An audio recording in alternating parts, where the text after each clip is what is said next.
Alrighty, hello, hello. Oh, I see the hydrate there. All right, let me take a sip of water. A nice sip of water before we go live. Hello, hello. How's it going, everyone? How's it going? Today, we are going to do a react stream, but before we react, we're going to do a sneaky quick Leo Cup results. I'm going to try to sneak that in real quick.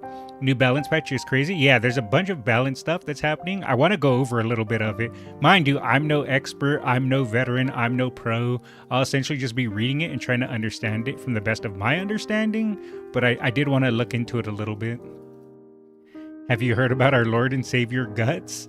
I have. That's why I prepped getting Haru Urara MLB as soon as I learned that a Guts meta was going to appear at some point. I was like, I better get that MLB Haru Urara. So that is why apparently like we're getting a bunch of changes that JP didn't even get at the time. So it's going to be interesting. But anyways, normally how I start these react streams is a bit of yapping before we start reacting. But since I want to sneak in a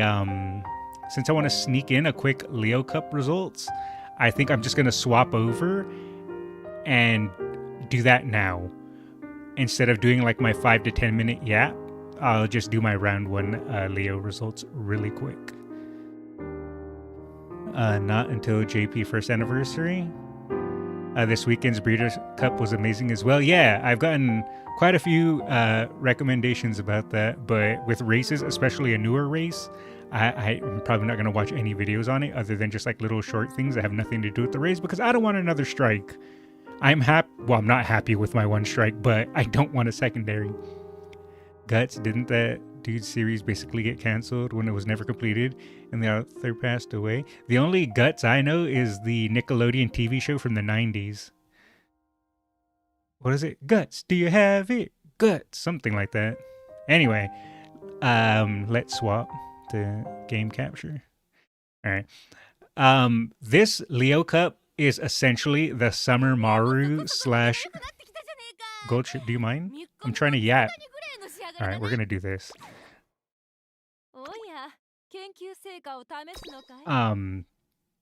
I will say, since this Leo Cup is the Summer Maru slash Seiyun Sky Cup, I pretty much decided to take it super casual. Normally, I try hard most of these cups, but this one I just said I can't. I'm getting burnt out from all these cups. I just can't. So I'm gonna run a gold chip, an Oguri cap, and a debuff nature. My Oguri cap, I did like maybe 3 runs, and I was like, okay, this is good enough. My gold chip, it took me about maybe 3 or 4 runs to get one to where I was just like, good enough. And the one that probably took me the most was probably Nice Nature to get the debuffs I wanted. And even then, I didn't get all the debuffs I wanted, but good enough. That was probably my longest one. That took probably like maybe 7 career runs to get one that I was okay with. Normally, I probably do 20 to 30 career runs until I get happy with an ace for these cups. But like I said, I'm burnt out. So it is what it is. Let us do our quick round 1 results. I'm not going to skip. I'm just going to watch. Let's start it. I got to set my team. We're going to start with the gold ship because it's gold ship, right? I think this is the one I have. Yeah, I didn't even get medium S. I didn't even get medium S. Oh, right. I forgot I turned the music off when I play on my own. Let me turn that back on.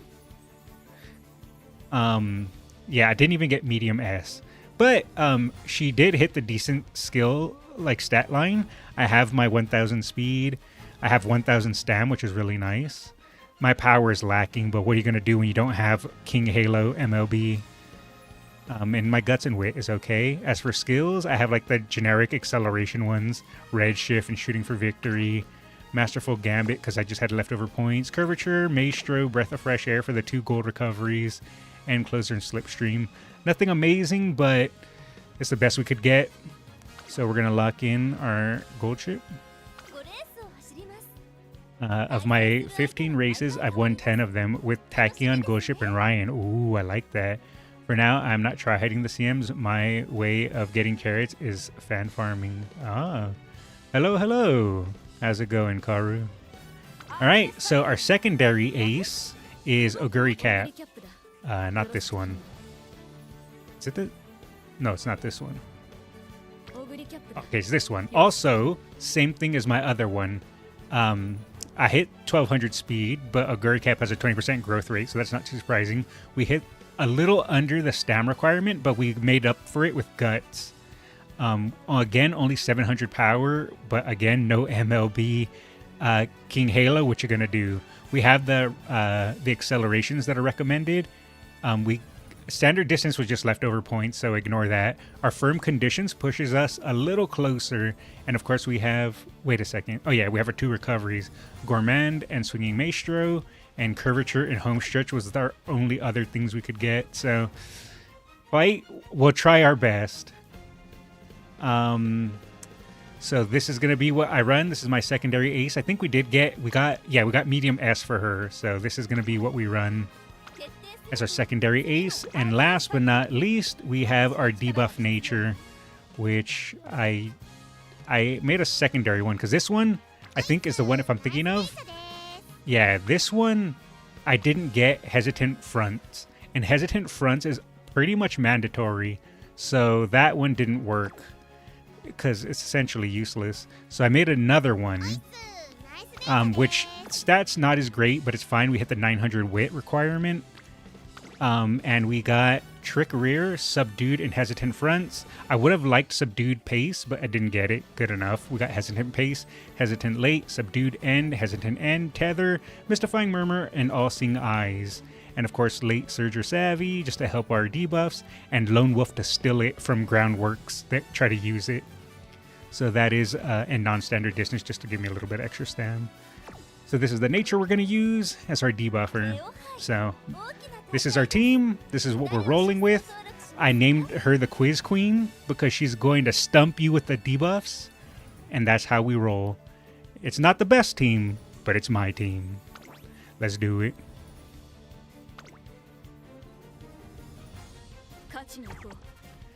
As long as we get into Group A for round 1, we are happy chaps. I'm going to let it play. I'm not going to skip. I'm not going to speed it up. I'm going to just let it ride. So... wish me luck, boys. Here we go.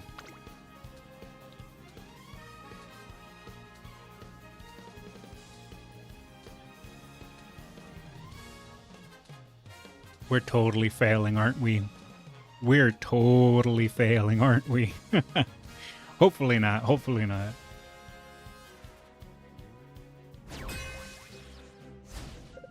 Alright, I already seen a team with looks like 2 debuffers. We got an A+ gold ship that I'm against, but it's alright. Our debuffer has end closer debuffs.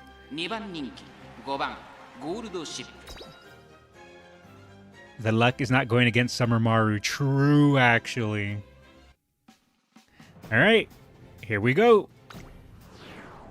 We'll skip this. Actually, no, we'll let one play.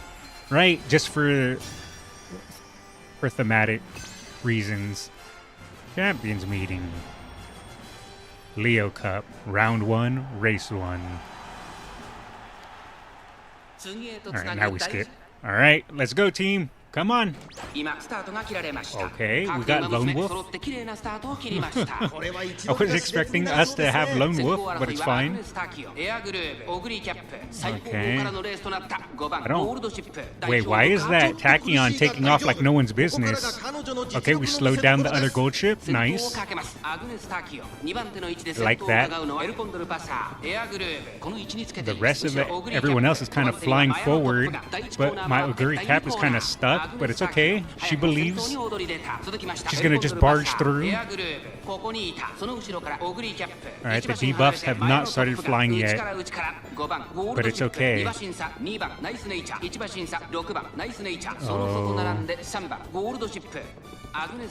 Mystifying Murmur. It only hit, I think, my gold ship. I don't think it hit my Oguri Cap. So I think we're okay. Oh, anchors away. This is where it's going to really start to take off. Everyone's starting to excel. Slipstream, huge. My gold ship is slowly moving forward. I don't know if it's going to be enough, though. Oh, everyone in their activatables are going. All-seeing eyes. It looks like it's hitting, but I don't think it's going to be enough. I think that Tachyon is too far ahead. I don't think I'm going to be able to catch her. It's getting close, though. Come on, gold ship. Come on, gold ship. Oh. Oguri Cap might have something to say about it, though.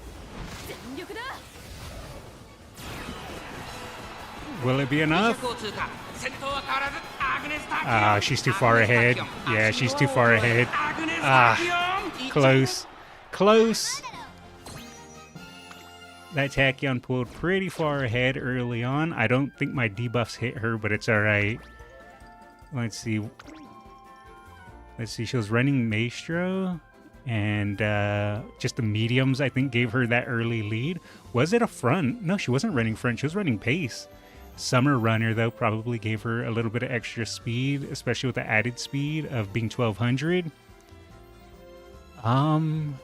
Yeah, it just looks like she just held it and didn't let go. Oh, also running that for extra stam, I see. A little bit of extra power. All right, yeah, just ran ahead with it and kept it. It's alright, we go again.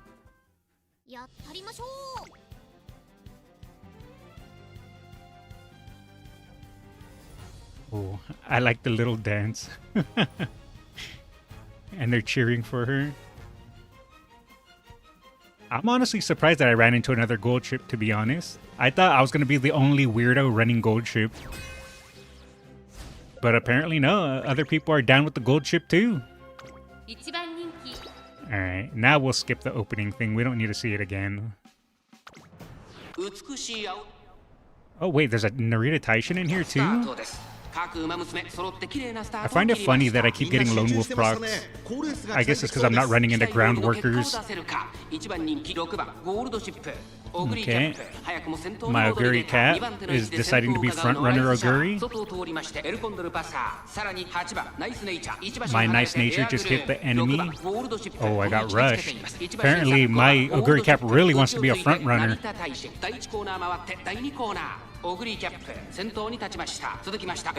here we go. We're going again. Come on. Hold. I do like my gold ship's positioning for mid-race. Honestly, not bad. What I'm actually concerned over is I'm not going to get shooting for victory to proc on my Oguri Cap. So that could be an issue. If Rice Shower can hold second place, that'll prevent Alcantara Pasas. I think ultimate Because I think she needs to be first or second, right? I could be wrong, though.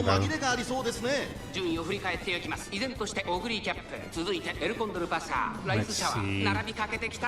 I might be able to start to hit other people with my debuffs now, but I don't know if it's going to be enough. I need my all-seeing eyes and all that. Alright. Okay, I think my stuff did hit there. I think my Aguri Cap might run away with it. Oh, my gold chip's even starting to close in. Oh, but it's looking close. Oh, it's getting close. Oh my goodness, that enemy gold chip. Blocker! Blocker! Yes, my gold chip blocked her!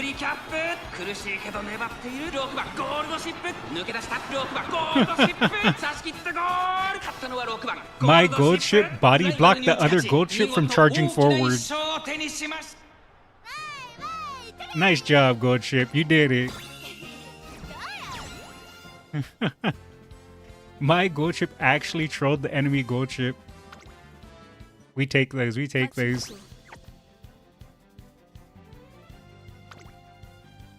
Well, yours and the Taishin? Yeah, we body blocked. We used our chunkiness. Having the game already figured out has taken away some of the fun experimenting. That's true, but in a weird way, that's kind of being mixed up, I hear, with the new patch notes. It's going to kind of mess with that, with them changing things. Alright, we go again. Alright, here we go. Can I see the stats? Sure, I don't think I can see it right now, but next, after this is over. Alright, so Daiwa is the front runner, and she's holding.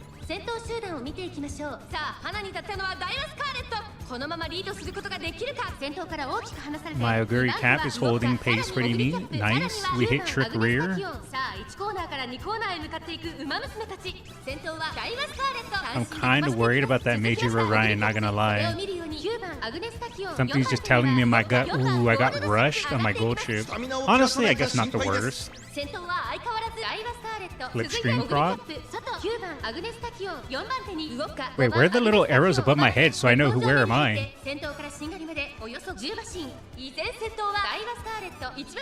3 runs and no Maru? Damn Skelly, kinda lucky. Yeah, I know, I'm surprised. I think maybe it's just because it's still early on.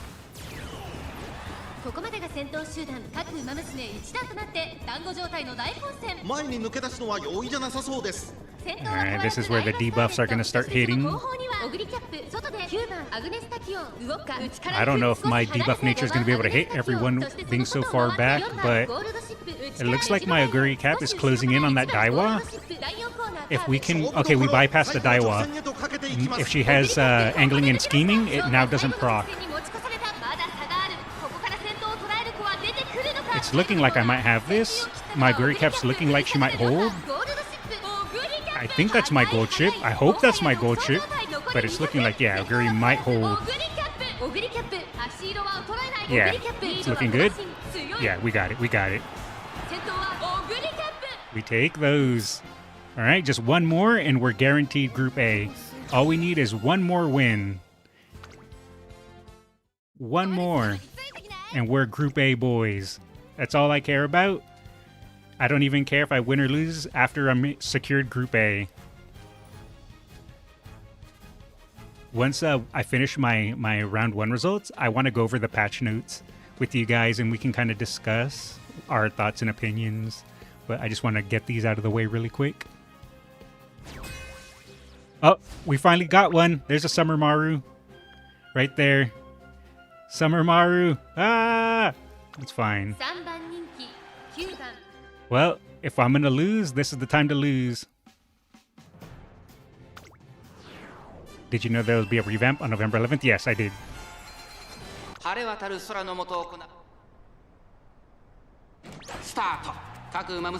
Okay, there's my little arrows are back. I don't know why last race they weren't there. Yep, and there's Summer Maru taking the lead. My Aguri's holding second. That's fine. If our debuffs hit Summer Maru, we might be fine. If our debuffs miss Summer Maru, it's over. She wins. Also, I think my Guri just got debuffed there because she lost acceleration there.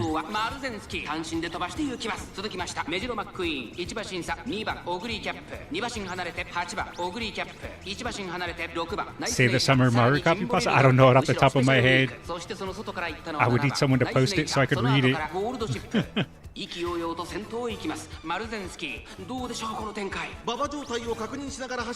Mystifying Murmur?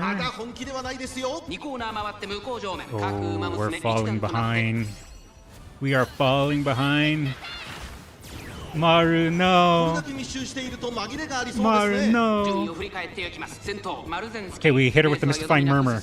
If we can hit her with the Hesitant Fronts. Oh, but we're so far behind. Why is my Oguri falling off so hard? Oguri, what's happening? Hesitant Pace. Where's Hesitant Fronts? All Seeing Eyes. Tether, Hesitant N, Hesitant Late. Come on. Come on, Gold Chip. Come on, Gold Chip. Gold Chip. Gold Chip time.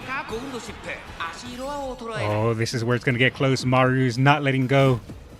Maru's not letting go. She's hanging on.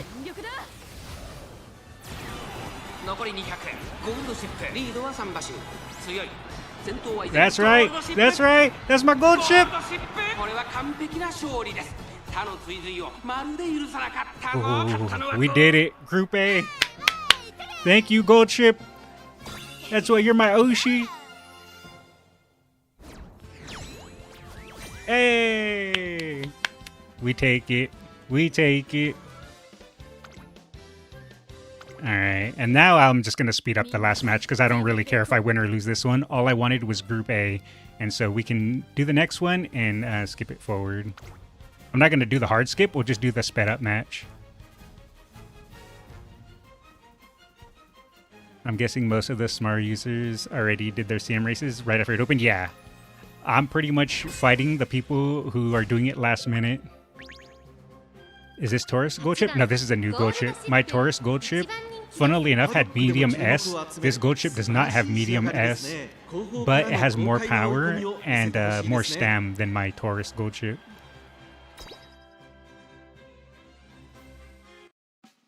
Is there a Summer Maru in this one? Oh, there's not a Summer Maru in this one, but save that for me, Naze, so that way I need it in the future. Because I'm going to need it in the future. Alright, we can speed up this one. Late start. It's fine. We're an end closer. We can speed up this last one. We'll speed up until the final here. Oh my goodness. Tachyon is running away with it again.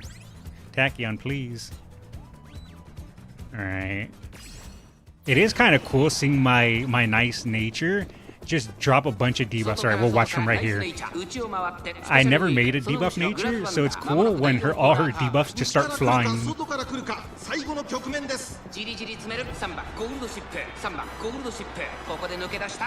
Come on, Gold Chip. Not enemy Gold Chip, my Gold Chip. Will I catch her? It's looking risky. I don't think I can catch her. No, she got too much of a lead. Unless... Oh, I was trying to skip. I think this is a loss. I think the enemy Gold Chip has too much of a lead on me. Yeah, she has too much of a lead. Oh, my Gold Chip started to catch up, but it wasn't enough. Second place. We take it, though. We take it. Let's see. What did this Gold Chip have? She had all pretty much same stuff I had. The only difference is she had tail held high and playtime's over. I don't even know if those proc, to be honest. Outside of that, though, I honestly don't know how this Gold Chip pulled so far ahead. Maybe medium S is what gave her just that little bit of extra spurt speed. Either way, it's fine. We got Group A. Good enough.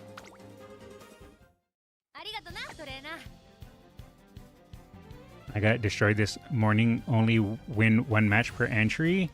Oh, man. You see, luckily for me, all the people that are good at the game, they instantly do their rounds. Since I stream late, I play the people that are pretty much last minute. So I think that helps me out quite a bit. All right, let's claim our rewards.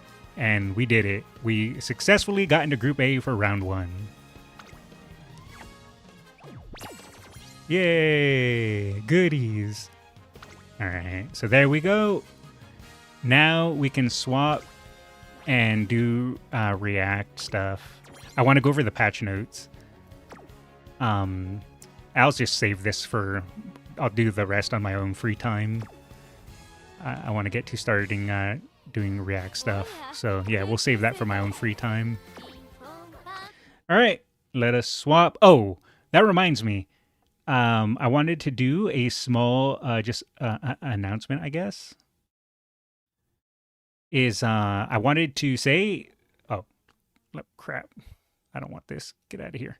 I want to say that I am so flooded with recommendations that I think it's got to the point to where I'm going to have to just start picking and choosing because it's too much. I can't catch up. It's too much.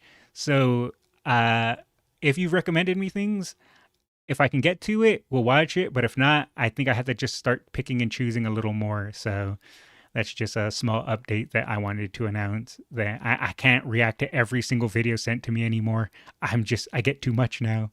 So if you sent me something and I don't watch it, it's no offense. I didn't skip it because I hate you. I have to pick and choose because it's too much. But either way, you forgot to show the stats. I forgot to show the stats. If you actually scroll back, I did show it when I was selecting my team. So if you want to roll back the video on YouTube, you can see it right at the start. Like it's like maybe around the 5-minute mark, maybe a little before that. I thought you're announcing that you're getting married. No. I'm not getting married. No one wants to marry a skeleton. Anyway. So let's see what's being adjusted. I wanted to kind of go over these patch notes because everyone has been telling me that insane changes are coming forward, and I haven't gone through those. I've only just been getting bits and details from people, so I wanted to kind of read it myself. So starting November 11th, please be aware that changes caused by the update may not appear in career playthroughs started around the time of the update. Adjusted details. Increased money support points earned in career. Oh, so we're getting even more increases. Okay, that's cool. Always nice to have increased money and support points, because at this point, I'm just holding on to my money and my support points. Hello. Because what I plan on doing is, sometimes I'm like, wait, do I want to potential up my Uma, or do I want to save and MLB level up my MLBs? So what I usually do is I just hold on to my monies and don't do any of them until I decide what I want to do. Like my Nice Nature, for example, I wanted a potential 5 my Nice Nature for the Leo Cup, but I was like, do I do that, or do I wait until I know what cards I need to use so I can level up cards? So this is going to be nice. I'm happy with this, and obviously support points. I kind of wish they just would have gave us the early version of JP and got rid of support points personally, but I understand they're trying to follow, the release path that JP had.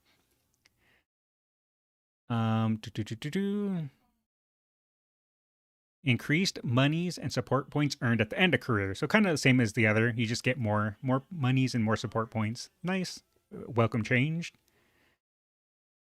I try to keep 10K in my bank at all times. Otherwise, I don't have nearly enough flags for any of the Umas to upgrade. I upgrade my cards. Yeah, normally I upgrade my cards. I have a rule. I upgrade my cards if I have them MLB. If I don't have them MLB, I will not upgrade them unless I need them for a specific event. You will want a max level Haru Guts card. If you haven't, yeah, I did. As soon as I found out that Guts was going to be meta, like back 3 months ago, I instantly saved all my friend points to MLB Haru Urara. Hello. Increase parameters gained from career events or career end events. I'm not sure what this means. Increased parameters? Okay, sure. Again, I'm not really entirely sure what this means. Increase the number of recreation events for our friend type support cards. Huh. So does that mean Oh, okay, okay. For rare cards, you get more recreation events. Okay, I see. For the support cards, that'd be like Tazunan, whatever. But the R version, not SR. Increase the rate at which friend type support cards event occur when they're in your deck. So that's just overall, you have increased rate of friend supports.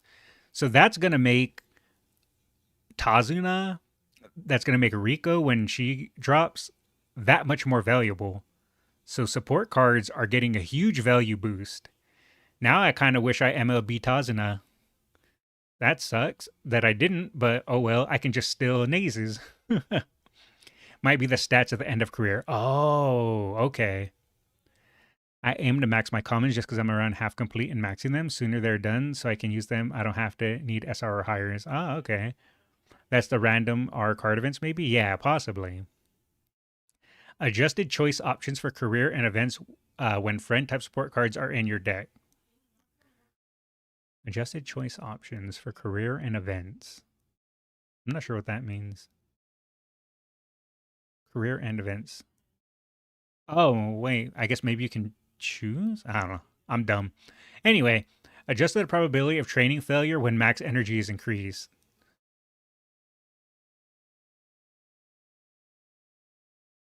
Oh, so it was always just based off of your base energy. So even when you had max energy, you could still fail. I didn't know that. That's an interesting change. So say if you have baseline, I'm assuming if I'm understanding this correctly, if you had baseline 100 energy and you were at like say 40 energy, you had a failure chance. But if you had 110 energy, but you were at I guess 40 energy, would it not be a higher failure chance? It kind of stayed static. Is that what I'm understanding correctly? RNG for events and career cards goes up. Oh, okay. I'm fine with some RNG. Was it worth it to get Rinko support card when I already have SSR Tazuna? I mean, honestly, anything's fine. Tazuna's fine too. Maybe for things like Super Creeks, 5% debuff for training during the career is what they mean, stuff like that. But having support cards for the specific scenario usually helps. Yeah. That's why a lot of people say go for Rico, either MLB Rare Rico or 1LB SSR Rico. When max energy increased, training failure also increased. Okay, so I did understand that correctly for the failure rate. Okay. Friend type support cards events may now occur at a low rate even if they're not in your deck. Oh, okay, cool. So you can just randomly get them too. They don't have to be in your deck, but they just happen more if they are in your deck. Gotcha, gotcha. Adjusted careers to mitigate the effects of bad conditions. Increase the probability to recover more energy when resting while afflicted with Night Owl. Decrease the probability of being afflicted with a bad condition for some training events. Oh, these are just nice quality of life buffs. Removed mood decreases when being afflicted with a bad condition from some events. Thank you. Oh my god, that is huge. How long is Unity Cup will last again? I'm not sure. It's essentially the next event, so it'll be the next career mode. So I guess it'll last until the next career mode comes out. Mood decreases when unable to train as a result of the slacker condition now occur randomly. Rest and recreation during summer camp now cures bad conditions. That is huge. There is nothing worse than getting slacker right before summer break, and then you can't recreation it away. And you go, well, I guess I'm just screwed. Resting will now cure that. That is so freaking amazing. Unity Cup is permanent, yeah, it'll be. It's essentially, like I said, the next career event. But then following career event will be the one that will replace that one, like how Unity Cup is replacing URA. Resting now has a chance to cure Night Owl and Skin Break. Also huge. Hate getting slacker or practice poor right before summer? Yeah, I know. But now it can be cured. Training with Otonashi now has a chance to cure the slacker condition. Absolutely huge. Absolutely huge. Certain career events now cure bad conditions. Oh, these are so nice quality of life buffs. These are so good. These are so welcome. Holy moly. Added or adjusted race systems, added the spot struggle system, added the dueling system, added the runaway aptitude skill. I don't know what these are, but sounds interesting. Increase runners' last spurt speed based on their guts parameter. Now, this is what everyone was talking about. This is the quote unquote guts meta. So these are all guts meta buffs. So pretty much goodbye stamina. Hello guts. Does this mean my Super Creek MLB Super Creek is dead now? Because wasn't the life of Super Creek supposed to be even longer? But I think this might hurt it, but not kill it. But either way, I welcome our new guts overlords personally. All hail Haru Urara.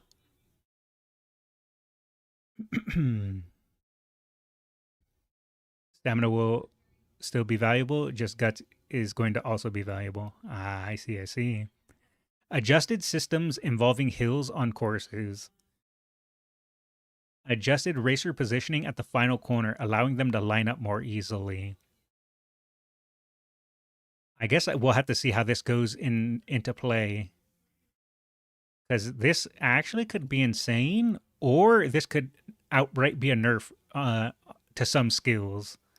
But I guess we'll see. Skills that improve navigation now also improve passing ability during their duration. That is actually insane. That is going to make Nimble Navigator and ones like it way more valuable. I like Nimble Navigator, and if I can grab it, I will. But a lot of the times, it's just kind of, I can't pick it up. But with this change, I probably will be picking it up on most um, end closers. Spot struggle refers to contest that occurs when two or more horses are running in a tight group and vying for position. Ah, I see. Navigation skills actually useful now. Yeah, I will be grabbing navigation skills 100% now because improving passing ability, that's going to be so good. Like, imagine this with Narita Taishin, considering a lot of her skill procs are based on passing someone at certain time frames. So if you can grab a late game navigation skill, you'll be able to more reliably proc her stuff. So that's huge. Are we going to get the Happy Meek duel? Maybe. Recovering endurance late race now enables runners to exert full strength based on the endurance recovered. Interesting. Recovering endurance late race. So now that means if you proc your breath of fresh air last minute, it's not going to be useless. When you're like home stretch, like 200 meters, home stretch haste, and then your breath of fresh air proc, and you go, oh wow, thanks, breath of fresh air. Now it'll help you because it helps you exert full strength. So that could be interesting. Now here's adjusted parameters acquired from some training events. Increase the parameters acquired from some training events. So these are just buffs to cards, looks like. A buff to the McQueen variant, right? Since her recovery unique procs late race. I believe so, yeah. That should be a buff to that. And these are just these are just cards, yeah. No, these are skills. No, no, no. These are cards. These are cards. Maybe less getting boxed in now. That would be nice. What will happen? You prioritize guts more than stamina while training any Uma. I just want to ask, since I'm still kind of new to the game, with these changes, I think depending on the type of Uma you're running, I don't necessarily think you want to prioritize guts over stamina, but I think guts might be as valuable as stamina, if not a little more. Listed a bit higher up is what duel and runaway are. Listed higher up, duel and runaway.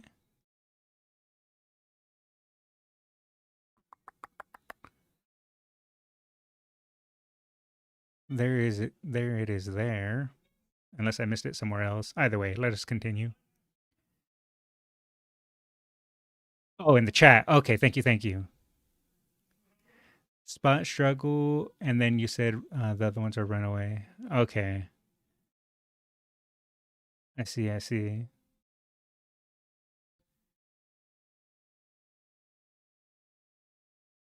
Guts is more valuable than stam for sprints and maybe mile. Those are Umas, not cards, Mr. Skeleton. Oh, okay, these are Umas then. I'm dumb. Added new choices from some trainee events following trainee Umamusume. Aguri Cap, Grass Wonder. Okay, these are Umas. I know that much. Look at that. I'm learning. Added new training events for the following training Umamusume. So these. Okay, so these are all just Umas. Okay, then I think, yeah, this is pretty much just generic things. Nothing here, just increased activations. Oh, adjusted the effects and conditions of some skill activations? Oh, so these are all getting adjusted activations and conditions. I don't know what it doesn't say what's being changed for each individual skill, but these are all getting changes. Interesting. Ooh, Speed Eater. I wonder what they're changing about that.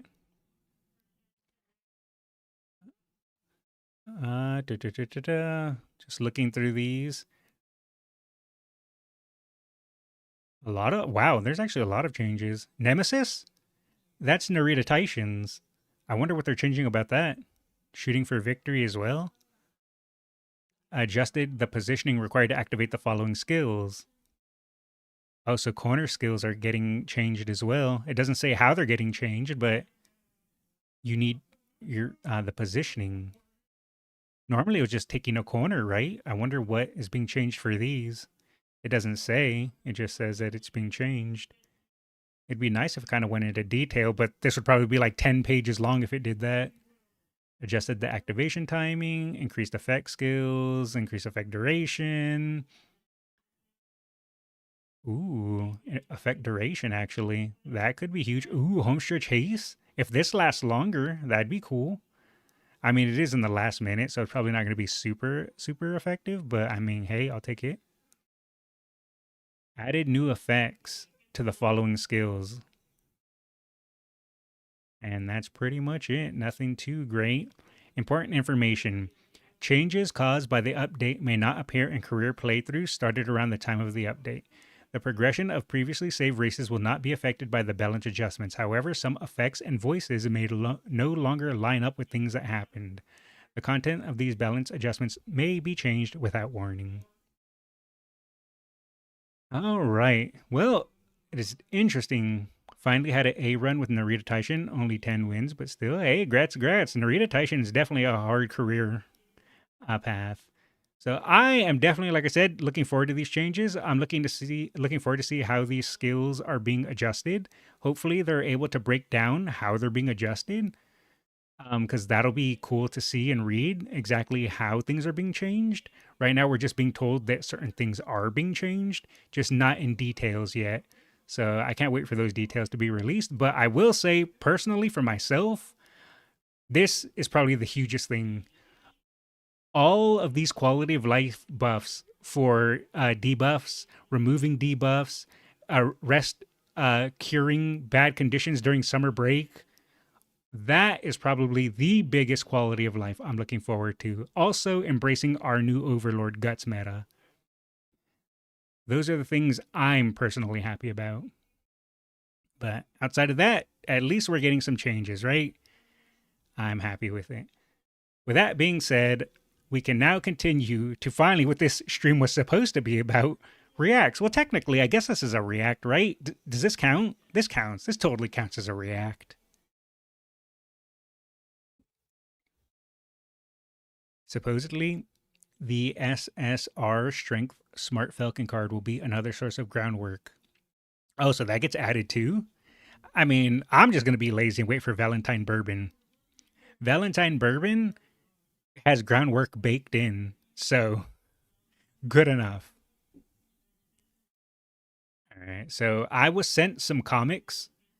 I guess what we'll start with is I'll read some of these comics and then we can go to videos because I have a ton of videos as usual. Just opening the tabs you guys can see, and we'll kind of just pick and choose because I have so many things to go through. I try my best, but like I said, I am completely swamped with videos, but I try. I try. You finally bought the Haru Urara MLB recently so I can have her for the Unity Cup? Nice. All right, let us read some comics now. I don't know. Is this going to be right to left? I don't think it is actually. Oh, no, it isn't. Challenging the IL Maktoum Challenge Round and Dubai World Cup. Vodka and Red Desire traveled to Dubai together. Oh wait, it is this way. It is left to right because it's travel. Oh no, never mind. I always get it backwards. It's not my fault. And then Vodka says we're challenged it again this year. Red Desire's assistant trainer Saito said, thanks to Vodka being there, Red Desire was calm during the whole flight. We're flying. Chill out. We'll be in the air for 12 hours. And it's Vodka's third time. She also didn't spill any of her feed thanks to her. The food they got here is real killer, I tell you. You gotta go wild on it. And when Vodka was walking ahead of her, it was never hard to go to the training grounds. Apparently, there were still many places under construction at the site despite the event being underway. It's my third time here, so let me show you around. Honestly, I think she was just happy there were two of them there now. Read more manga, Krakskullz? I used to when I was younger. Now you have to essentially force me to read. Extra. To Vodka, Red Desire was a valuable accompanying horse. I think they were both a big help to each other. The two horses first ran the El Maktoum CR. I'm probably mispronouncing this horribly. Red Desire won splendidly, but Vodka took 8th place. You're retiring and you're not even going home to Japan? This was supposed to be my last run anyway. I have nothing left to do in Japan. Then it was discovered she had a bloody nose, and so her retirement was finalized. The Dubai World Cup was supposed to be her last run, but she was withdrawn instead. Go and win. And after, she didn't go back to Japan and went to Ireland. Ball.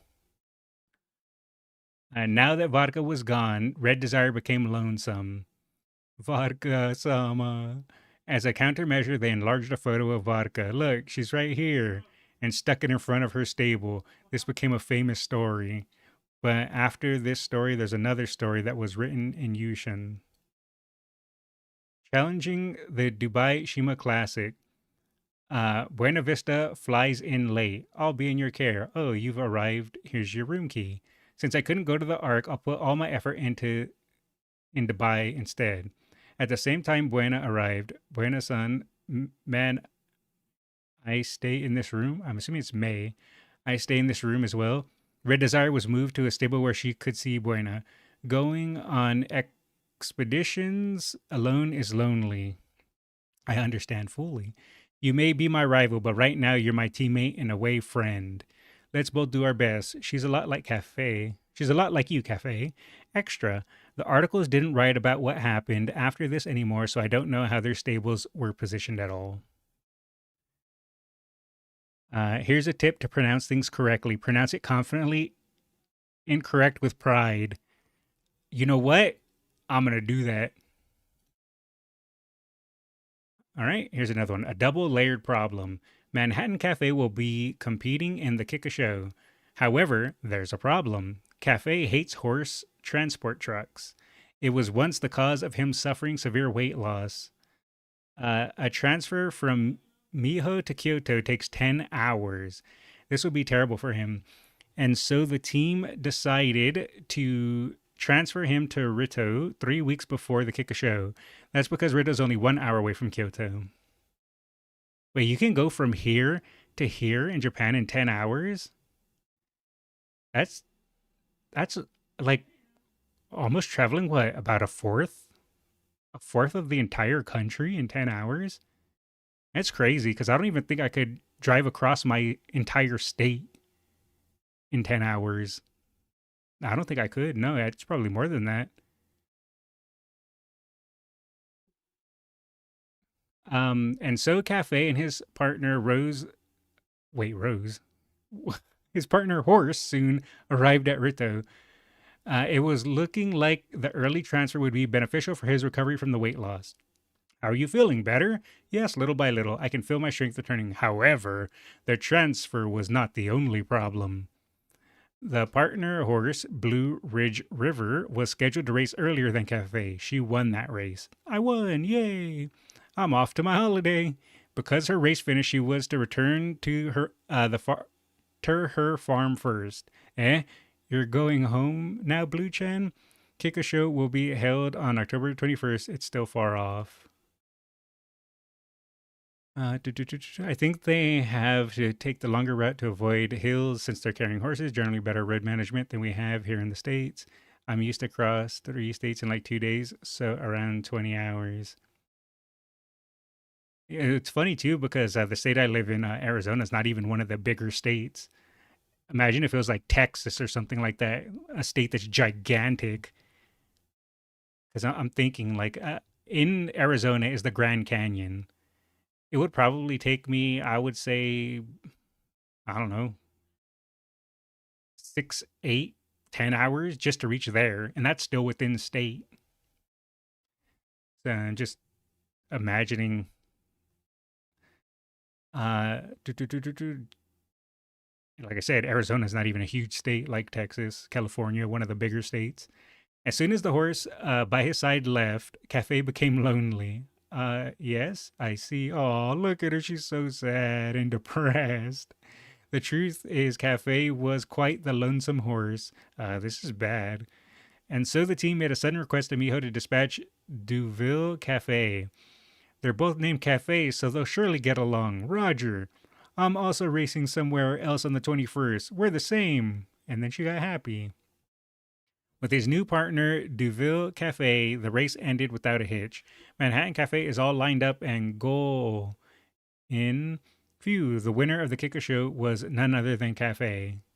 So if Cafe is by herself, she gets super lonely. She needs a friend. That's adorable. All right. I don't I don't know how about I don't know how I feel about reading this one. Cuz I don't know what it's about, but the person's named Kama Sutra. It's fine.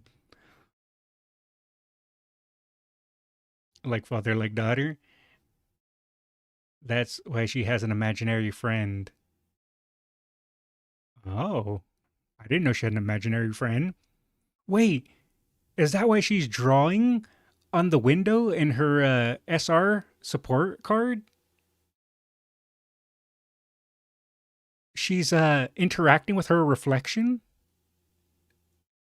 Or am I reading too much into it?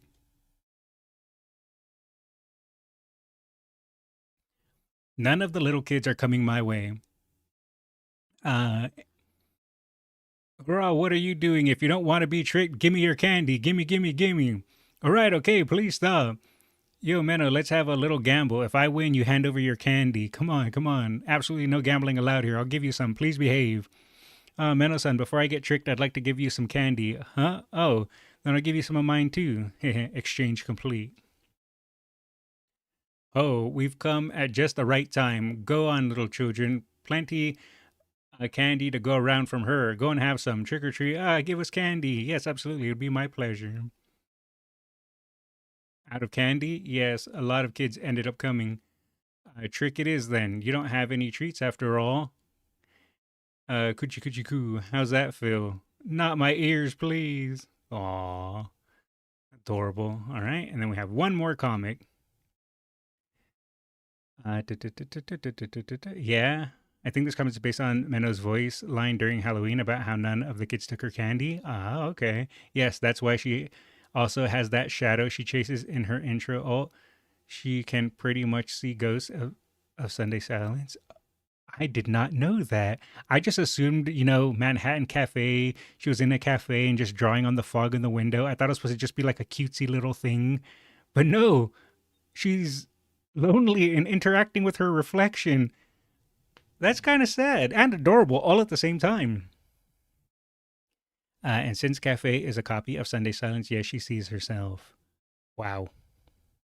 That bit with a favorite is even funnier when you recall the one song we watched where it's a favorite with like 5 of the shortest Umas with her. Oh, you're right. Um, the where we reacted to a favorite singing, and she had a bunch of the little short Umas with her, and it looked like she was taking a bunch of children on a field trip. I remember that. All right, and this is the last comic we have. Well, hey, isn't this the daddy switch? I ain't seen this in forever. I kind of want to press it. All right, daddy switch. Oh, what her historical father. Do as you see fit. The Princess Carrie. What do I gotta do to be Princess Carried? Hey, ain't this the dad switch? All right, dad switch it is. Just kidding. Nothing's gonna happen. And then, of course, Gimlet's kicking a fence because that's what Gimlet does best. Alrighty, and now we have the Breeders' Cup reaction. This is the owners reacting to the win. I was sent quite a few reactions to the race itself, but since the race barely happened, just to be safe, I don't want to react to any actual race clips due to fear of being copyright strike. Because it's so new, they're going to want the views off of that. So they'll be copyright strike happy, in my opinion. So I'm just steering clear of that because, like I said, it's way too recent for me to risk. So we can watch, though, people's happy reactions.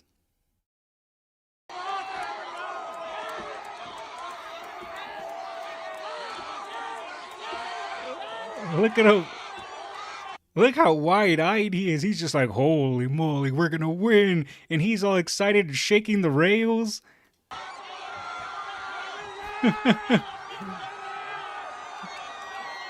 Oh, then they hug it out.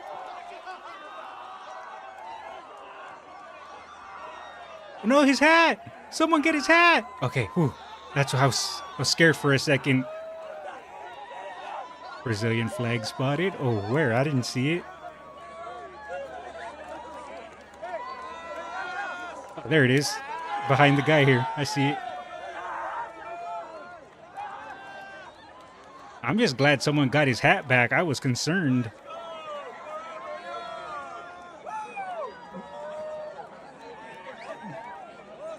That was cool, though. Oh, man. It's so cool to see them so excited for that. All right. Now that we got the other stuff out of the way, we have other videos to get through. There is the trainer and cyber agent CEO parent company of Cygames. I have to watch a race IRL someday. I seen races as a kid, but that was pretty much it. I think I also have this Forever Young. People just talking about it. It's not showing the race, but it's just talking about it. So since we just watched the people react to the win, we can now react to this. I assume when they announced, or at least shown a little sneak preview of Forever Young, we'll be able to see that being talked about here. So let us continue. On November 1st, the Breeders' Cup was held in America, and in the Classics final race, a 2,000-meter long dirt race, there was the Japanese horse Forever Young, whose sire, Real Steel, was the full brother to Love's Only You, who Oh, I didn't know that. was the first Japanese winner of any Breeders' Cup race. However, Forever Young would go on to All right. Well, I didn't know this did have race footage, so we're going to just take a second and talk for a little bit because I don't want another strike. So right now what we are doing is transforming the content by providing commentary, criticism, and opinion. And in my opinion, Forever Young being a winner of the Breeder Cup looks like they come from a family of Breeder Cup winners. So they carried on the legacy of their bloodline, and that is amazing. And the fact that they're going to be added to Umamusume eventually is not really shocking or surprising, but welcomed.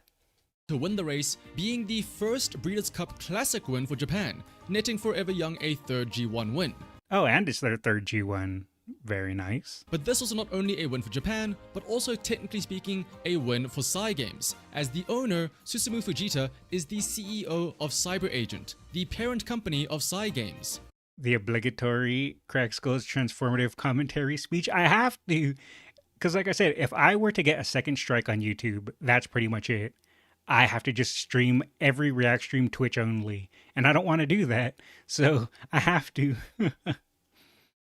I'm surprised I haven't seen any clips of Forever Young's win with the song Forever Young playing in the background. Someone has to have done that, right? Someone has to have done that. If not, that is a missed opportunity.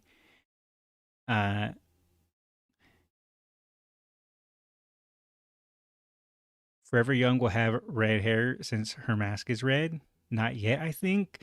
Oh, if it didn't have copyrighted music, I would do it, but I wouldn't upload a video like that personally. Maybe that's why people don't want to risk uploading it. Unless maybe there's a scuffed version. Maybe there's a scuffed version of that song. But just hours after the race was won, a teaser image was shown from the official Umamusume Twitter account, featuring the silhouette of an Uma with the date 24th of February 2026, the birthday of Forever Young.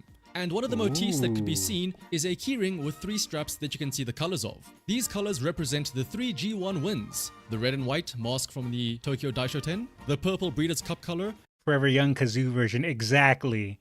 There you go. That's using your noodle. and the green Saudi Cup color, which means that it is just a matter of time for the brand new Uma, who is very likely Forever Young, to be released on the Japanese server. On November 1st, the Breeders' Cup was held in America, and in the Classics final race, a 2,000-meter long dirt race, there was the Japanese horse Forever Young. Oh, it repeated. I was too busy reading chat and yapping with you guys. I didn't realize the repeat. Either way, that was nice. Let us continue.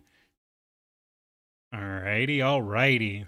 So now we have some meme videos that you guys have sent. We have, oh, look at that. Speaking of Summer Maru earlier, we were just talking about the Summer Maru meme. Speaking of which, actually, I'm going to copy paste because Nays sent me the message of the Summer Maru meme copy pasta. I'm going to copy paste that and write it down so that way in the future I have it. Because at some point I can bust it out, right? Where's my folder where I write stuff down? There it is. 1 second. I'm currently writing down the copy pasta so that way I can use it in the future. Why? Because I'm dumb. All right, 1 second. We are writing. We are preparing. All right, perfect. All right, so what are we filling? Do we want to I just copy pasted it.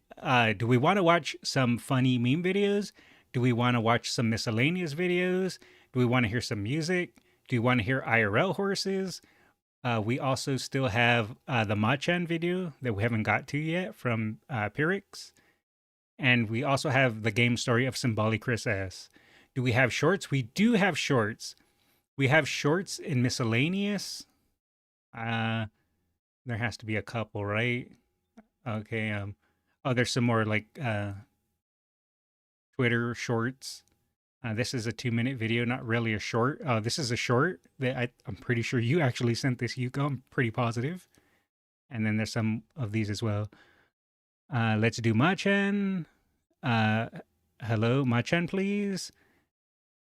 Sure, we can do Machan. I'm fine with that. All right. We've had it sitting there for a little while, so we can go ahead and do it. And this is obviously a video from Pyrrhix.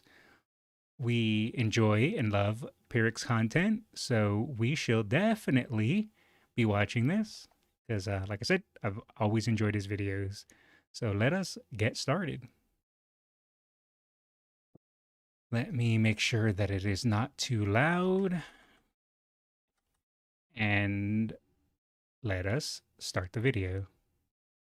For me, I only really know somewhat about in-game Machan. I don't know a whole lot about the IRL horse Machan, other than she died really young. So I don't know if Pyrrhix is going to cover the actual horse or the in-game character. Either way, I love the character and I love the horse, so I'm ready to learn.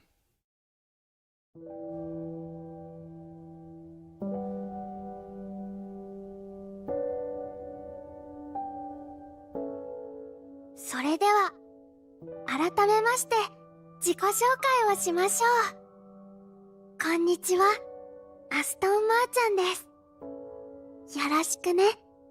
She just wants to be a super ultra mega deluxe mascot.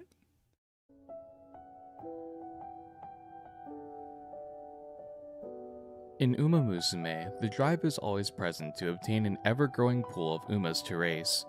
Even if a player is unable to obtain a specific character, information regarding them can still be found in the game's trainer notes. How is the audio, by the way? Too loud? Good? Too low? Just wanted to make sure. I just got here. What did I miss? Oh, not much. I just did my round 1 Leo Cup results and just did reading some comics. Good audio. Seems okay. It's fine. It's a little low. I can boost it a tiny bit, see if that helps. Let me know if it's too loud though after this. Though a brief overview, with some features still locked, the player can still view Umas they've yet to obtain, with most being unreleased in the global version. These Umas are added if a player has either encountered or raced against them in their careers. This is the case for all but one Uma, who doesn't appear unless pulled. Audio is still fine, just wanted to make sure because I did boost it just a little bit. I don't want to blow your guys' ears out.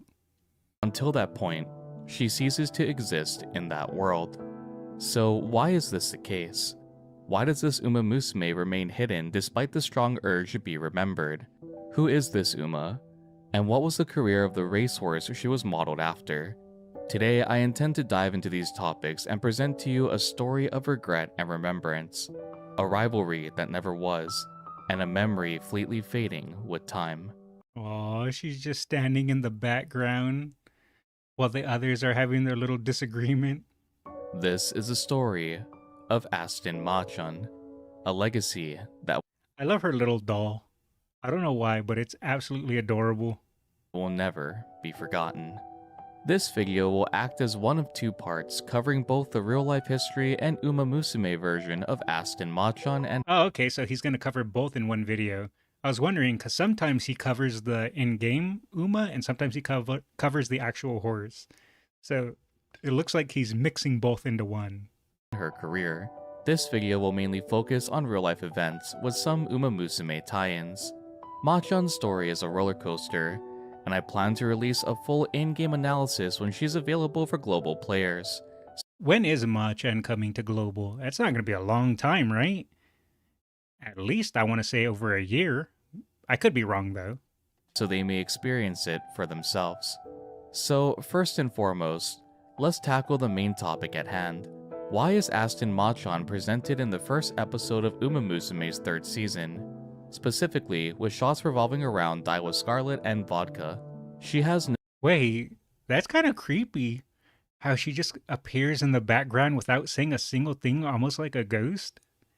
ETA July 2026. Okay, so it wasn't a year, more 8 months-ish. No speaking roles, and just stares into the camera. Aston Machan was active during the same time as Daiwa Scarlet and Vodka.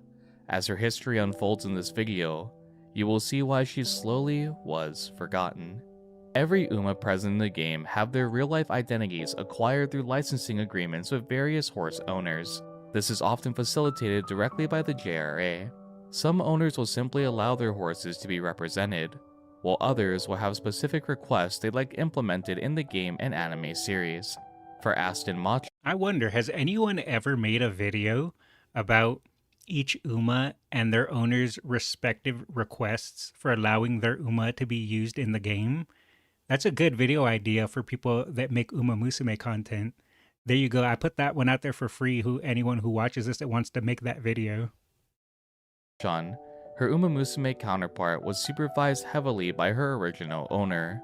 Machan is the only Uma to break the fourth wall in this series, directly staring into the camera or shuffling her way into shots if the camera pans or cuts away from her. This is an attempt for her to never be forgotten, a statement which she is absolutely obsessed with. Lots of Umamusume based on horse that died younger, almost like ghosts. Makes sense since her plushie will come out January 2026. They don't trigger automatic doors. The anime watchers made a little meme to point out Machan's appearance. Oh, that's another good video idea. Creating like little jump cuts of every time Machan appears and like what episode and what season. See, if I wasn't lazy, I have good video ideas. I'm just lazy. I think Sai Games haven't released all of them to the public. Ah, okay, then that's probably why no one has made that video. During instances where Machan is the main focus of a scene in the game, she'll always be staring straight at the camera, as if she's not speaking to any other in-world characters, but instead to you as the player, directly requesting you to remember her and not be forgotten. Aston Machan was a mare born on March 5, 2004, at the Shadai farm in Hokkaido. Her sire was Admire Kozin, and her dam Rustling Copes. Kozin was a two-time G1 winner both at the Asahi High Futurity Stakes and the Yasuda Kinen. Aston Machan would be among the first crop of Admire Kozin. From birth, the farm personnel had evaluated Machan as a horse of great potential. Due to this, Machan was placed in one of many JRA select sales, where promising foals are put up for sale to be acquired by various owners. It was highly believed that with the promising evaluation, Machan would be purchased in no time. What was unexpected was the individual who would purchase Machan. Even with an impressive evaluation, initially, Machan found no potential buyers. This was mainly due why? to the fact of her being the first crop of Kozin offspring. So they didn't know if that horse's offspring were going to be successful or not. So in a way, it was a little bit of a gamble. I see. I will make every Uma and their Pokemon video once I get my PC back in place. Ooh, I look forward to that, Yuko. Have you seen the comic? Which comic? The ones that were recommended to me? Because I did just read a bunch of, well, not a bunch, but I read a few comics before swapping to videos. She's a minor case of Deadpool syndrome? A little bit. Previous data was available, which deferred many potential buyers. Eventually, Aston Machan was purchased by Dr. Mayumi Tosa, who was a female physician.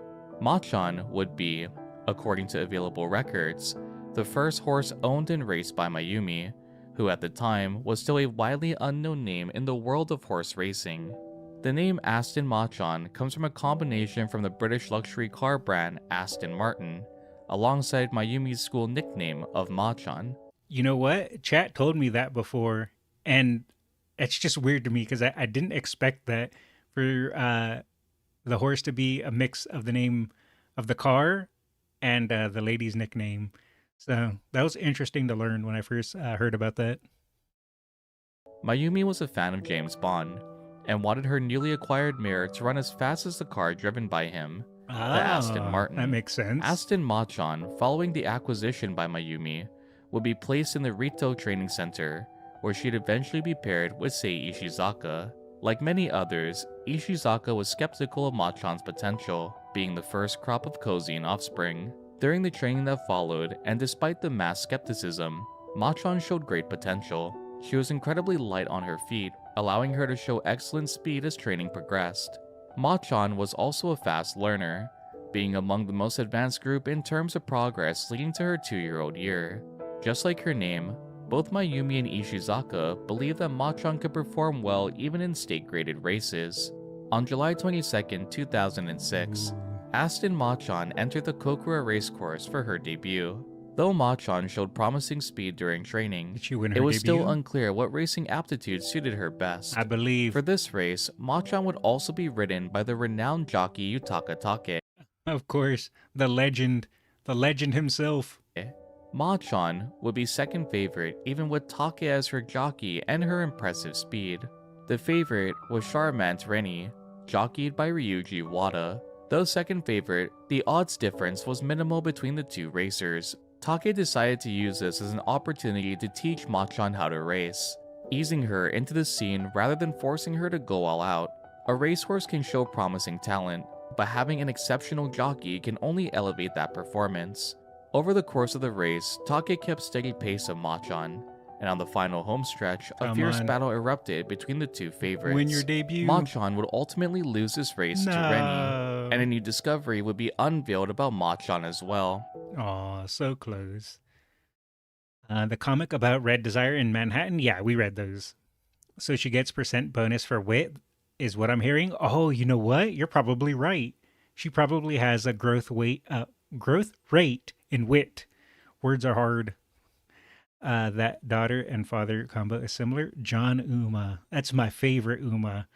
My name's John Uma. At the final homestretch, Machan, as Take recounts, seemed startled and began losing focus, drifting outward as the race progressed. This caused Machan to be overtaken.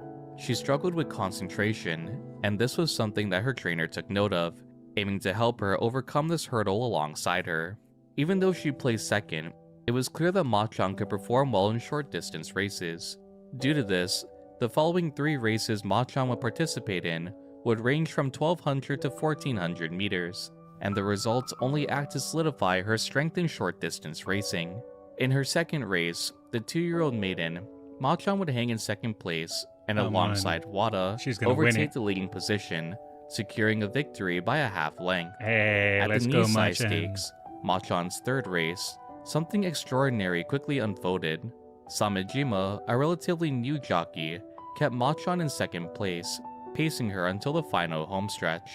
This Machan strategy says was no. the same Samejima had used with another horse of Ishizaka's stable, Paradise Bird. As they approached the final 200 meters, Machan challenged her first place position, and before long, overtook the lead, securing a confident victory. There we go. To the audience, Machan was strong. She blitzed past the leading position, but she didn't look like she was anywhere near her limit. Machan's fourth race, the Fantasy Stakes, would once more pair her with Take. I might change my YouTube name since once I start releasing videos. So I hope you don't forget me, Skulls. No, you're good, Yuka. So she's a pace chaser, it sounds like. Yeah, it sounds like it, that she holds not the front, but kind of a little in the middle of the pack and then surges a little bit later. So I would say she probably falls under pace, would be my assumption. This race was Machan's longest distance in her career, being 1,400 meters. Now, before you go commenting that the change in aptitude is minor, it plays a great impact specifically on horses adept to shorter aptitudes. Unlike sprint races, which Machan had been participating in, a horse cannot simply run at full speed from start to finish without issue. Mile distances and greater act to test a horse's cardiovascular endurance and energy conservation. For horses with limited stamina, burst acceleration, or haste to run away, mile races and beyond are simply out of reach. The media, who had praised Machan for her speed, were now divided with her participation in the Fantasy Stakes. Oh, so they're doubting her? What a bunch of doubters. Show 'em, Machan. As the race began, it was visibly clear that Take was trying to keep Machan calm, First forcing place, her let's to retain go. a steady pace. Had Take not attempted to control Machan, she would have surged to the front as she'd done many times before. Even a well-seasoned jockey like Take struggled to keep Machan restrained until they reached the final homestretch. As they approached the final straight, Take allowed Machan to run freely, and she did not disappoint, boasting a display of explosive acceleration. Machon easily broke away from the rest of the Look pack at that. and won the Look fantasy at that. See ya later. Eat my dust. stakes by 5 lengths over the second place recipient. That was an impressive lead. This wasn't only a staggering victory. And as a side note, sorry, I know pausing the video and talking about a random thing, but I do miss watching some of the races. I have to be careful with them, but I used to enjoy just seeing some of the races from some of the horses that are in the game. But now I can't watch those as much because I'm worried about being copyright striked. So I miss them, but oh well. I just have to live through the little snippets and having to only see a few here and there. But also a record-setting time of 1 minute 20.3 seconds. This victory not only relieved Take, but also Aston Machon's trainer and owner. This 200-meter difference didn't cause Machon a devastating loss, but instead provided a glimpse into a bright future to come in her career. In the game following this race, Aston Machon will ask the player, "Did your heart race? Were you excited?" The simple answer is yes. Of course. The fans, Take, Mayumi, and Ishizaka were all overjoyed by Machon's stealth. Wait, why is Machan smiling at us? Look at that big grin. I never seen a horse grin at me. That's a first. Performance. Take would later comment on Machon's performance in the fantasy stakes, and his reasoning behind holding Machon back for so long. At this point, the media was already drumming up Aston Machon's name. She was an incredibly strong filly, and many believed that she had the capabilities of winning the upcoming Oka show, the first leg of the Triple Tiara. The record time was already impressive, but what was even more staggering to witness was Machon's ability to distance herself by 5 lengths with ease over a mere 100 meters. Take would state that he was all too aware of Machon's inability to retain focus, and due to this, he'd wait until the last possible moment to allow her to fully burst forward. Machon had a tendency to let her mind wander. That's just incredibly, I mean, obviously he's a jockey legend, but just to know that if he let the horse run wild, she probably would have tired herself out. So to control her until that last moment and then letting her run with speed just goes to show how impressive of a jockey Yutaka Take is. So Take did all he could to remain vigilant and lead Machon for a majority of the race, though Take would state that Machon appeared to have eased her way into racing. Oh, is Creek similar to that as well? I've never looked into the actual horse Super Creek. So is that where he learned it from? Interesting. And this race in particular did yield results. He also would state that as the competition got stronger, Machon's lack of concentration would be her greatest weakness.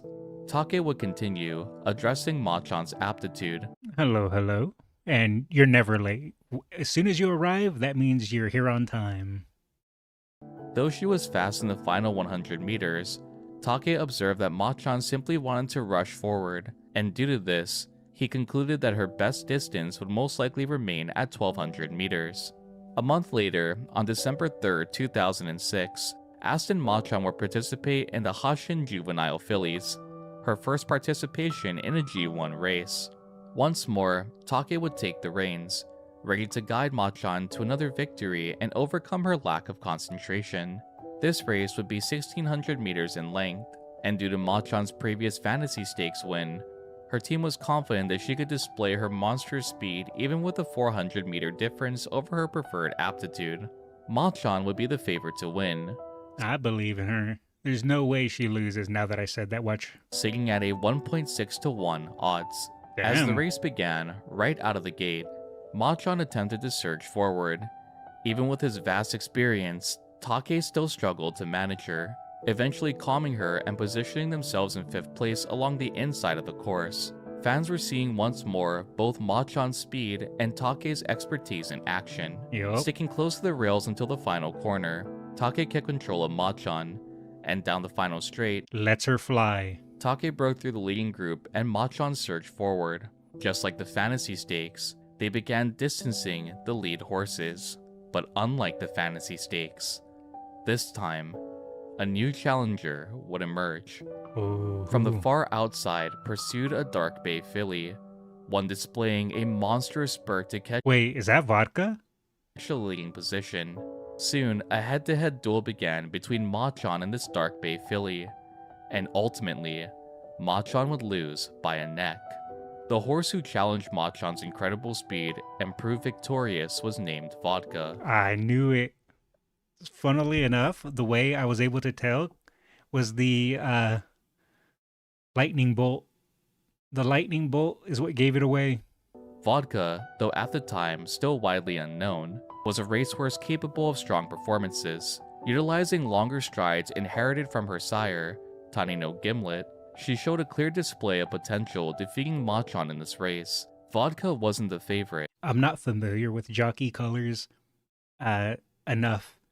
I do know, like, you can look at the Umas and kind of go off of that, but for some reason, I can't recognize jockey colors still. My brain just doesn't make that connection.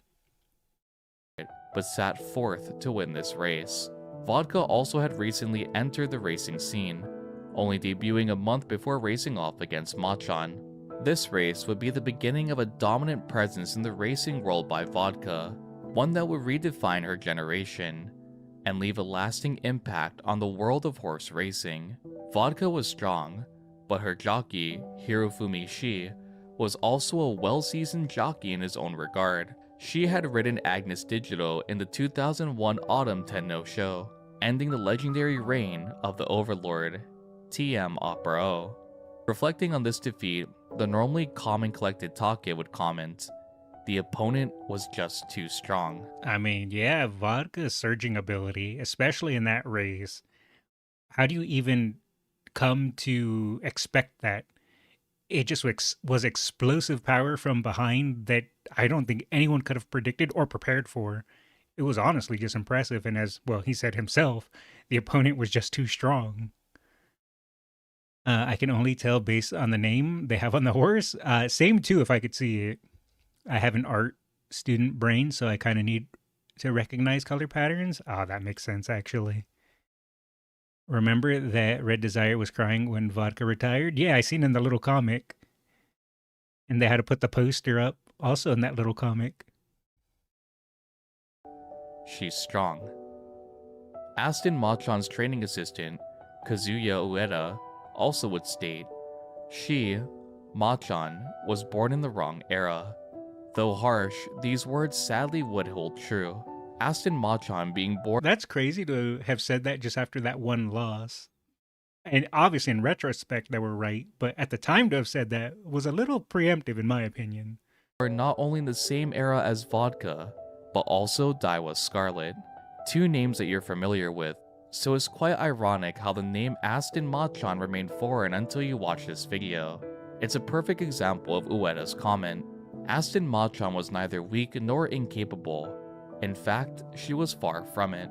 Although she was strong, the juvenile fillies race proved that there were opponents far stronger, ones who would lead on to define their era. Trainer Ishizaka would take this loss as a lesson, confident Machon could still handle 1600-meter races, and still had high hopes for her 3-year-old racing year. Their next aim would be the Oka show, but the question still remained. Could Machon win over such strong opponents? With 2006 coming to a close, Machon would race 5 total times. Born in the wrong era, my favorite types of horses. Too real, Yuko. Jockey silk patterns are based on the owners by JRA. Hat colors are ways to differentiate horses from the same owner. Ah, okay, I see. Placing first in 3 and second in 2.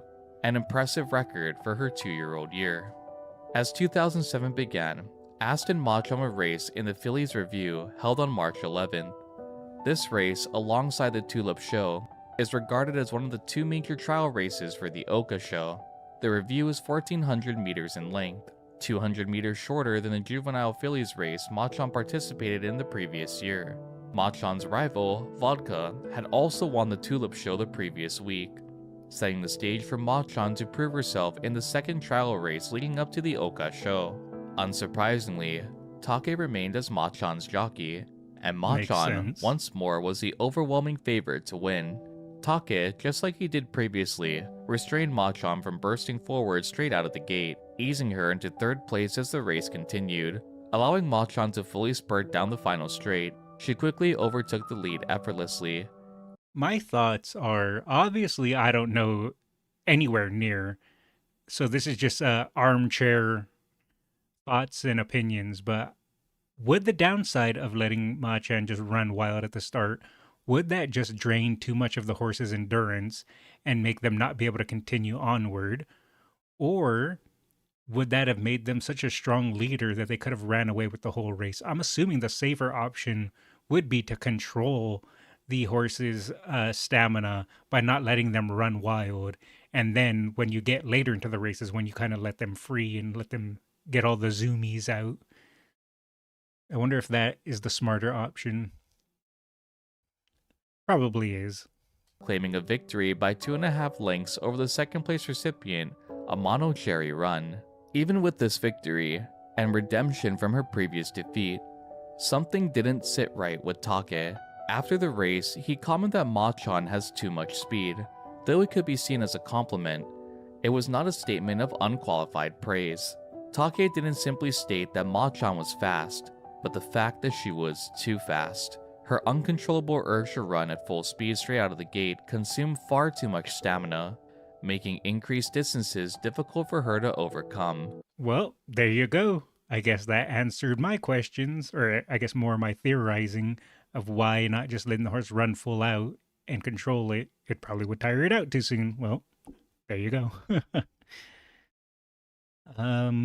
Let's see. Almond Eye and Blast One Piece actually have the same jockey silk colors. Equinox 2, Vodka owner's the same as father, so their silks are the same color. All majors have the same color scheme. Also, they are just made in different ways. And Gentle Donna and Fevry have the same silks too. Sunday Racing on them, I believe. Ah, okay. So, yeah, that's why you guys said they share the same color scheme, just different hats. I see.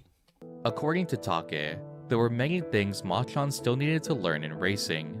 The Oka show will be on the outer track and the competition fierce. Even with these comments, trainer Ishizaka would still hold hope in winning the Oka show.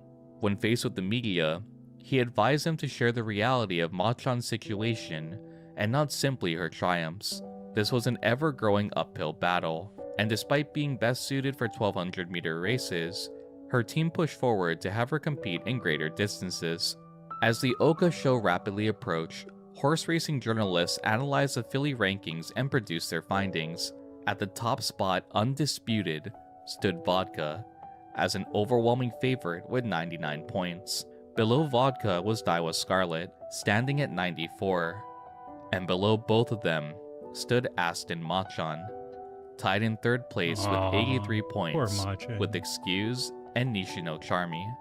Vodka's evaluation was overwhelming, and her status as the main favorite for the Oka show remained unshaken. Scarlet, who sat one place under Vodka, had only narrowly lost to her at the Tulip show. Even so, Scarlet was still highly regarded due to her exceptional pedigree, being a granddaughter of Sunday Silence and the progeny of Agnes Tachyon. As stated before, Machan, due to her sprinting aptitude, was simply born in the wrong generation. She wasn't adept to greater distances, and to top it all off, she shared the racecourse with two monsters of her generation. Even with her strength, Machan began to fade into their shadow. Aww. She was just unlucky and born in the wrong generation, just like many of the other great Umas. On April 8, 2007, Aston Machan would enter the racecourse against these two era-defining mares. Vodka, jockeyed by Hirofumi Shi, stood as the overwhelming fan favorite with a 1.4 to 1 odds. Aston Machan, once more jockeyed by Yutaka Take, stood second at a 5.2 to 1 odds. Under Machan was Daiwa Scarlet, jockeyed by Katsumi Ando, who stood at a 5.9 to 1 odds. It is important to note that in this race, the fourth horse, Shonan Talent, would stand at a staggering 34.7 to 1 odds. I'm going to try and use my memory. Now, mind you, my memory is molded, rusted, and covered in dirt and non-existent, but I think the winner of this race was Daiwa Scarlet. I don't remember though. I'm just kind of going off of gut feeling and my horrible memory. So let's see if I remember correctly or not. Probably not. And fifth favorite, Emmy's Smile, stood at 44.6 to 1. It was obvious, even if evaluated lower than Vodka and Scarlet, many still saw Machon's potential to emerge victorious at the Oka show. The audience expected to see a fierce three-way battle for the finish, with these three favorites each pushing the other to their limit.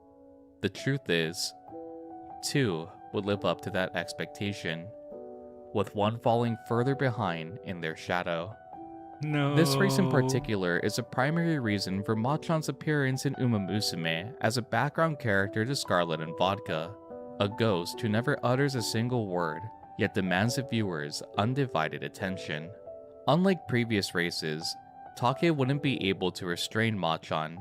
Showing her usual temperament, defying Take, Machon would run at full speed to second place approaching the final corner, crossing into the So he couldn't calm Machan down in this race. That's why she probably struggled so much. final homestretch. Machon would drift further behind. Take, who had already expressed his concern with Machon on longer aptitudes, would once more comment that Machon continued to show sprinter tendencies. Had she run smoothly with the flow of Take's guidance, he had full belief that she could have contested both Vodka and Scarlet at the Oka show. Scarlet emerged victorious, with Vodka narrowly taking second place. This would mark the shift in their generation, with Scarlet and Vodka trailblazing a Hey, look at that. My memory actually worked for once. I didn't know that was possible. Let me see. Shion, my baby, is also born in the wrong generation. Yeah, there's a lot of great Umas that were. Remember, I put that pic of Lemaire wearing some same jockey silks color as of the jockey with the owner laughing.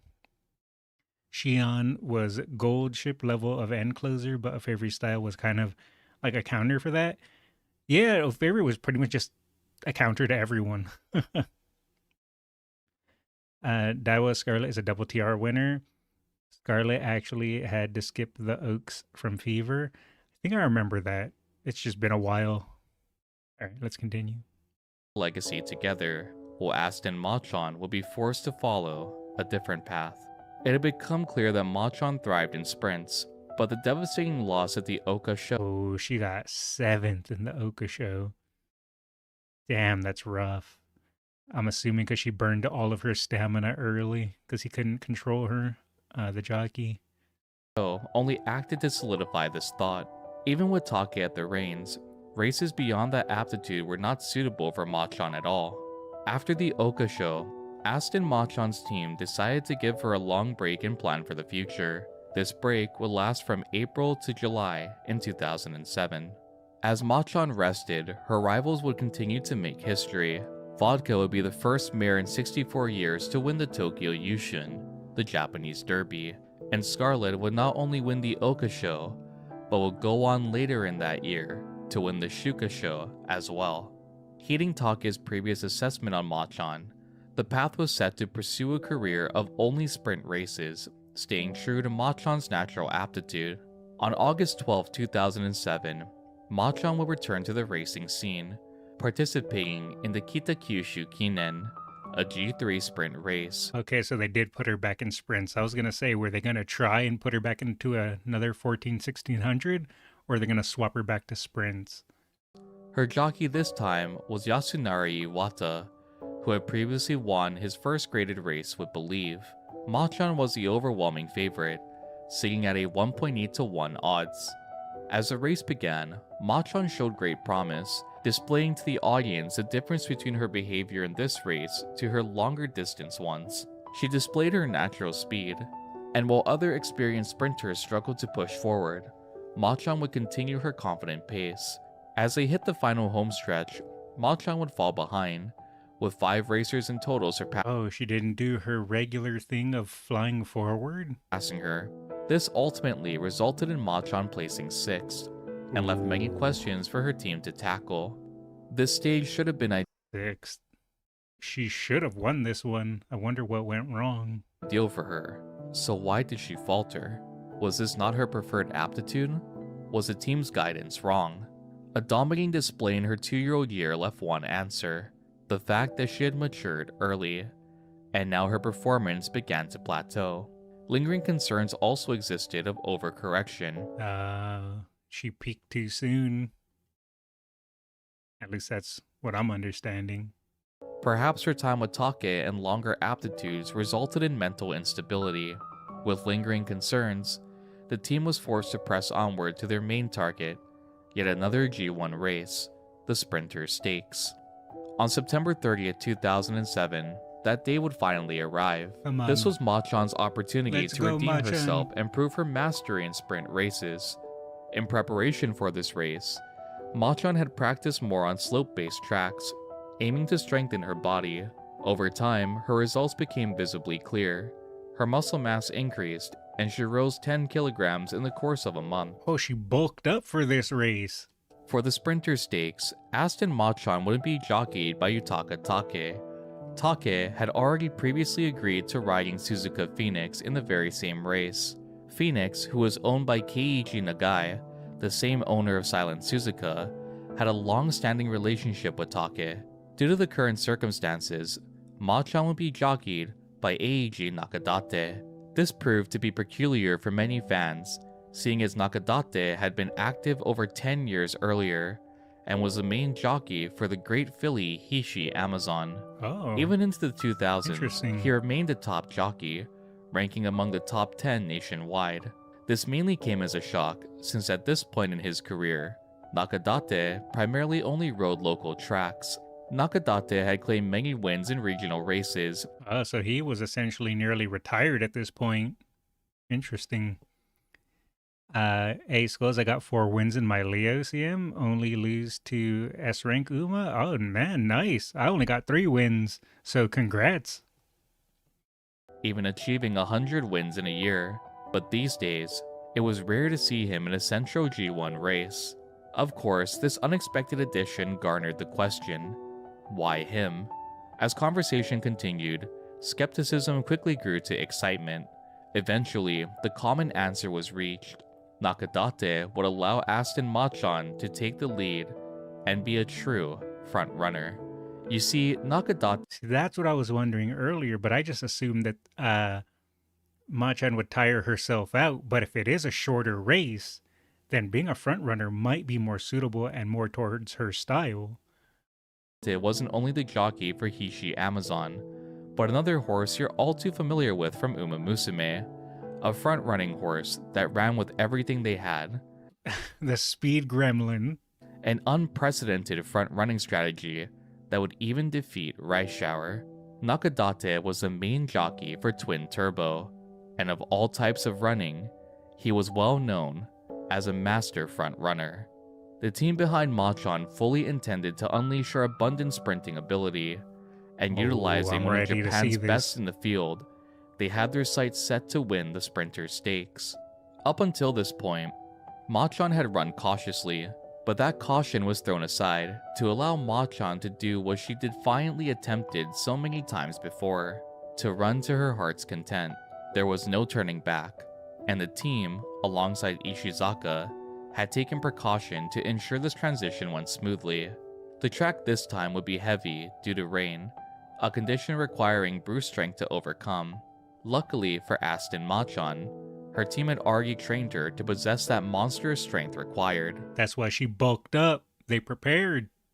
As the gates opened, Longren, jockeyed by Hirofumi Shi, exploded out of the gate, displaying a perfect start to the Sprinter Stakes. Even this start would be easily surpassed though. Unleashing all her power and unrestricted by her jockey, Machan made an incredible push to the front, easily surpassing and overtaking Longren. This was shocking to everyone watching. This wasn't a debut race.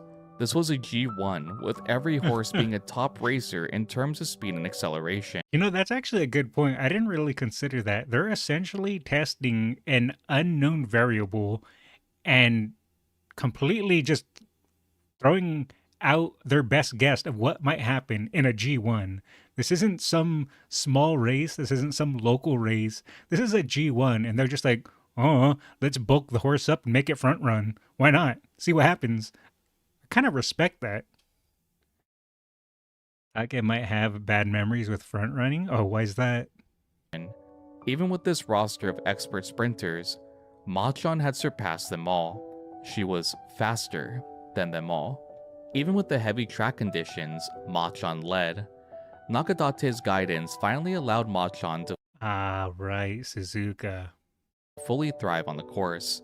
She maintained her lead uncontested, keeping 3 lengths between her and second position. This lasted until the final homestretch, where she'd extend that lead to 4 lengths. As pursuers narrowed the gap, Macho crossed the finish line. From start to finish, she yielded her lead to no one. After so many Damn, trials that's and so much impressive. hardship, Aston Macho had finally claimed her long-awaited G1 victory. You could tell, though, that she was tiring out. I'm going to go back. You can see right at this last little bit when the horses are catching up to her, you could see her stride slowing down, but she had just enough of a lead to clinch the win, but you could tell that she was definitely tiring out. And so much hardship, Right there, you can see slowly the head bobbing a bit. Aston Macho had finally claimed her long-awaited G1 victory, establishing herself as a new sprint queen. This race will also be a milestone for Nakadate, winning his first G1 race in 13 years. He That's later cool, stated too. that he'd have his own strategy to have Machan win, but Ishizaka simply told him to bring out Machan's full power. No restrictions, no stress, just ride in a relaxed Just full unlimited power. position. Nakadate was extremely grateful to Ishizaka for this request, allowing him to reignite the passion he had to race on a big stage. To say the response from Machan's team was emotional would be an understatement. Nearly every single member were on the verge of tears for Machan's win, finally being able to see her full potential after so many roadblocks in her career. Even though she would never stand aside Vodka or Scarlet, she had made her mark, claiming a victory on the greatest stage for Japan's sprinters. Aston Machan was still a 3-year-old horse, and it had been 15 years since a horse that young had claimed a victory at the Sprinter's Stakes. Oh, nice. So she also broke a dry spell, or whatever you want to call it. What was it? It had been 15 years since Yeah, she broke a record that damn it, what's the word I'm looking for? She broke. The words don't want to form. She accomplished something which hadn't been done in 15 years. There we go. I got it out. Jeez. Let me go back and read some comments because I was kind of distracted. Take rode on Kita-san Black, who's a front runner. But it took him a long time to do so. Kita-san won his retirement race as front running horse. But remember that Take is unwilling to share the story of him with Silent Suzuka. Just Bakushin. Sometimes you gotta just Bakushin. Kita's always been a front runner. Calstone Light O can't win anything over 1200 or with corners. The weakness. Black became a stayer, hence why out of the trio of Durandal, Calstone, and believed Durandal was the most successful.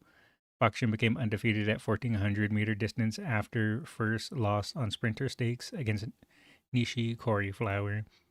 Also funny that Durandal is an end closer sprinter. That is interesting. Anyways, let's continue. a horse that young had claimed a victory at the Sprinter's Stakes. Only Nishino Flower had done the same before in 1992, making Machan the second 3-year-old horse ever to win. Nishino Flower Skulls does not exist. Just wanted to throw that out there real quick. Machan was also younger than Flower at this time, making her the youngest horse in Japan's history to win, only elevating the accolades.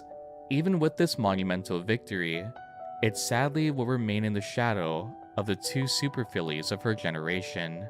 Sadly, as we've seen many times before, with this victory would come a tragic downfall.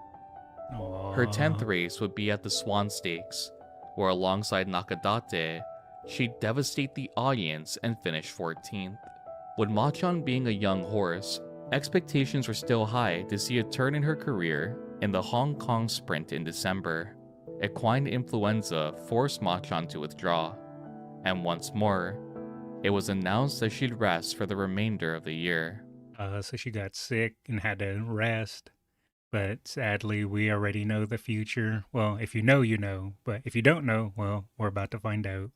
On February 10th, 2008, Aston Machan entered the Silk Road Stakes, this time accompanied once more by Yutaka Take. Instead of trying to ease into longer distances, Take would allow Machan to show her full strength in her preferred 1200 meter distance. Even with this once more being Machan's specialized aptitude, she'd ultimately place 10th. Even Take was unsure of what had 10th? occurred. Unlike before, he hadn't felt anything off with Machan, nor did he act to hold the reins to command her to pace. Like previous evaluations, Machan was still young, and only showed potential to grow as her team planned to race her in the Takamatsunomiya Kinen in March. Following this, her team had high hopes and planned to race her overseas. I wonder why she just had such giant swings in her placement. Sometimes she would perform really well and get first, second. Then other times she would get like 8th, 10th. I wonder if it was just she just didn't perform that day or if there was another reason. I wonder if there was ever an explanation as to why that was the case. But that did not happen.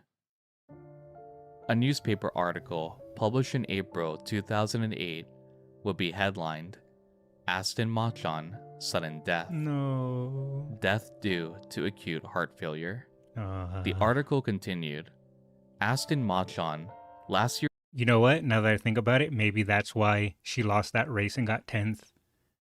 She didn't have the energy to full sprint because she already started having heart conditions. I didn't really consider that. Sprinter Stakes winner, who had been treated at the Retail Training Center Clinic for colitis, died on April 21st, 2008. She had 11 career starts and 5 wins, including 4 graded victories. Colitis is colitis of unknown causes. According to a JRA doctor, Kiminobu Yoshinari, mental factors such as stress are also considered. Only 5 to 6 horses per year develop it in the JRA. Man. Some recover, and some do not. Machan had received dedicated treatment for about 2 months, but the staff's wishes for her to recover would never be fulfilled. To say Machan's death hit her team hard would be a drastic understatement. No one took the loss more severely than Ishizaka, who was haunted by regret and blamed himself for Machan's premature passing. Her instability, though often seen as overexcitement, was a sign that Ishizaka truly feels he ignored. Though this video has shown clear care for Aston Machan, I mean, if it was just a heart condition, you can't really blame yourself for that, but I can understand why he would feel personally guilty. Obviously, you can say all day and night, like, it's not your fault, but sometimes, if you feel that way, you feel that way. Ishizaka truly felt he could have done more to care for her, to properly address her mental instability.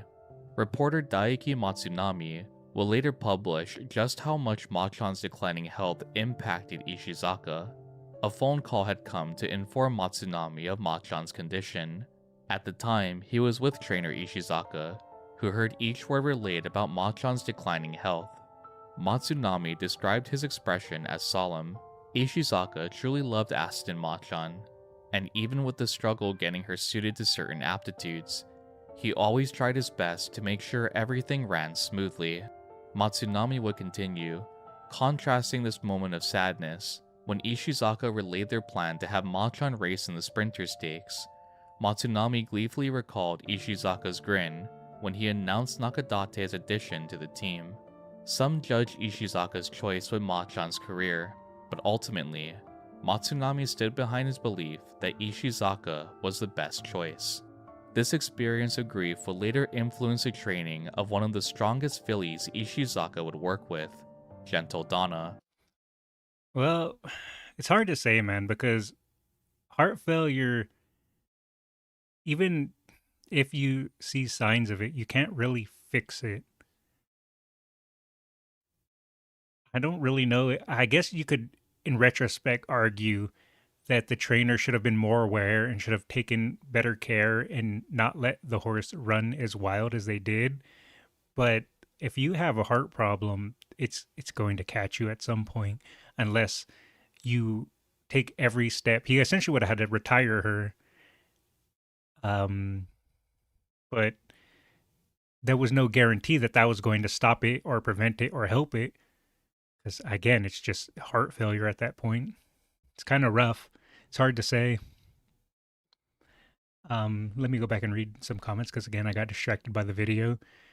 Or does it? No, it doesn't, Naze. Naze truly ruined Nishina's image. He did. Also, the reason Bakushi never won a mile race is because of a mare named North Flight. I remember HK influenza. It actually worse than COVID, but thankfully localized in HK. Oh, geez. I didn't even know that. The owner of Bakushin, and Northlight had joked what would happen if Northlight have children with Bakushin. It didn't happen, but has been fired for speculation. It makes the in-game line, do you feel your heart racing hit different? Yeah. Because I wonder if that's common in animals, if they have a heart issue, that they just randomly have a burst of like speed and like run really quick. Because I had a dog that had heart failure, and he would just randomly want to just take off running as fast as he could, and I had to stop him, and he would just randomly want to do that, and he also had heart problems. So I wonder if that's a common thing. Here comes the Donna part. They really paid attention to her getting stressed. Yeah, I'm glad they learned. They used the experience they gained through Machen to understand the horses better and to provide maybe better care that they didn't know that they should have done beforehand.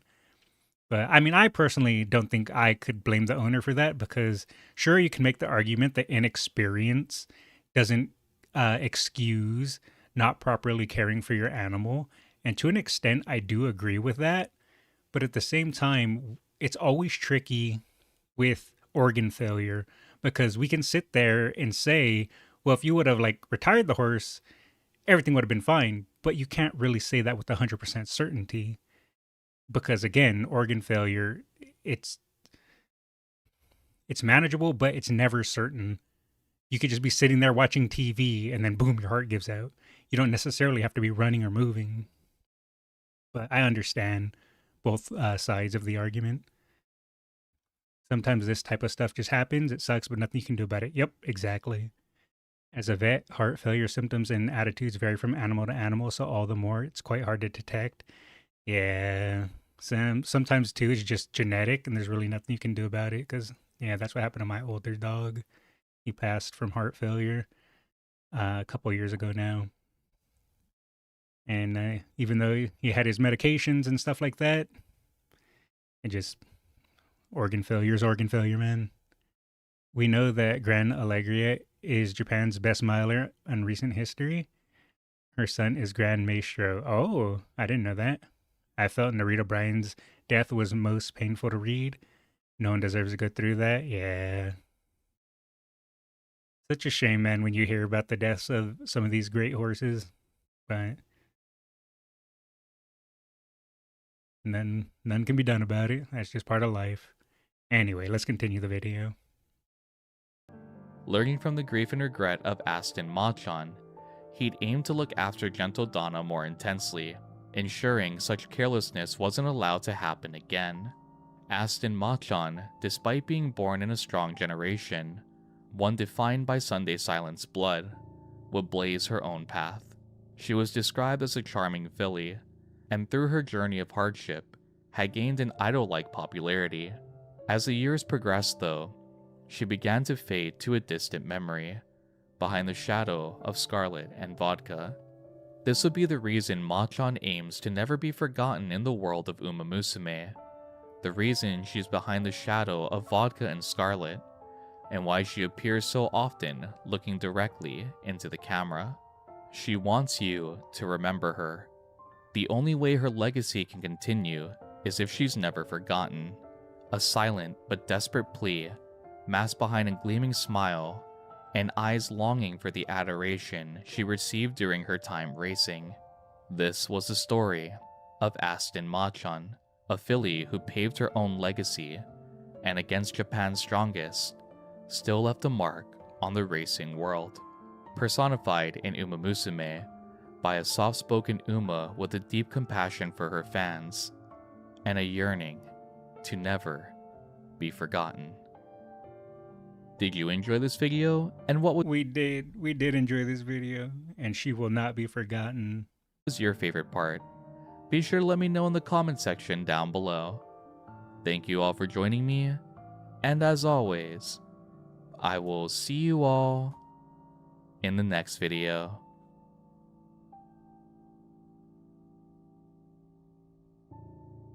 Never forget. Never forget. That was a good video.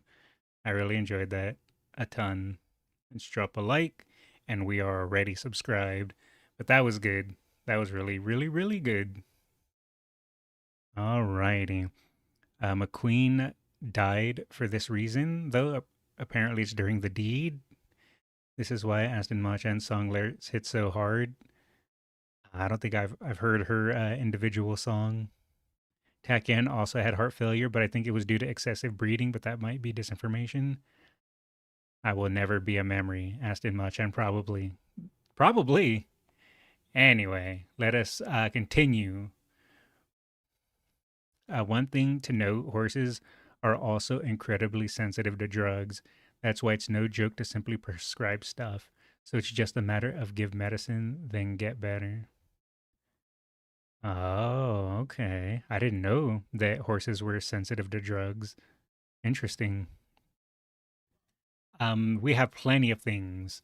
We have Symboli, Chris S. is a game story. And if anyone else has any game stories that they want to recommend, that's also a possibility. We have a ton of music, like so much music that you guys have sent.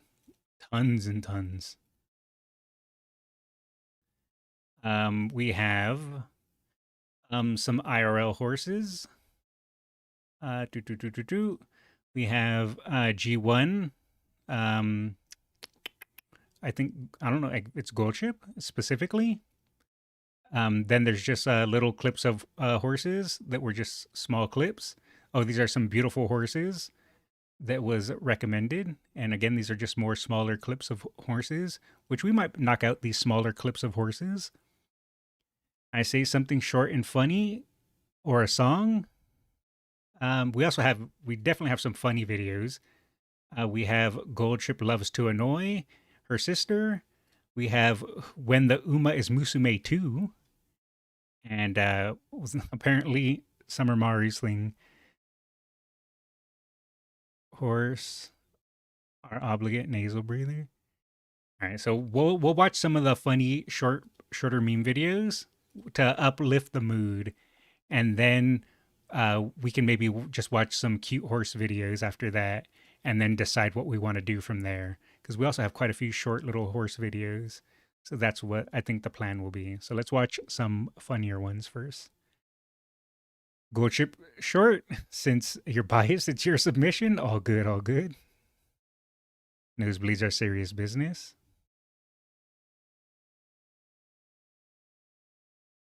That is Stegosaurus. We got Stegosaurus. All right. Actually, I do have Stegosaurus right here. There we go. There's Stegosaurus right there. That is a lot of recommendations. If I give some, I'll keep it under 5 minutes. Yeah, at the start of this stream, I gave just a heads up to people, which I guess I'll say it again since there's some people in chat that weren't in at the time, is I've been getting so many requests that I have got to the point to where I kind of just have to pick and choose. I can't watch every single thing that people have sent me. So it's nothing personal. It's not because I hate you. It's not because I don't want to watch the things you sent me. It's just I have so much stuff now. I just can't keep up with it all. So I've got to the point where I have to pick and choose now. So that was the little heads up I gave at the start of the stream. So I'll just give it again. But let's watch some funny videos now.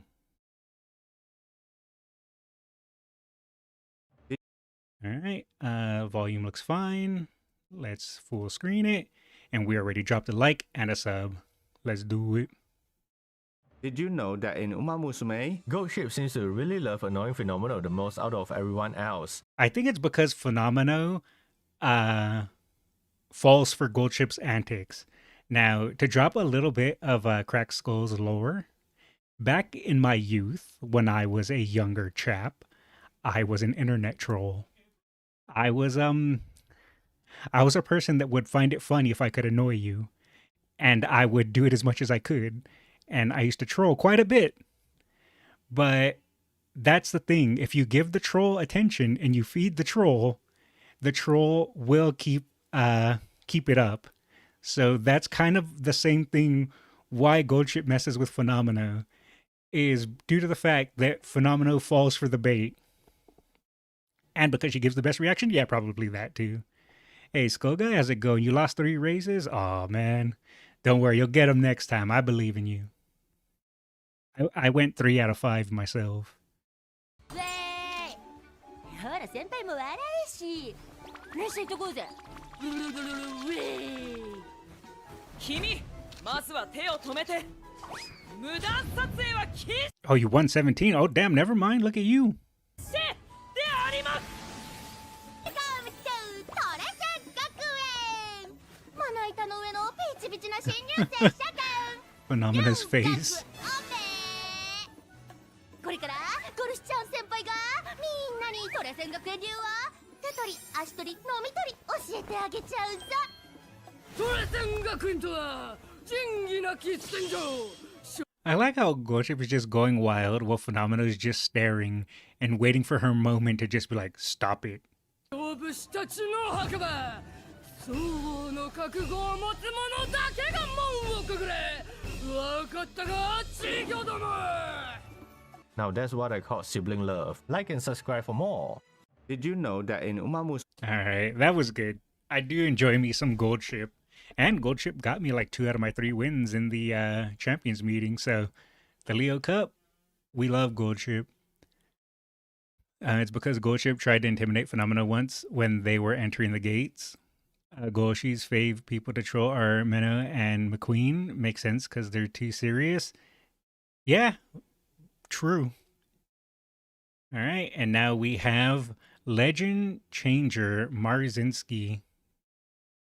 I have no idea what to expect with this, but well, let's watch it.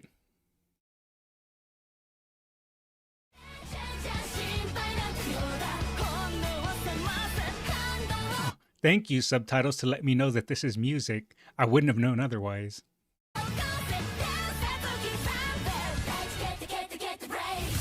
Now we are entering the final spot, folks. Oh no! Morozenski's Simpson strike looks like it's breaking! What's going to...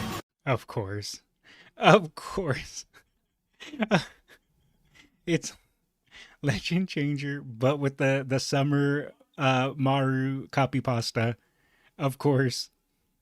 Amazing! Morozenski doesn't care! Morozenski is running fast for towards the finish line! Morozenski!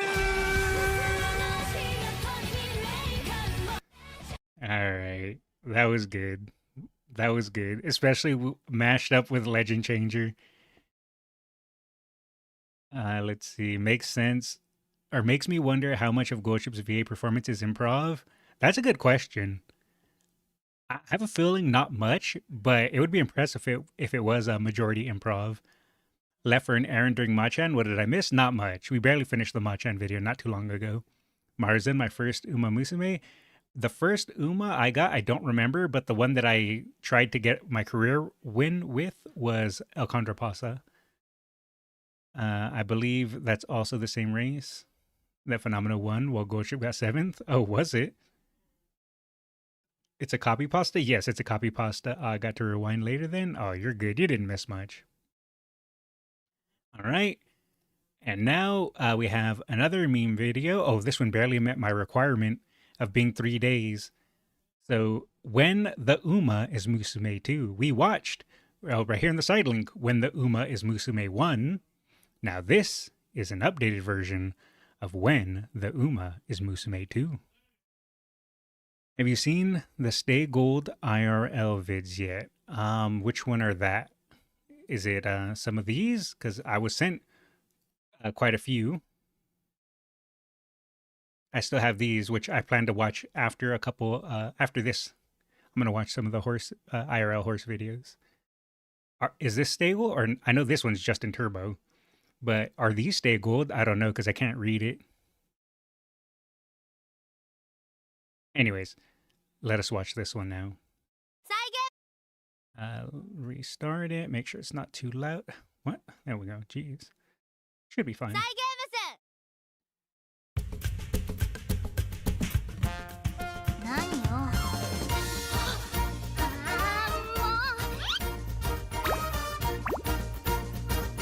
Oh, she's giving her a present. Look at that. Their rivalry is turning into friendship.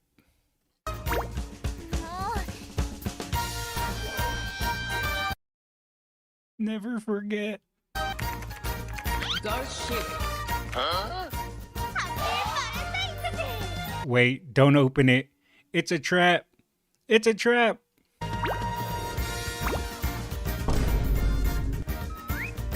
Don't do it. I warned him. I warned him.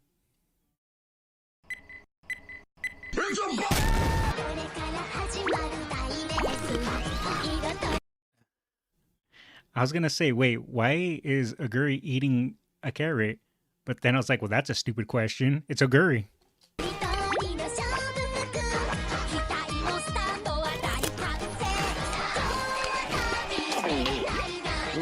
Oh, she ate that whole pile already?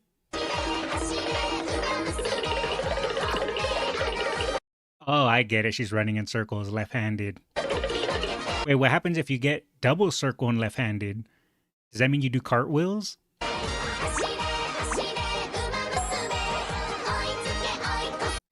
Why are they staring into my soul? I don't know how I feel about this.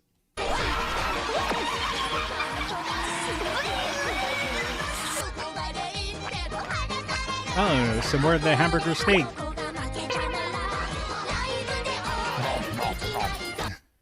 Ooh, who caught that? That's the Heavy from Team Fortress 2 eating sound effect.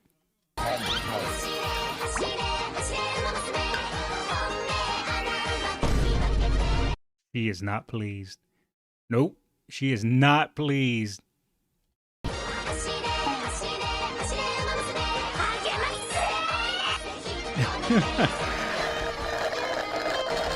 I like how every little bit that shows a Aguri Cap, she's just eating, drinking, or just chowing down on something.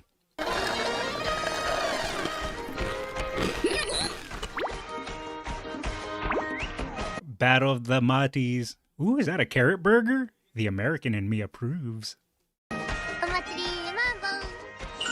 Did she just steal her thing? Oh, now it's on. What is it? Round 1, fight.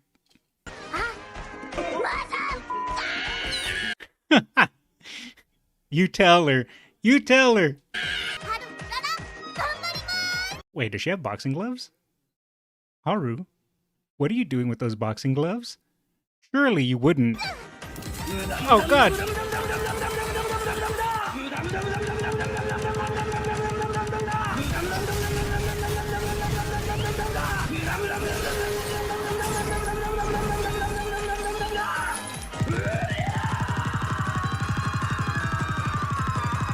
Well, I think she maxed her power.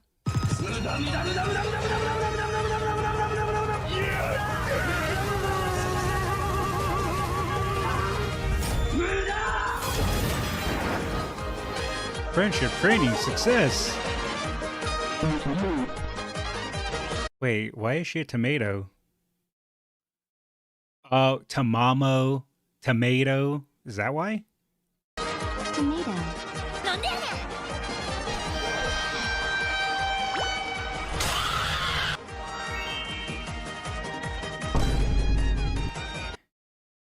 Excuse me?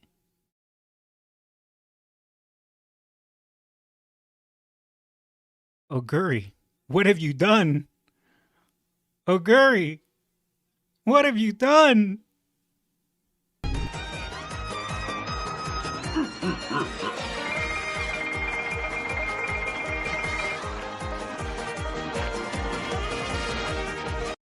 I feel like she's gonna accidentally stab her own eye with that flashlight.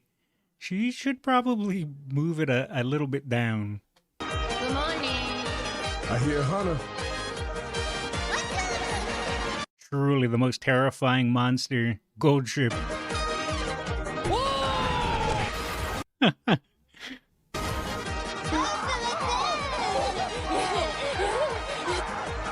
won't forget you, buddy. Of course, the little tongue thing. Oh, Smoker. I was gonna say that looked like Team Fortress 2, the mall level, but not Team Fortress 2. Left 4 Dead 2. There we go.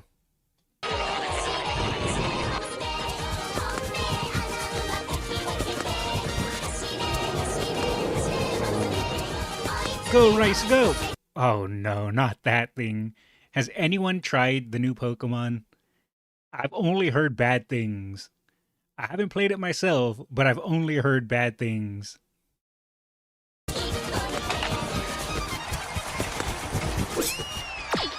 Oh, is that why it's called the Blue Rose Closer?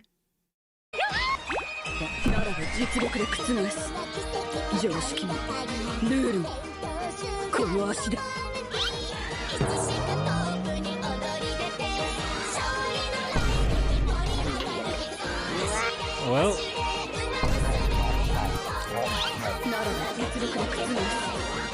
you know, Aguri might have gained a pound or two. Dodo! Of course, she's thinking about Opera O. Damn, Opera O, what are you doing up there? Season 2 reference, I want to, but I'm broke. ZA, it's decent from what I saw. Really? I've only heard people complaining about it, but that might just be the internet. Yes, I have. It's actually pretty good. The Mega Starmie is really funny when it's moving in game. Okay, maybe it's just the internet complaining about it. Piccolo reference? Oh, you know what? You're probably right. That does look like a Piccolo reference.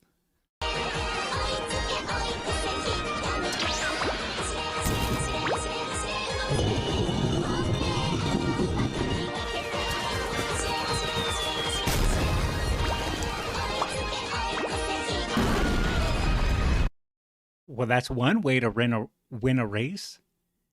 If you can't run faster than them, just get fat and sit on them. Easy. All right, that was good. I enjoyed that one a lot. That was really good. Alrighty. Let's move on to some of the IRL horse videos. We're a little late for Halloween, but you know what? It's fine. We have Justin Turbo to wish us Halloween anyway. And the Garu slide. Piccolo Aura farming before being brutally beaten. There's already parroting 1 week old One Punch Man episodes. I'm not even sure what a Garu slide is. I'm not familiar with that. Alrighty, let's continue with the Justin Turbo Halloween costume. Looks like he's a nice little pumpkin. Ooh, that's a little loud, ain't it?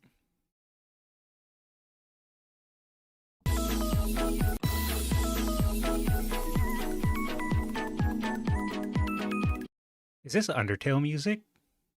I swear this is Undertale music. Or is it Deltarune?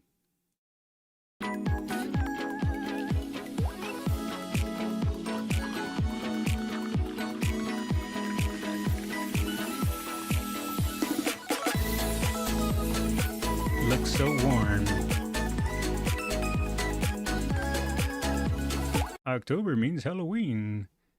There's a lazy animated scene recently with a character named Gara sliding down a hill like that. Oh, okay.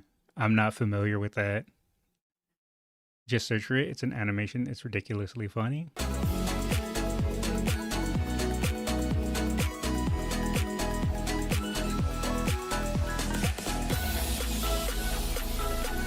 Maybe I'm just misremembering. Maybe this music is just something else and my brain for some reason connected it to Undertale or something.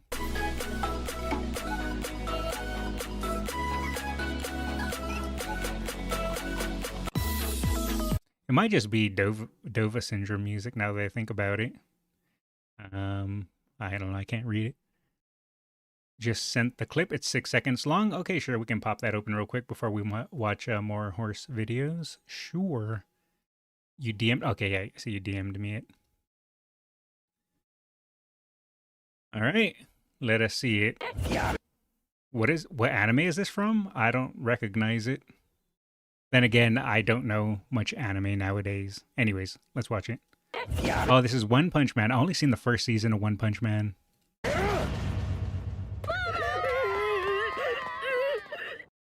Okay. I saw it. I saw it. Look at that. That's just how a cool dude slides. I see nothing wrong there. I'm liking that. Damn. Alright. Let's continue with the horses now. Toby Fox is well known to love Toho Project. That's Blue Lock Season 2 bad. If you've seen Toby Fox video message for Toho Danmaku card games, you'll know. Ah, okay. I know he's been doing music for, I forget what it was now, for years, but either way, let us continue. Bro, so cool that he prevents a shadow forming. Damn, that's when you know you're really cool. All right, so I'm not sure what horse this is. Do you guys recognize this horse? Because I don't, because I can't read it. Surely if I were to type in it into like Google Translate, it would tell me, but it's fine. We can just watch it. They're just dragging him on PowerPoint and calling that animation. Have you seen the ballroom scenes in Umamusume? I'm not sure. I may have, if you're talking about like where they dance, I have seen one ballroom scene, but I don't know if there's multiple ones. Oh, is this Dodo? Okay, this is Dodo. Interesting. Can we see the name again? If you guys can read it, it's right here. I cannot read this.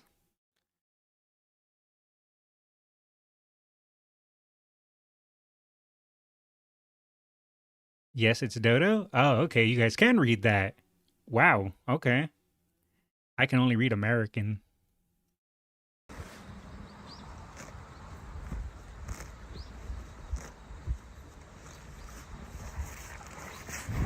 Oh, he just booped the camera with his nose.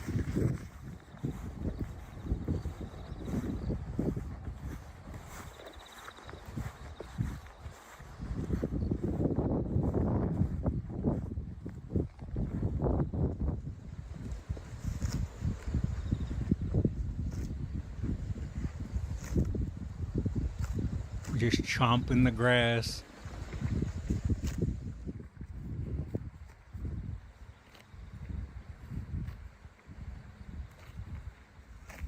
I can't be the only one, right? To where they make that, where he makes that little like chomp noise when he bites the grass. That's so satisfying. I'm not the only one that enjoys that little chomp sound, right? Look up close. He's fluffing. Are you winning, boss? I managed to go 3 out of 5 in my Leo Cup. So good enough for me. I can only read hiragana and katakana as well, and a select few kanji. Oh, nice. Hiragana and katakana is the furnace. I can read in Japanese. Kanji is still in process. Oh, look at you guys. Glad Dodo looks so happy these days and he'll get a new house. Yeah, I'm happy too. Enough to get by in Uma JP, I guess. Not great with comprehension, though. Oh, it's all good. You're still impressive to be able to read it. Like I said, I can only read and speak English. Sorry, American. Hey, Kel, how's it going? Horse ASMR? Yeah, that crunching noise. It's S tier. Wow.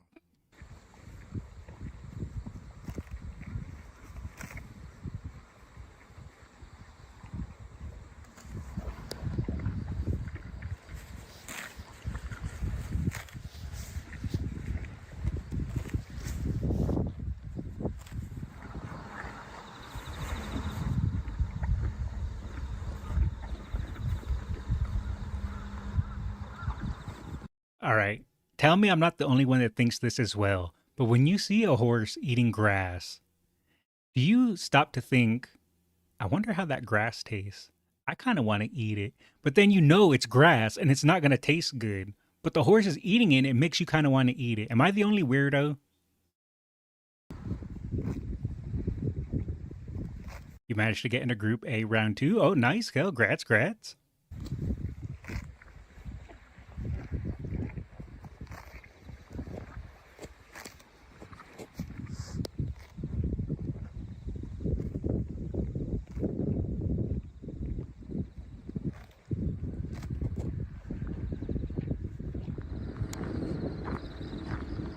And now he gets to roll around after a nice snack.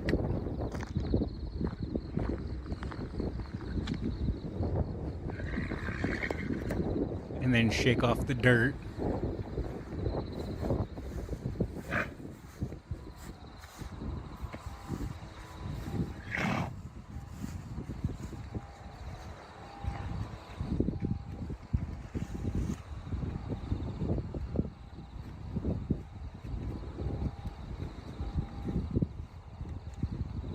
Oh, that's actually mud. No, don't roll in the mud. You're gonna get filthy. Maybe it feels good though.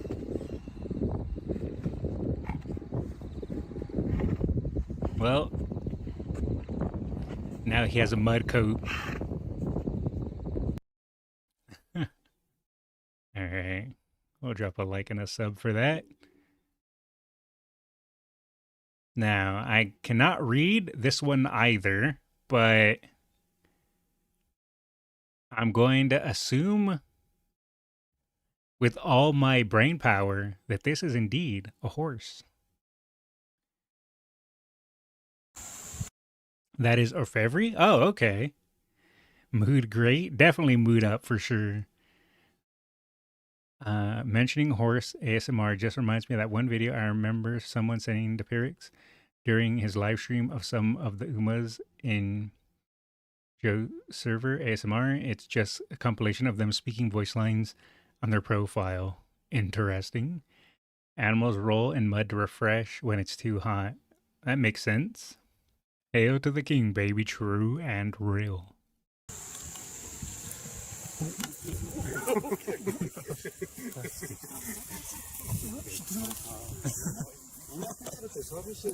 Just running along the fence, looking at the people, wondering what these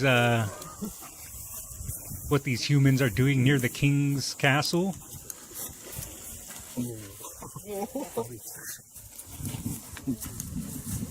Definitely looks agitated. Like, why are you people here? This is my domain.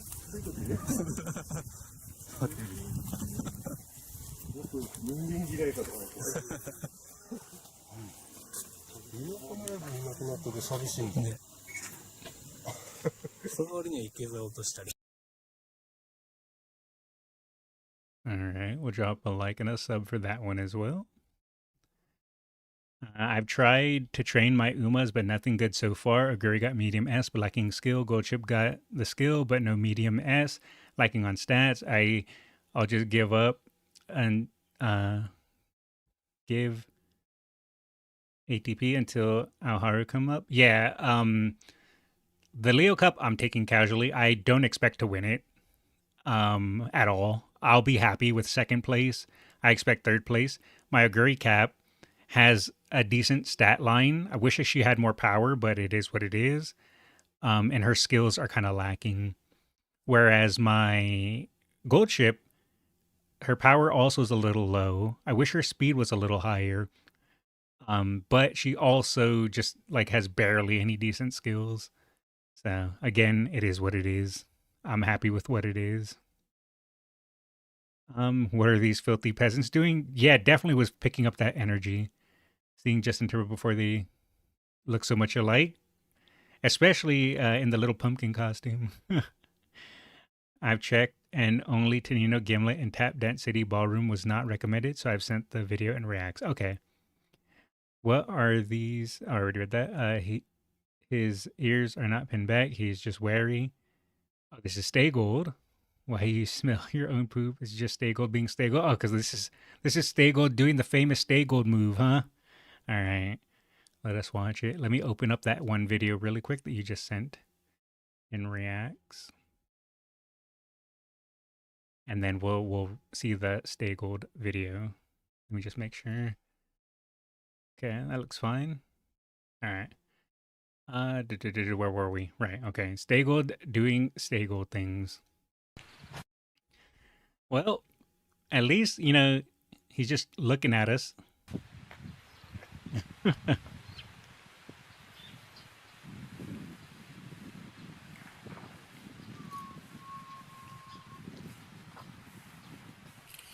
See, he's just relaxing. And then he's going... Wait, is it raining? What's that noise? Is someone sitting next to a campfire? I can't tell.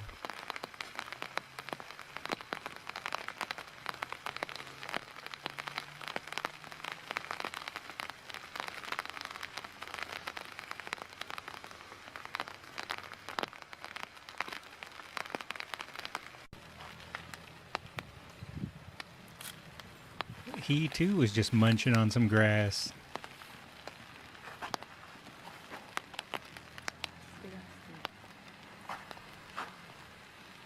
Is he about to? Yes. Yes, he is. Why? Just why? It's like he seeks it out.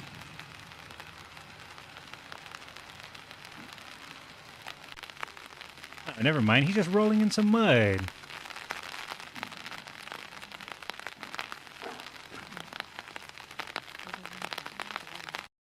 Okay, it wasn't too bad.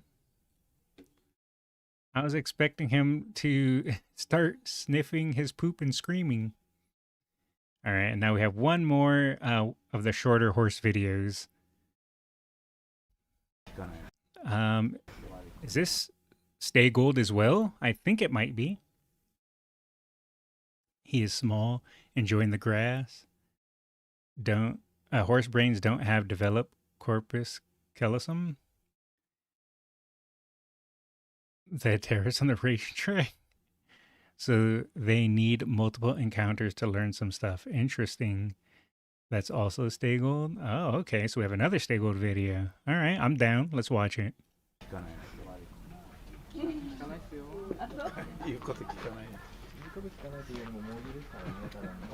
Ooh, he's giving him a carrot.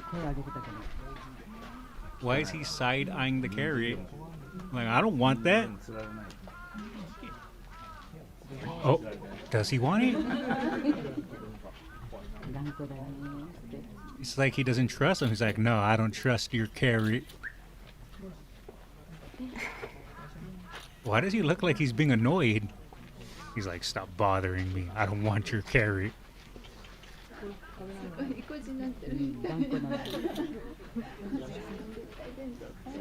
Oh.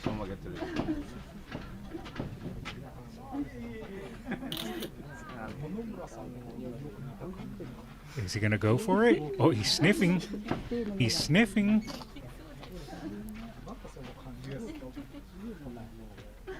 Oh, oh. He's wiggling his lips.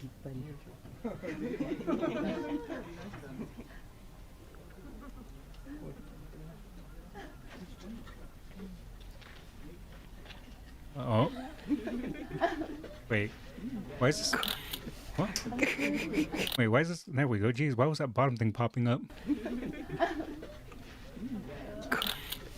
Oh, oh. Oh, now he'll take it. He'll take the carrot when he's good and ready.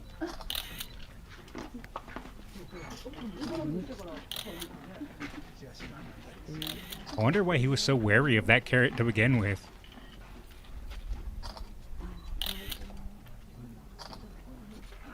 But now that he got one carrot, he's like, okay, more. I see you holding that carrot. Oh, Now you have to make him earn it again since you didn't give him the carrot. So now you have to earn the right to feed him the carrot again.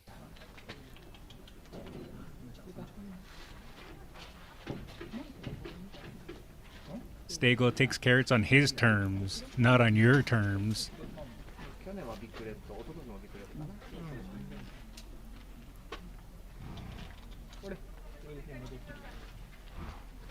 Oh. Oh. Are you really gonna bait him with the carrot? Okay, he gave it to him. Stego is pleased.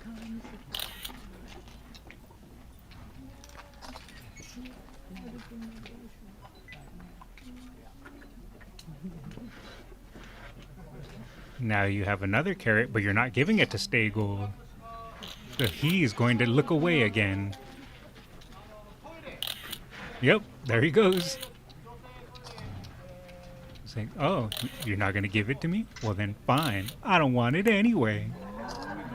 Actually, just give it to me. Give me that carrot. Alright, that was good. I like that. Stego is actually quite flexible. Stego is a super tsundere horse. I believe it. He can look behind his back just by turning his head. It's kind of impressive. Many of the real-life horses of Umamusume die from heart failure. Yeah, I'm assuming just because of how hard they have to race. I'm not surprised that's not too uncommon. Now I see why his Uma counterpart is so laid back. I see. Just a chill Uma. Asan, Machan, and Gentle Donna are connected. Also, one time he sees a pony. Alright, so that now finished the shorter horse videos, the shorter meme videos. So I guess we can watch this one since it was just recommended and it's pretty short. And after that, we can work through some of the shorter miscellaneous videos because we have a few miscellaneous videos that are pretty short as well. So let us watch this one and then we're going to work through some of the other shorter videos. We'll drop a like. Let me just double check. I don't remember if I did or didn't. Okay, I did. So laid back, you could call him stone gold. All right, I'll give you that one.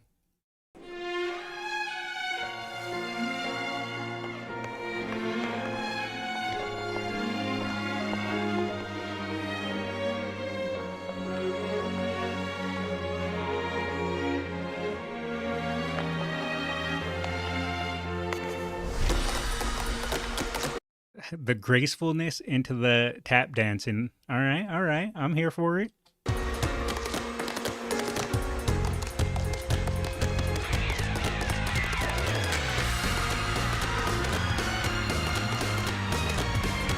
I feel like tap dancing would be incredibly difficult to learn.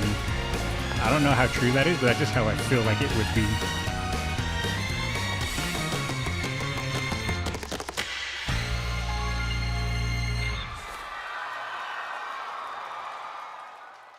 It's a cool little pose. Also, I love her hat. But that's just me being biased. All right, let us go through some of the shorter videos. We're going to look through them. Okay, this is 3 minutes. And we're going to essentially just start going through all the shorter videos. And then we can kind of pick and choose again.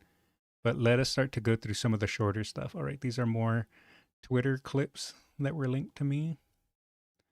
This was, I'm not sure what this is, but it was linked to me and it's 2 minutes. So we can throw that to the front of the queue as well.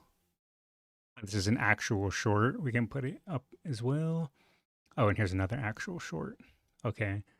So we'll go through some of these shorter ones and then we'll go through these actual shorts. And then this is 2 minutes. I don't know what it is, but it was sent to me. And yeah, all right, let us do it. Art problems are close to undetectable. Ah, I see. All right, let us, this is 4 seconds. What is this? King's Flyer Distribution. What is she giving flyers for? Is this a training event in JP? Because I do not recognize this. I'm going to assume it's something to do with a JP event. Interesting.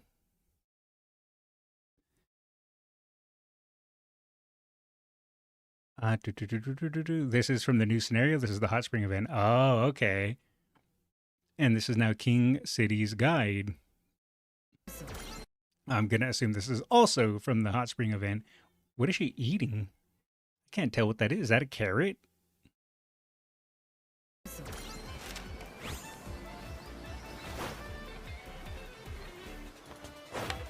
Oh, I like the little pose there.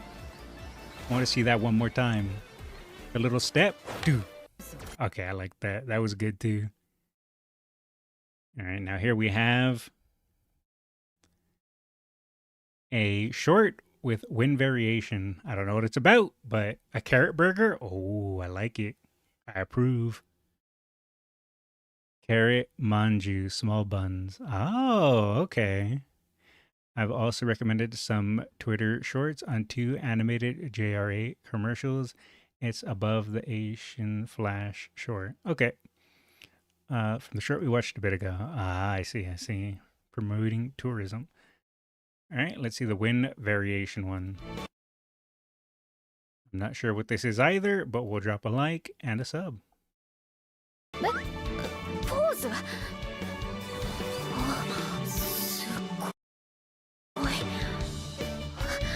私も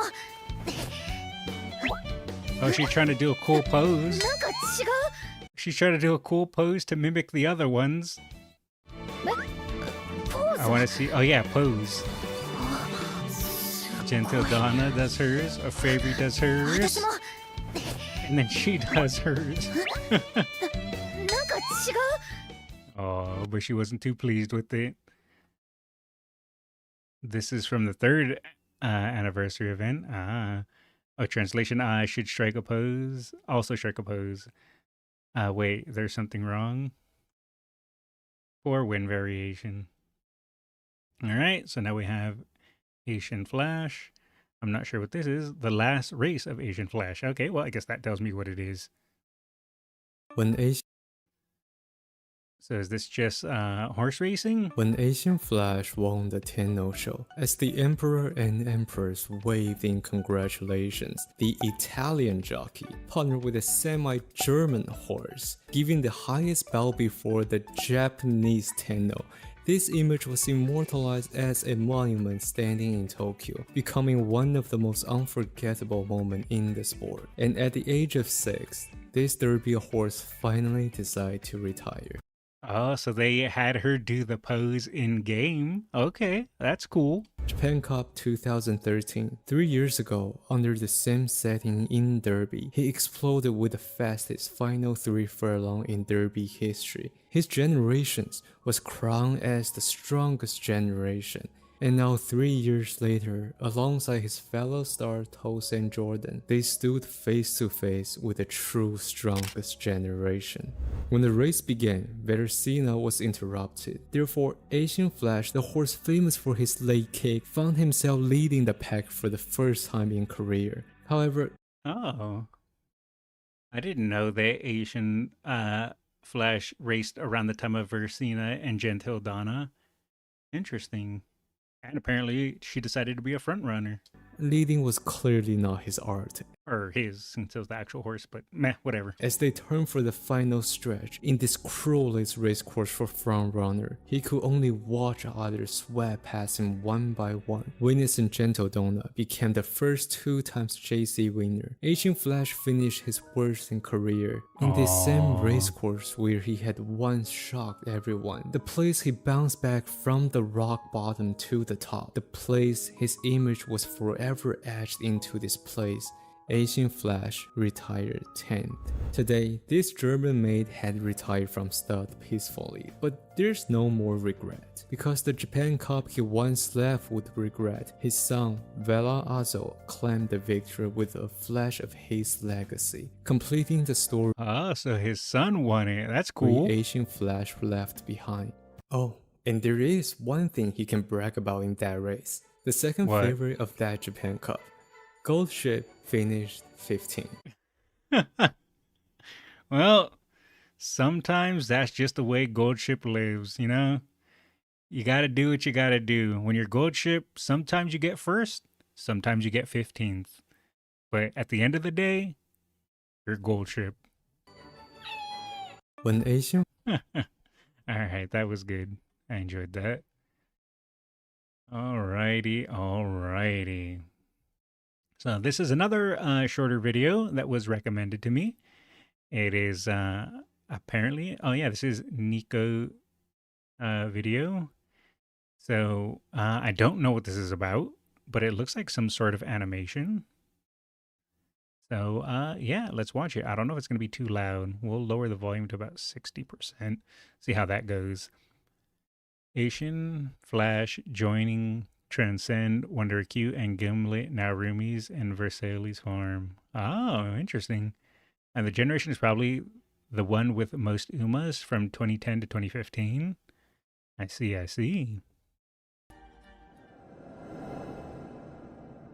Oh, this is a Forever Young animation. Oh, okay, and it has subtitles. That's cool. All right. It looks like I can put the volume up a little louder. We'll do it to about 80. So is this like the story of Forever Young, starting from birth to current times? I'm going to assume that's what this animation is based off of. 優雅なるフォーエバーダーリングの息子であり、伝説の名馬リアルスティールを父に持つ。2つの名門血統が交わり、偉大なる未来を宿した存在だった。1歳馬の彼は JRHA セレクトセールにて調教師矢作義人の目に留まり、9800万円で落札された。98 million yen, jeez. 大地が彼のキャンバスとなると矢作は語った。 I like his hat. その名伯楽の下でフォーエバーヤングはダートの才能を開花させ、2歳児は無敗のまま未来のスターとして輝きを放った。3歳馬となった彼に矢作は新たな挑戦の場を求め中東へと視線を向ける。砂漠の星の下、彼はダービー2冠を成し遂げた。まずはリアル、英雄の歌のように響き渡る走りで勝利を収め、そしてドバイへ。 そして名高きケンタッキーダービーの舞台でフォーエバーヤングの名は世界に轟いた。惜しくも敗れはしたが、その勇気と闘志は誰の目にも明らかだった。帰国後、彼はダートクラシックを制し、東京大商店で堂々と1年を締めくくる。こうして彼は王者としての地位を確立したのだった。そして今、4歳を迎えたフォーエバーヤングに父の影が重くのしかかる。 リアルスティールの最高の栄光は4歳児に手にしたグレード1ドバイターフでの勝利だった。だがフォーエ Oh, okay. I like the little story build up. I'm invested. バーヤングはさらに大きな夢を見る。彼が目指すのは世界最高賞金レースの頂点。父を称えるだけでなく、父を超えるために、己の伝説を築くために、有望な者が運命を手にすることを証明するために。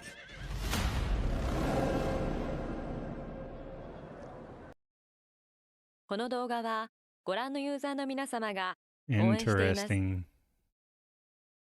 Well, we know that Forever Young just won the Breeders' Cup. I don't know when this cup is going to happen, but it's cool to see the build up to it. Very interesting.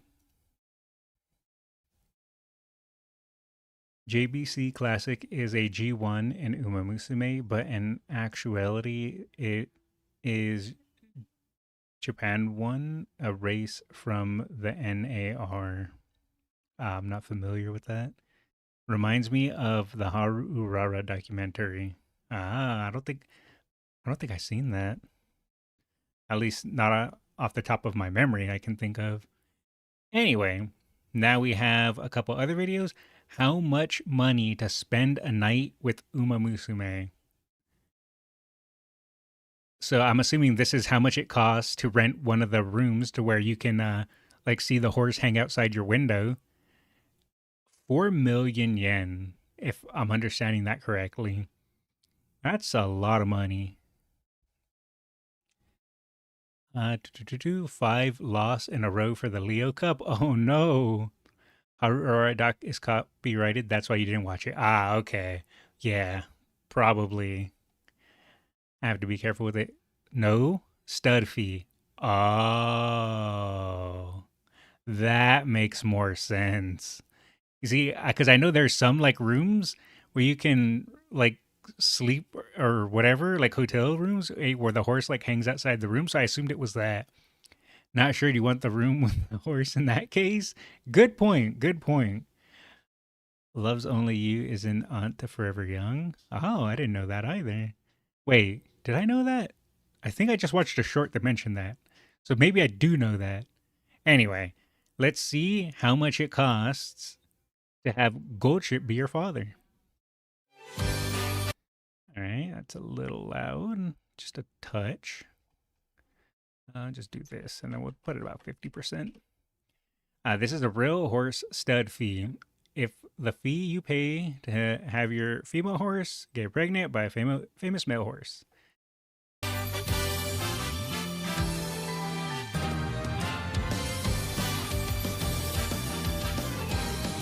All right, so Mambo is only 100,000 yen. Not too bad. Yano Muteki is 100,000. Also not too bad. Who's going to be the most expensive? Who do we think? It has to be Kita-san, right? Kita-san Black has to be the one that's probably going to be the most expensive. I don't know, though. I guess we'll find out.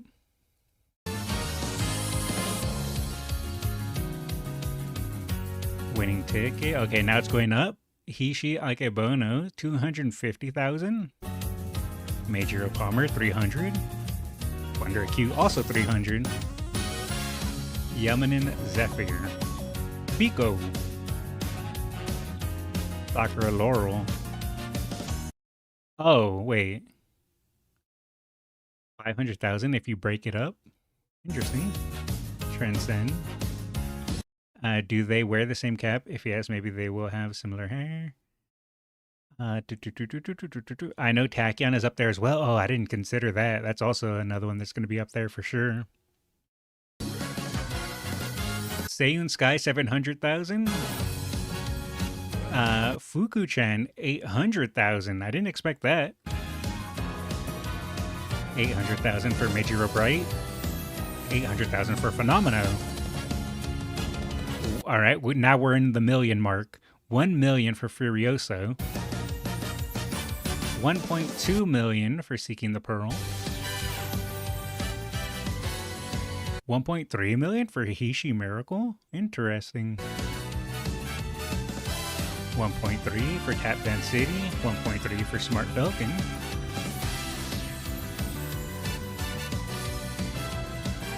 $1.5 for Asian Flash. Another 1.5 for Wind Variation. Mambo's not a G1 winner. Oh, that's probably why she was cheaper. Some farms only charge till a positive pregnancy, then collect the rest for a safe birth. Oh, so that's why it's broken down like that. I was wondering why that was. Most you just have to pay outright regardless of a pregnancy or not. Oh, that's rough. I mean, I guess if the horse is like a really sought after stud, then I mean, if you can charge just for a chance at having it breed with your horse, that's probably going to be worth the fee, whether the pregnancy happens or not. So even though I think it's a little greedy, I can understand it. Some stud fees are paid up front, but will be refunded if pregnancy did not happen. Oh, okay. So they also offer some form of refunds. Okay, I'm learning. The stud fee of King Halo only increased after his full one. Oh, so that can also affect it. I guess that makes sense. If you end up, if your children end up being successful, it just boosts the stud rate. I don't recall seeing any offspring of Xion. This is probably why Goldship is so high, since he has such a high success rate. Makes sense. Anyways, let us continue. Nakayama Festa, 1.7 mil.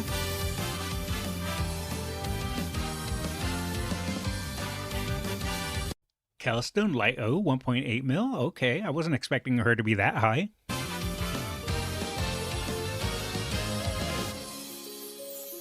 I mean, Meijiro Ryan makes sense because 90% of the time when I'm training Umas for the champions meetings, Meijiro Ryan somehow in way, shape, or form ends up being a parent to one of my Umas. So, just like real life. Marvelous Sunday. Bubblegum Fella. Dream Journey being 2 mil. Let's see. I wonder who's going to be more pricey, Gold Chip or Orfevre? I feel like probably Gold Chip, right? Narita Top Road. No reason. Cheval Grand. Durando. Heyo. Oh, damn. Meisho Dodo's up there too. I wasn't expecting that. Well, she is the fastest horse, even if just in straights. Yeah, true. That's fair. Marvelous Sunday actually never placed below 4th. Oh, damn, I didn't know that.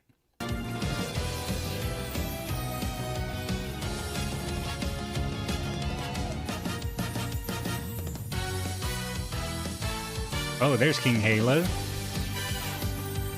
Tofano Reiki. Jungle Poppy. I mean, we're really going up there now. Oh, there's Gold Chip. 4 million.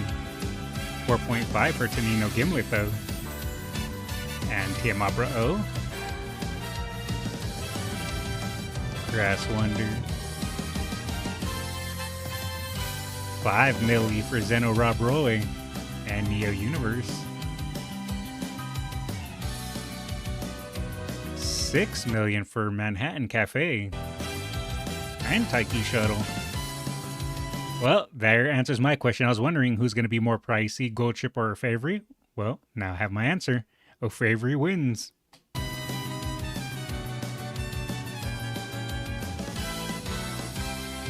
Fuji Kiseki.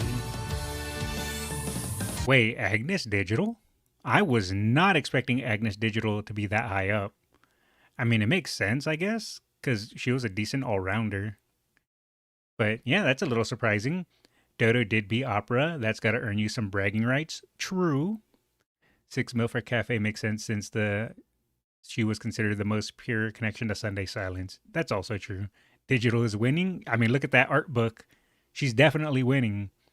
Guess having the Triple Crown helps. Yeah, that probably gives you a nice little boost for sure. El Condor Pass being 8. Special Week being 8. That doesn't surprise me. Stay Gold being 8. Yeah, I'm not surprised. Duramenti is 10 million. And then Tachyon coming in here dropping a 12 million. Kita-san Black. 20 million yen. Holy crap. That's probably what I spent for her SSR card and I only got 2 LB.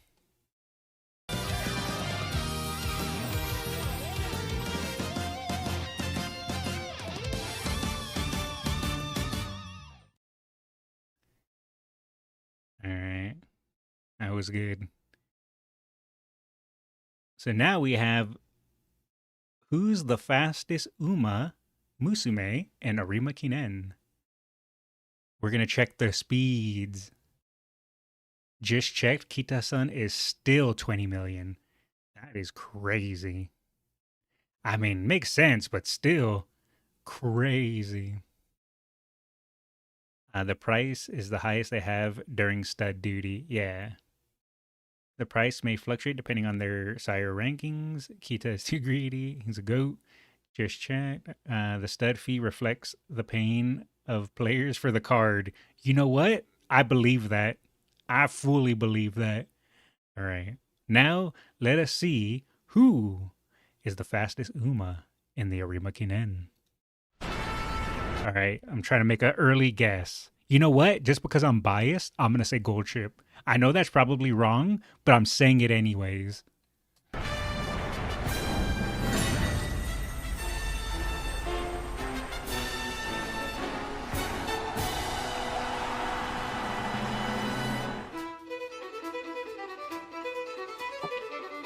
Haru Urara never participated. You know what? I'm still gonna say Haru Urara got the third highest speed, even though she never participated.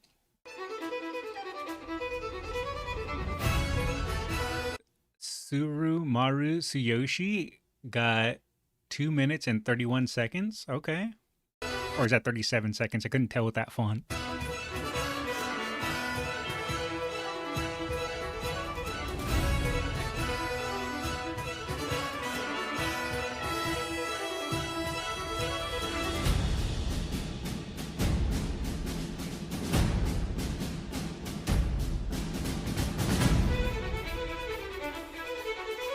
Is the video a little loud? Because it's a little loud to me. Let's drop it just a smidge.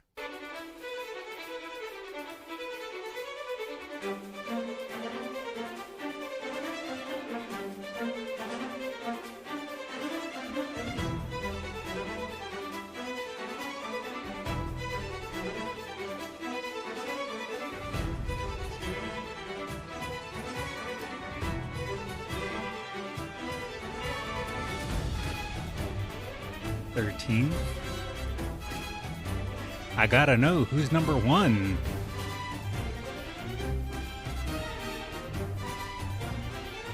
Fuku-chan. Marvelous. I know some of you have noticed, but I've gotten into the obsession of linking Marvelous Sunday song every Sunday in the Discord. I know some of you've seen it, but it's become a personal habit of mine.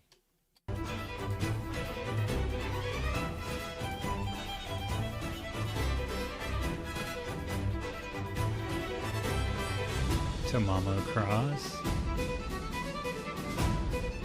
Jungle Pocket. One. Oh, there's a first. That has to be a seventh then. It's kind of hard to tell between the 1 and the 7s with this font.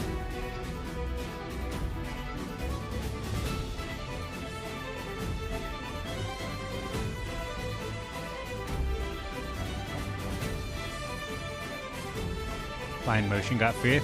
I say it every time, but Fine Motion is still a princess to me. They can't take that away.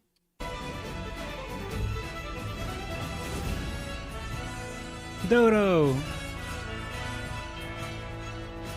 Opera O.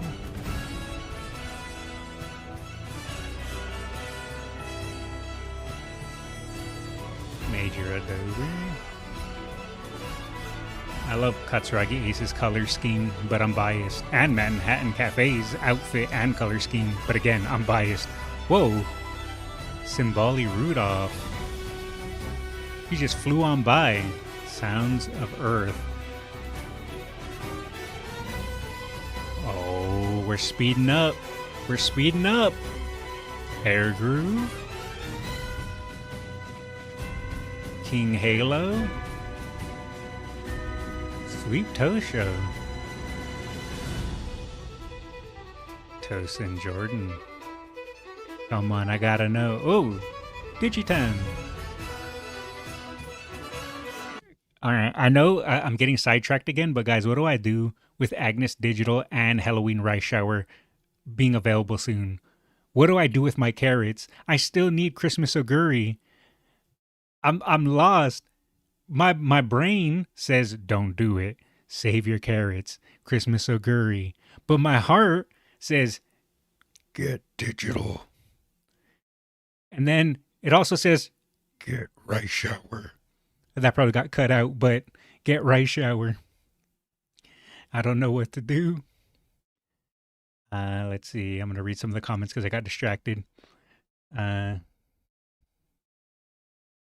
Sumaru Tsuyoshi is still alive, but there are a few pictures of him. No, the numbers their placement in the race when they participated in the Rimakinnen. Oh, okay. I listen to her song in Spotify quite often. Tamamo Cross is funny when she's at the gate. I think she is still a princess, just not Scottish anymore. Oh, okay. Yeah, I think she was an Irish princess, I think. But I think they removed it. I'm not sure. Christmas Oguri is 2 months off. Go ham. You say that, but my carrots are limited. You're getting digital. Skulls get digital for the memes. I do want digital. Not even for the memes. Or hold out. Yeah. Evil Skull and Evil Skull.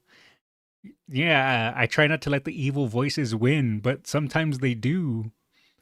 We also have Cafe in a few months. Oh man, you're right. I forgot about Cafe.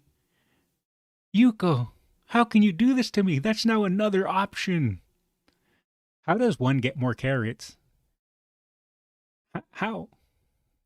I'm waiting till Rudolph and Aurora. Flash won the parents' meeting. You're getting Festa. Scottish is Rob Roy. Mix them all good. Credit card. There's a magic solution called a credit card. Let's play.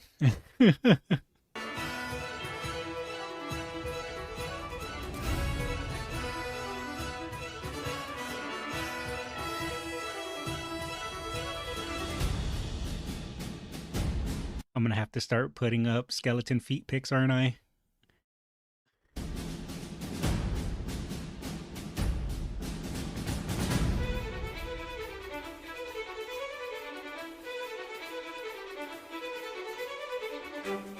Kawakami Princess. Oguri Cat. Open up that Only Bones account. That's how I'm gonna have to make my carrots money and fund my Uma addiction. Damn. Trust me, you guys don't want me to take off the top hat. Oh, Favory.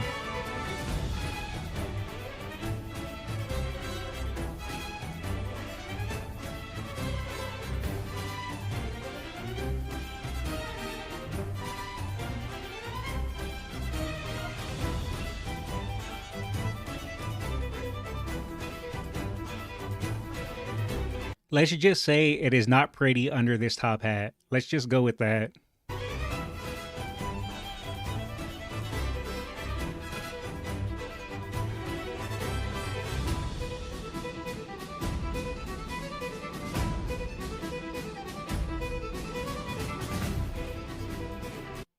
Wow. What was that timing? Stevie, what was that timing? Skull without his hat, more shy than Shovel Grant, and as soon as you say that, Shovel Grant appears on screen. That was some amazing timing.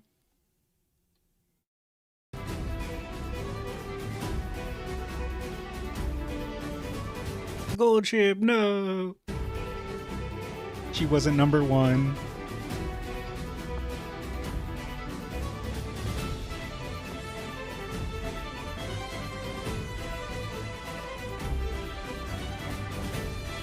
Oh, Mambo did pretty good.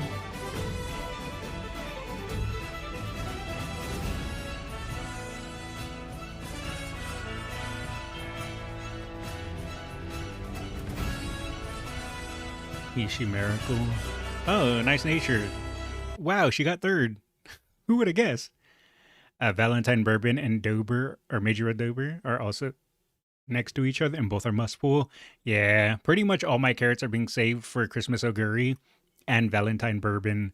But man, part of me wants to roll for Digital and Halloween Rice Shower. But I already know. And I already know what's going to happen if I roll for Rice Shower. Because the world hates me, and because there's the Skulls Super Creek meme, I'll get Super Creek instead of Rice Shower. And I know that's what's going to happen. Because I just feel it. I feel it in my bones.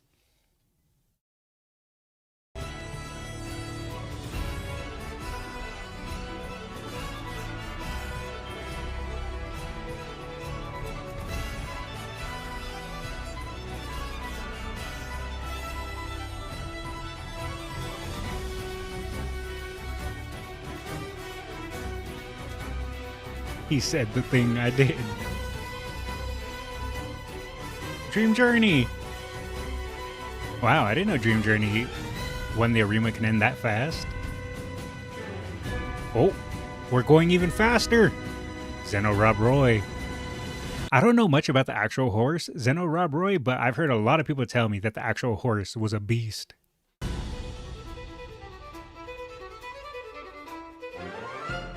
Oh, and the winner, Zeno Rob Roy.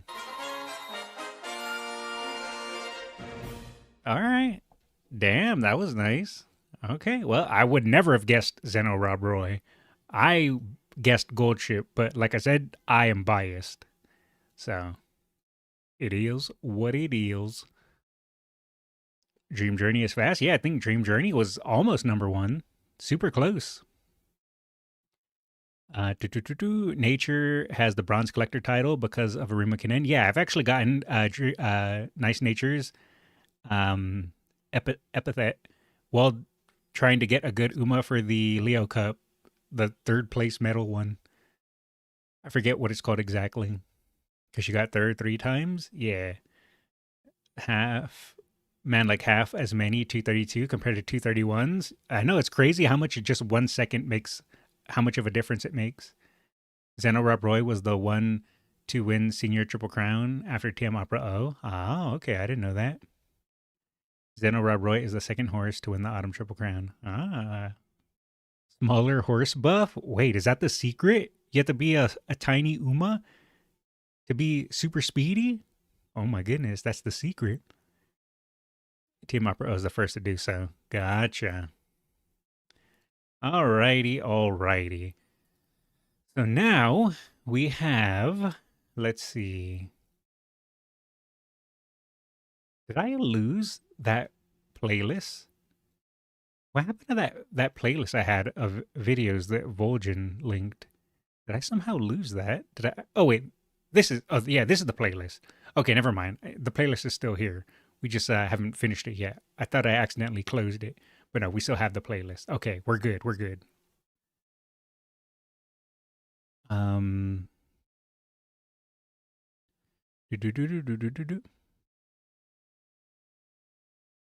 Halloween special gameplays. Oh, right.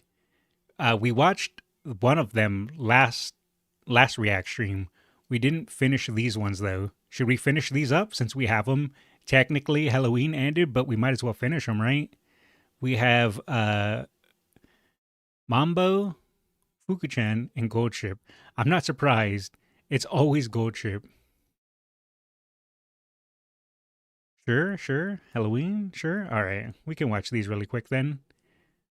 It might not be Halloween, but you know what? As a skeleton, I celebrate Halloween every day.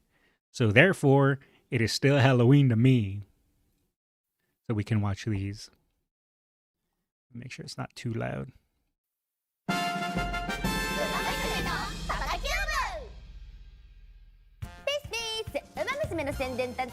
Anything but training. But training is good for your soul. We must train our Uma so they become strong. Hello, Gold Ship. 一緒に遊ぶのはこいつらだ。マチカネ福来たると申します。よろしくお願いします。マチカネタンホイザーです。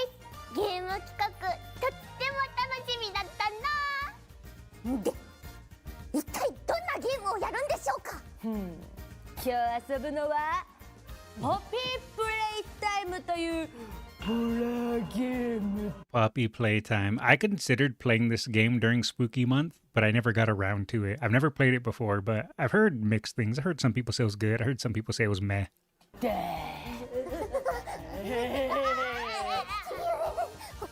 Hello.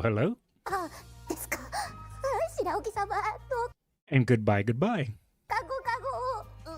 娘たるもの、しっかりとしたメンタルもなくては怖がってなんていられません。頑張ります。そらいきだ。ポピープレイタイムは廃墟となったおもちゃ工場が舞台のホラーパズルゲームだ。Wait. There's puzzles in it? Never mind. I don't get along with puzzles. Me and puzzles are not friends. No siree. Did you watch the video of a gray cap relaxing in the hot springs in Silent Suzuka in training and in his stable? I'm not sure, Jeff. I might have. I forget a lot of the things I've reacted to. The way I'm able to tell is if the video has a like, which I'm going to do right now. That's how I can normally tell if I've watched it or not, because I have a really, really bad memory. 順番にプレイしてチャプター1のクリアを目指していくぞ。わかりました。頑張るぞ。突然。なんてこともあるかもしれないからから見てるお前らも気を抜くなや。怖い状態でパズルなんてできるでしょうか。パズルの神様、ひらめきの神様もどうかご加護を。 Almost all horror games have puzzles. Yeah, but I hate puzzles. In case you guys haven't noticed, I am not a smart skeleton. それじゃあ早速スタートだ。えいえいNote from me, a lazy translator. What you're about to watch are the last 13 minutes of Poppy Playtime 1 with English subs. I'm really bummed I couldn't provide a longer one subbed, but please understand I'm doing all of this on a potato phone. Wait, he's doing this on a phone? Respect. Lastly, check out my English translation of Uma fan arts on Twitter too. Enjoy. I shall enjoy, thank you. メイクフレンズ。じゃああそこに置いてお供えしますね。よいしょ。あ、照らされている。よかった。開きました。じゃあ進むか。はい。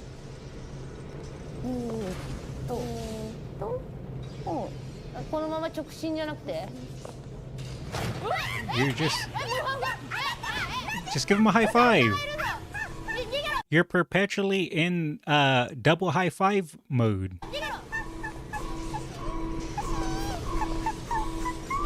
Well, time to go into the conveyor belt that says do not enter. どういう状態？どういうこと？え？行き止まり。Oh. Oh, well, time to go down. ドキドキドキドキドキドキドキドキ。君のハギーが来た。走ってきた。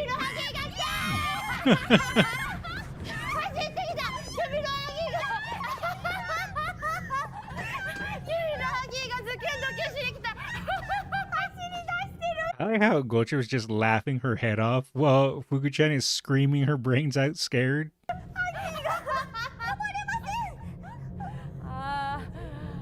強靭な走りだったな。こんな思いは初めて。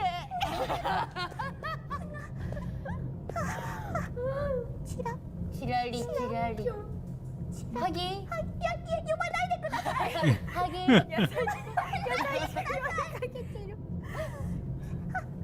Maybe Huggy just wants a hug. ハギー待って。怖い。待ってハギーハウス。ハウス。レンジャーでもいけるの。Oh. Well,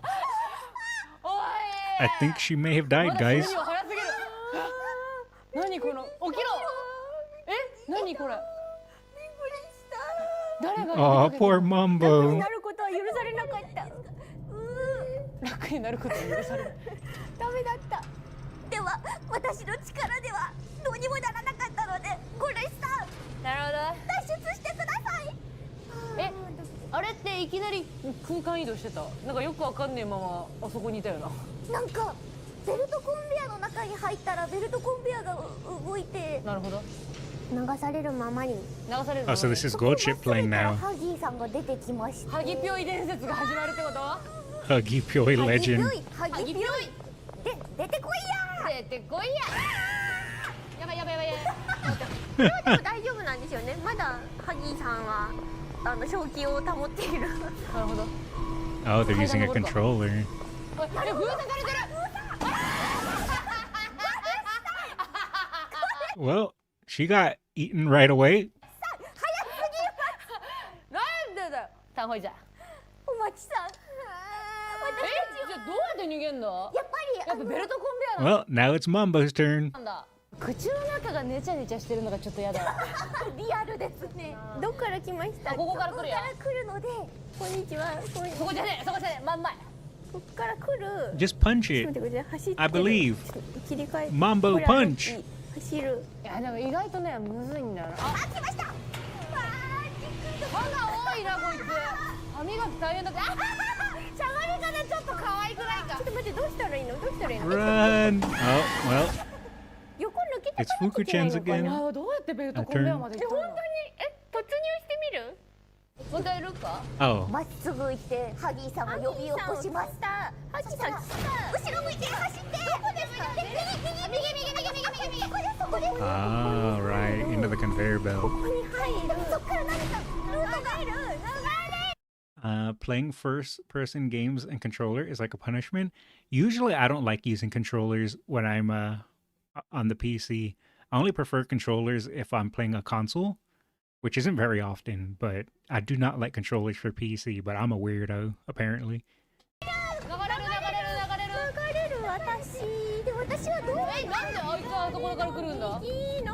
She started singing.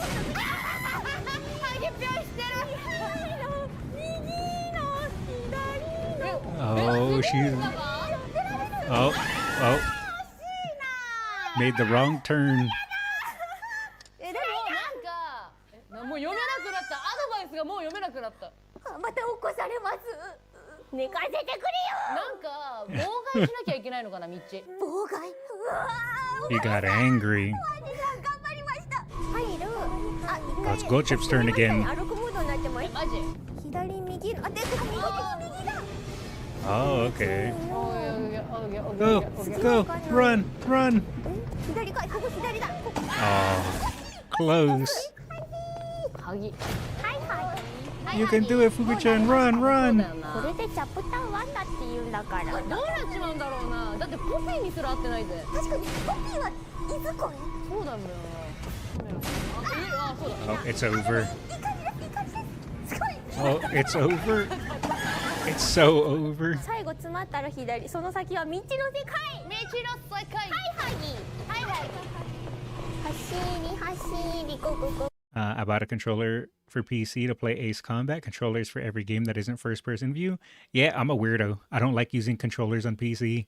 I will go out of my way and use weird keyboard controls over controller for PC. I don't know why. I don't like controllers on PC. It just doesn't feel right. But if I'm playing, I don't know, a console, which again is very rare. I don't really play consoles anymore. But if I am, I need a controller. But for PC, nope. I'd rather use keyboard controls. なんでここで走れるんだ。でもめちゃめちゃ進んでたけど。そうですよね。なんか途中まですごく正解な感じがしました。左の右の左とかで。次右キーの左だ。ここで出てくる右でこれで左だ。ここで左次左。ここ左。いったでどこや落ちるよ。あ落ちる。落ちていってみる。落ちてみよう。Is she gonna do it? Is she gonna escape? 私はどこ？ She's doing it! Uh-oh.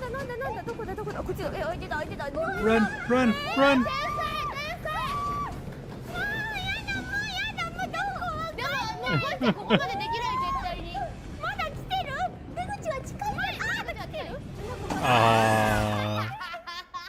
That would have got me there too, though. I didn't know there was a crouch option.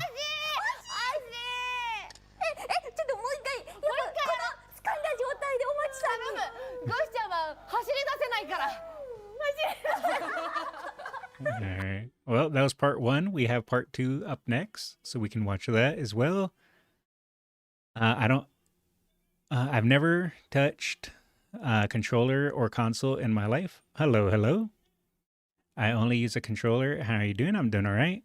I only use a controller for games with analog movement. Everything else is mouse and keyboard.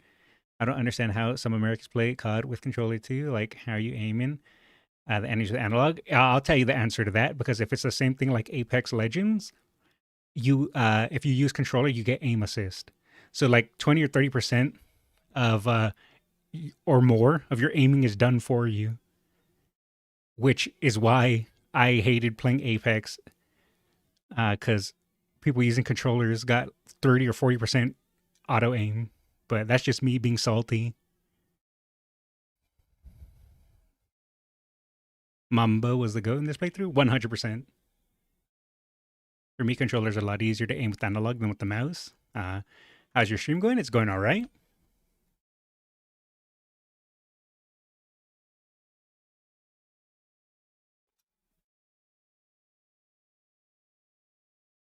Alrighty, let us start setting up for the next one.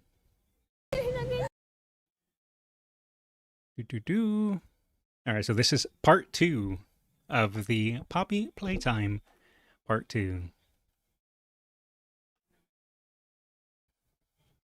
How has your day been so far? It's been fine, and FYI, I am not looking for art, so no thank you.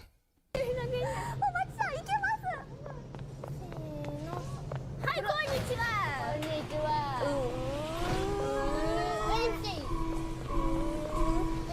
ハギぴょい、ハギぴょい。ハギだっち。ハギぴょい。ハギハギハギハギ3、2、1、はい。おしたむパパが。おしたむパパが。ちょっと今日どん天だからね。あ、こっち。でも歌ってる余裕ないんだよ。 Okay.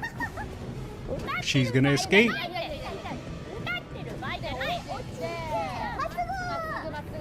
ずっとまっすぐ。レンジャーがもう来る。A ボタンを押さなきゃいけない。 No, turn.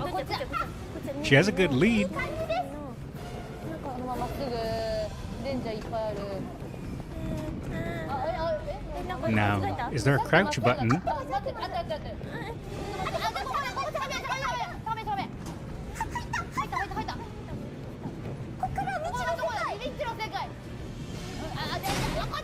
た。Uh-oh.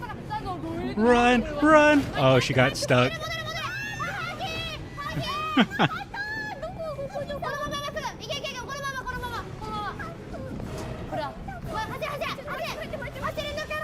So close! Uh-oh. Wait, where do you go from here?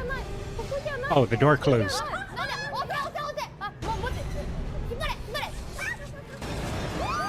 Oh, wait. Oh, okay, it fell.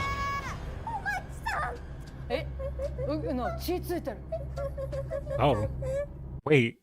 There was blood. It fell to its death? いや、じゃあゴイシちゃんたちは脱出しないといけないから。そうですね。これも必要な。そう、必要な犠牲です。前に進もう。行きましょう。後ろを振り返るな。振り返らない。終わった。とりあえずまっすぐ進もう。多分大丈夫。頑張った。Mambo, the true gamer. 素晴らしいです。ちょっと才能あるかもしれない。才能あるよ。ハギの才能ある。Huggy talent. ハギ狩りの才能があります。野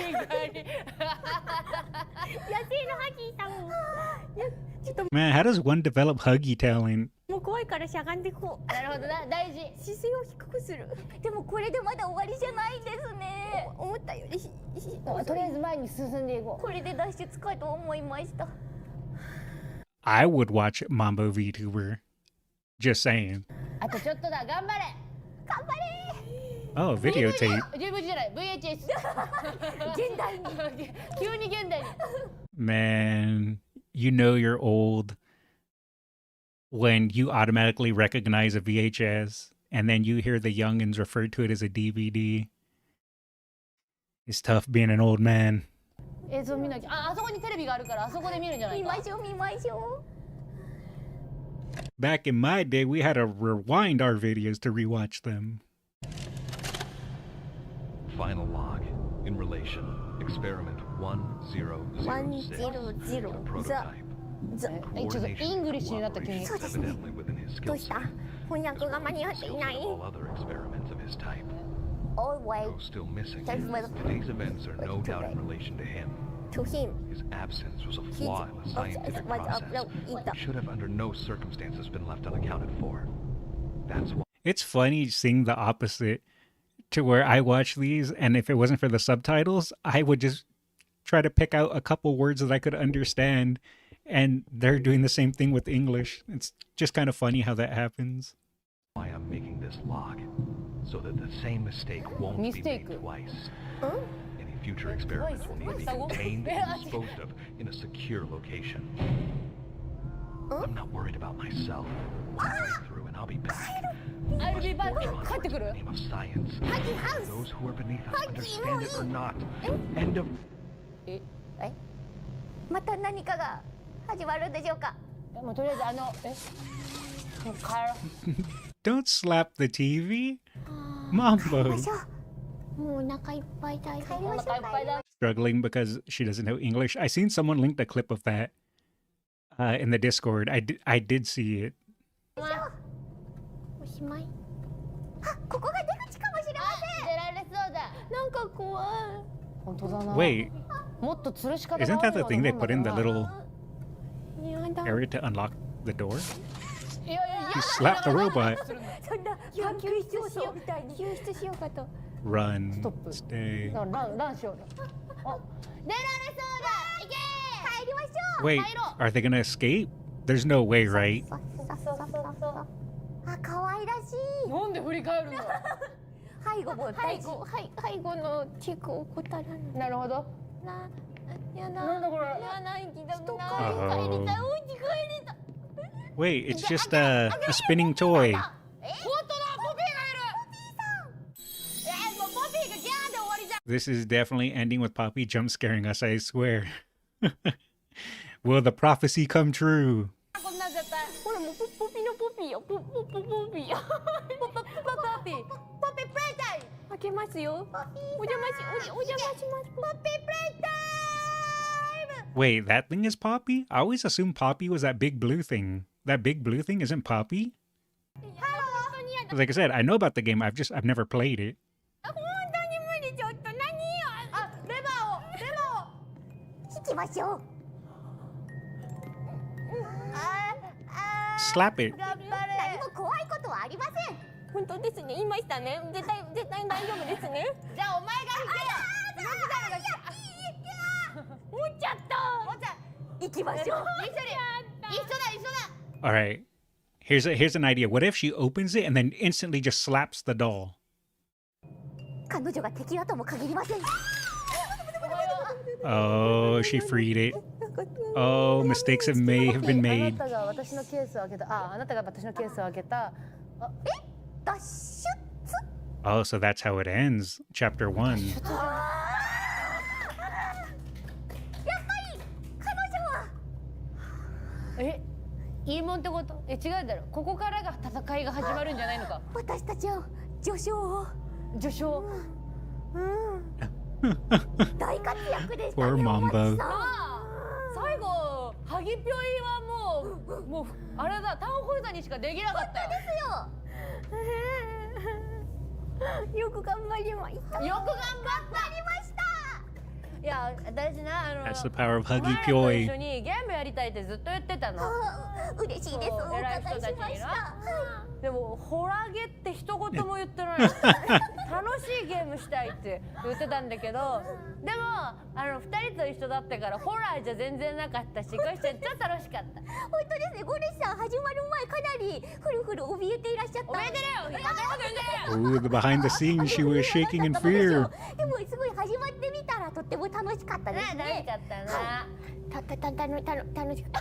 あれ They broke Mambo. ってことでチャプター1はここまで。はい。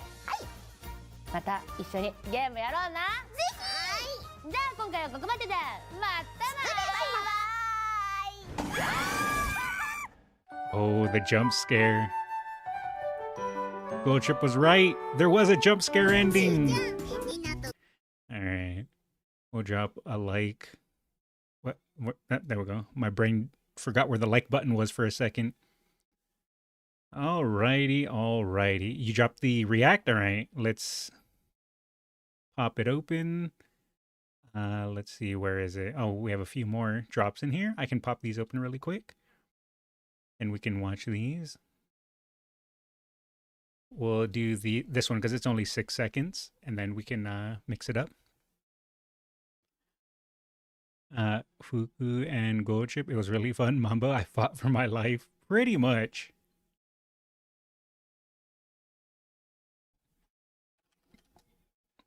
Alrighty, let us watch this one now. I can't let you have this.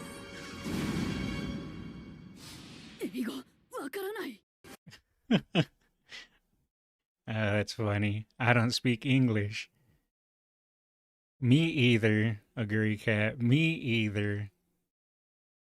Alrighty.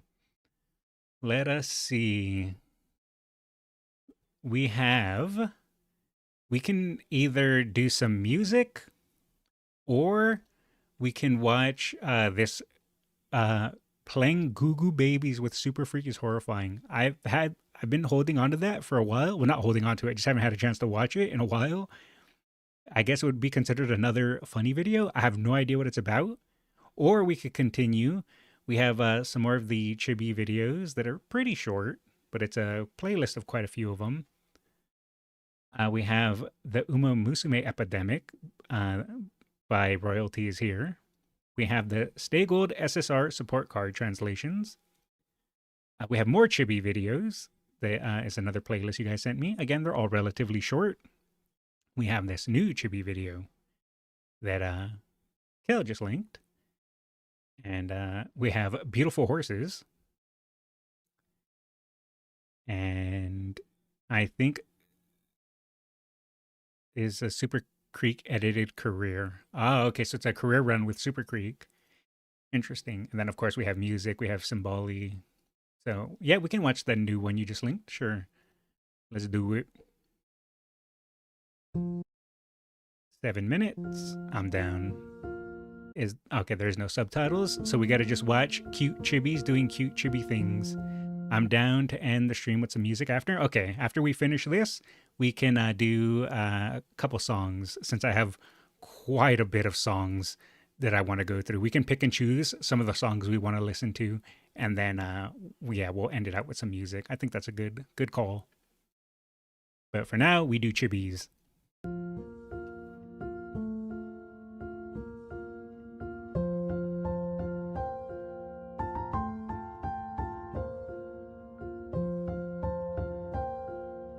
I don't know why, but every time I see that little dance that Mr. CB is doing, I love it every single time. I don't know what to call that move, but it's a move.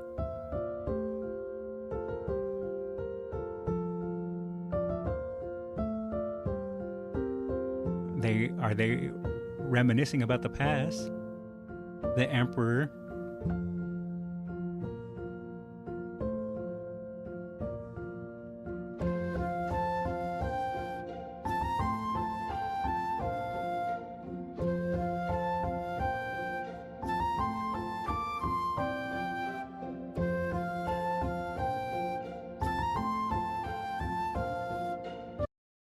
Do you know there are drastic changes in the game? Buffs and guts mechanics were added? Yes. I went over that a little bit at the start of the stream. After I did my round 1, I kind of went over the patch notes just a little bit. Just from my understanding. Mind you, I do not know about this game. There's probably smarter people that know the game in and out that can explain what the patch notes meant. But I kind of just went over it and just my thoughts and opinions somewhat at the start of the stream.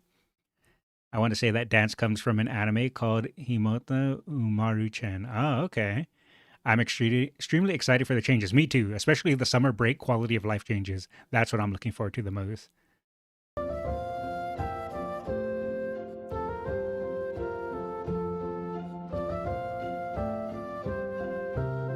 No, Teo, that's not yours.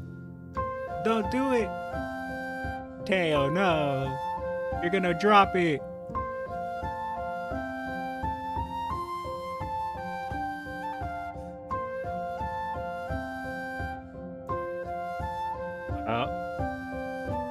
And kaboom.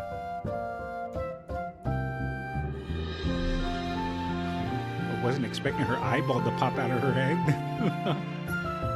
No, the trophy. Oh yeah, I didn't really catch that. The Triple Crown was Teo's dream. That was a nice little nod to that. Yeah, I didn't even catch that.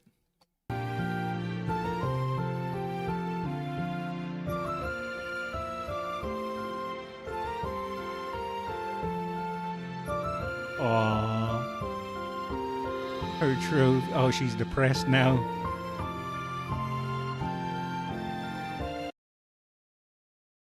I know someone else in chat has said this, so it's not my joke. But someone said Teo didn't get the Triple Crown, but she got the Cripple Crown.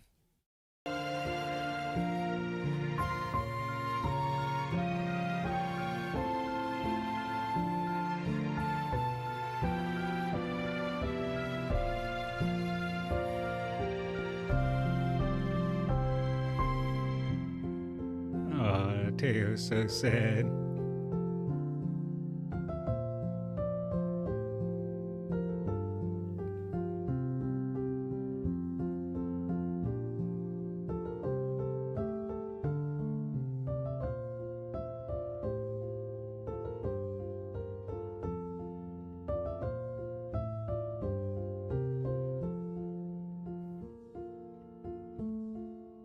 Baby Sumaru Yoshi. Yeah. I can never remember her name. I always just call her Yoshi.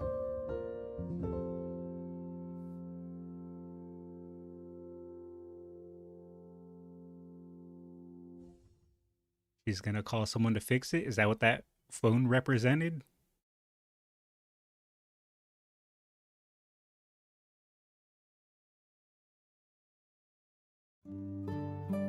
Oh, mood awful. Sleeping in a park bench. Depressed beyond belief. Fading away?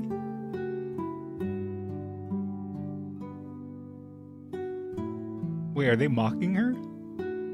Is that what's happening right now?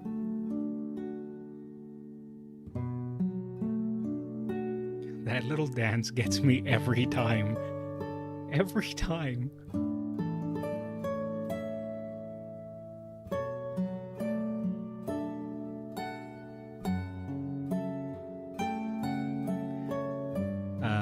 Symbolic Chris S, why are you in there? Okay, well.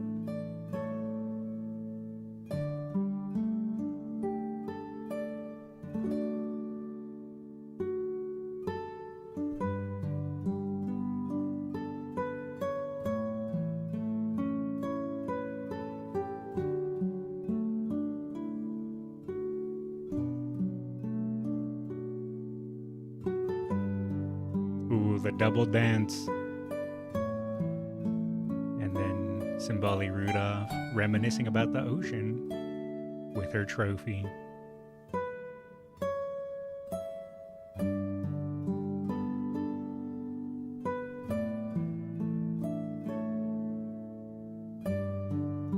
Oh, now she's doing a depressed dance. Well.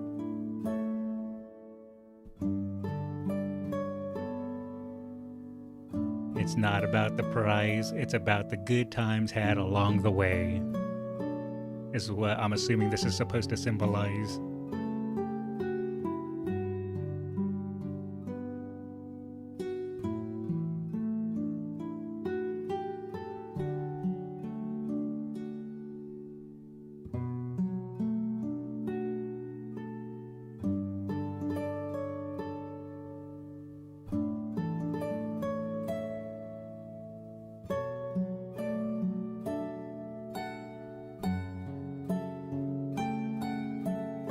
Maybe the real Triple Crown were the friends we made along the way. True.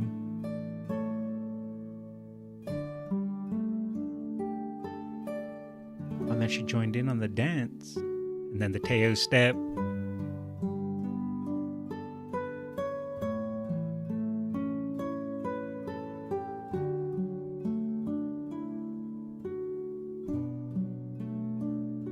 Oh, is she... I thought she was going to use her as a sacrifice for a second, but no, she just put her on the sofa.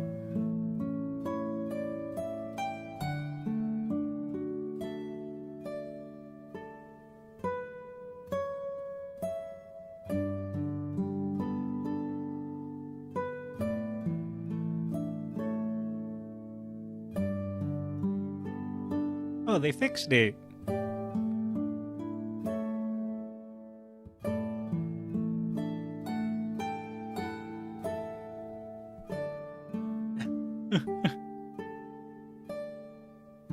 That's actually Japan Cup trophy. Wait, I thought they dropped it and broke it again. I was going to say, no, not again.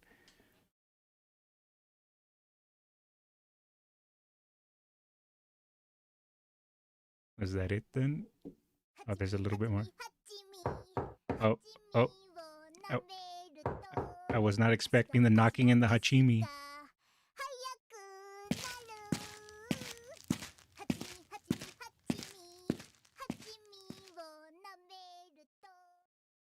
All right.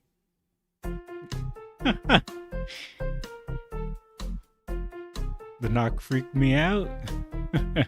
It was me. I'm outside your door. It is I, Krakskullz. All right. We will drop a like, and we are already subscribed. Alrighty. Let's do some music now. We have, I can't read this, but I think this is the In song from the new event. We have just a playlist of music from the official channel. We have Ready, Steady, Derby with Dentsu Flame. We have Dream Journey Blaze, but the vocals are Narita Bryan. Miss Victoria by Jungle Pocket. Legend Changer Starting Force and UMA New World. 8-Bit Spurt Syndrome, Cinderella Grey. I can't read this. Miss Victoria. Tracin Ando. Super Suki Shuki Rush Cheval Grand. Meijiro. I believe this is all the Meijiros. Wind Variations concert songs. This one's a bit longer. And a Favori. I don't know what song it is, but there's a no Favori. So do you guys have a specific song you'd like to hear, or is there anything you guys want to see next? Sibali, Rudolph is upset and recognizes Katsuragi Ace is strong. Opera O and Admire Vega version of the Hot Spring song. Is that what this one is? Opera O and Admire Vega? Yeah, we can start with this one. I don't fear ghosts. I fear someone catching me. Wake up this late. Ah, I see, I see. Let's do Wonder Acute. Okay, let's line them up. This is Wonder Acute, right? I can't read it, but I'm going to assume this is Wonder Acute because I can recognize her ear thing. That is how I'm able to tell. All right, we can do these two. The favorite one is Tracin Ando from the thumbnail. Oh, okay. Then we can just do this one after that. And we have Tracin Ando here. But, I mean, if we have the our favorite version, we might as well just go with that one, right? All right, well, let's start with this one, and then we'll work our way. Do some music to end out the night.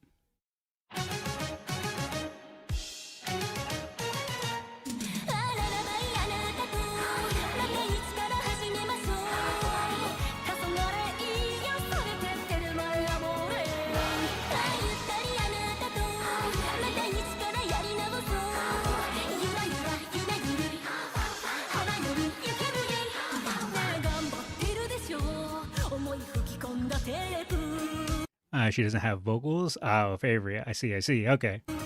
巻き戻して再生をして思い出ブギウギねえ頑張ったんでしょいつもずっと見ていたのきっとこの声あの時のあなたを思い出す聞くによと浸かるたび残せたこと言ってもいいでしょ人に浮かんだ夢景色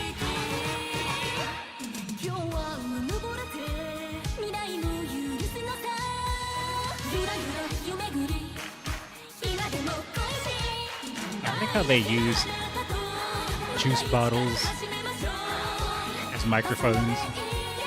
Well, that's an actual microphone.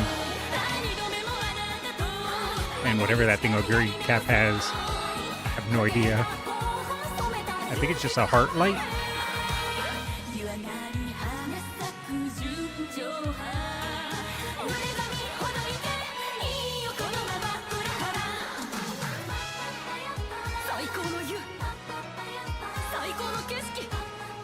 I still hear them say papaya. Papaya. おやおや響きがオペラにぴったり次はここで公演を約束しよう愛なせなあなたとまた一から始めましょう重なれいやされているのやもれ二度目もあなたとまた一からやり直そうほてた頬を染めた夕日とあもれ湯上がり花咲く純情派濡れ髪ほどいていいよこのまま歌方このままこのまま Aw, the blush.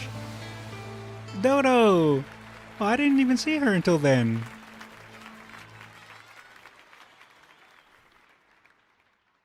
The besties at the end. True, true.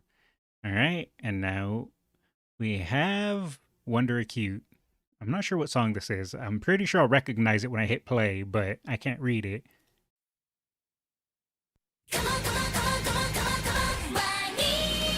Ooh, that's a little loud, huh?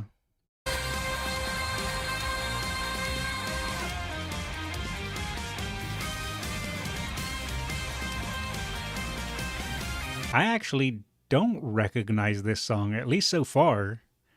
Starting from Design Your Island, they started adding the scenario NPC into the scenario song. Oh, okay. Burning. Oh, this is Burning Soul.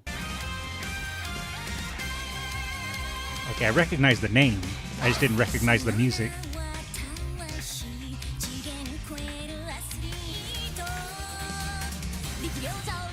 Ooh, I saw Macho.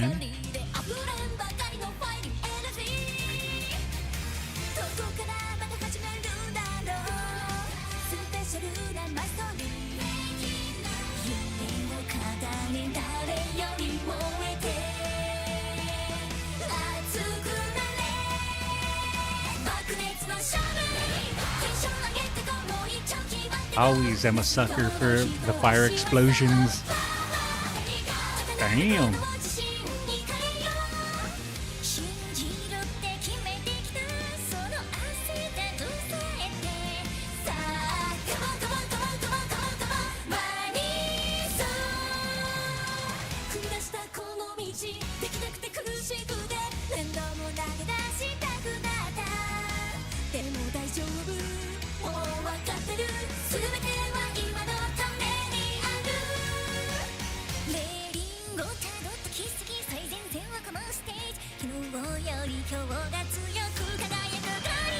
She has a unique voice, or at least singing voice.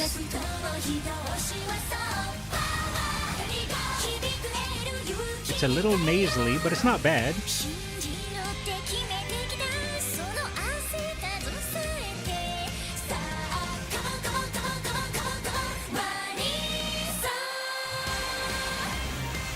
Oh, damn. Okay.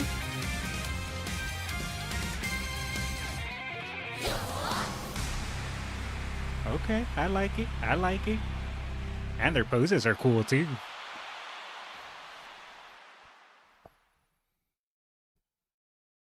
Alrighty.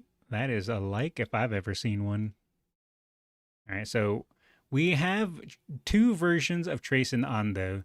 Do we want this version or do we want one with an actually animated animation, I guess? I don't know who's, I guess this, they have Orfevre as the model. Yeah, even though it's not her singing voice because she doesn't sing the song, right? And I'm not sure who is the singer for this one, but I mean, if we're going to listen to one Trace and Ando, I guess we don't need to listen to two Trace and Andos, right? So I guess we can knock out this one. And let's see if we can guess whose vocals Orfevre is stealing.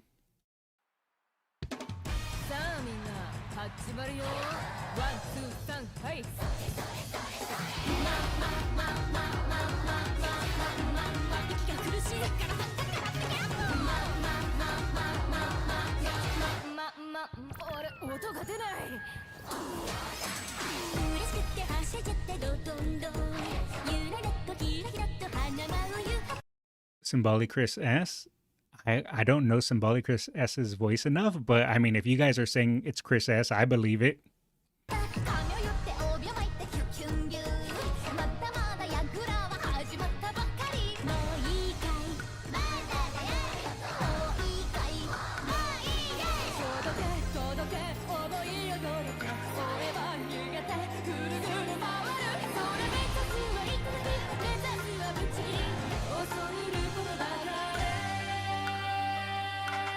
I like that little pose.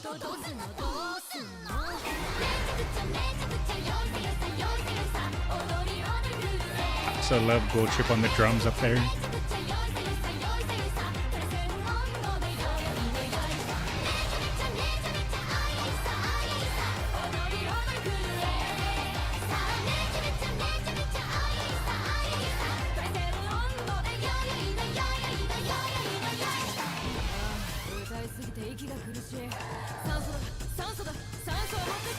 It really, really is so strange to see a fairy being so expressive, whether she's making the cutesy blush face or she was all depressed back here. Where is it? Let's go back a sec. Cute. Yeah, that. When she's so stoic normally, it just throws me off every time.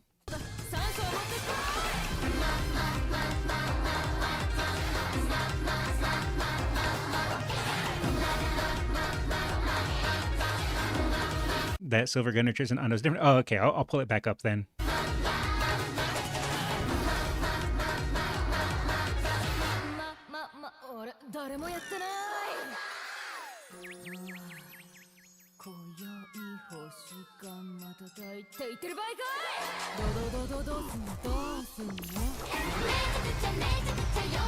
Adorable. Absolutely adorable.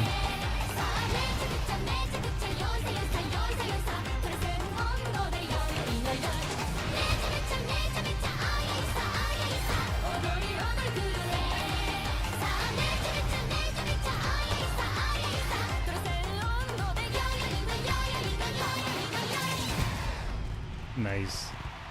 Drop a like, and we'll drop a sub. All right, and let me open up the other one. Let's see.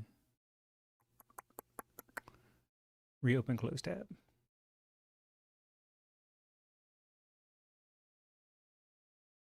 All right, we can go ahead and listen to this one then. Neo Universe is also interesting with this song. Oh, there's a Neo Universe version. Oh, I need to hear that at some point. Silva Gunner. Still doing music mashups. I'm not familiar with them, but either way, I'm ready to like it, sub it, and listen to it. All right. Well, I guess we can just full screen it. Why not?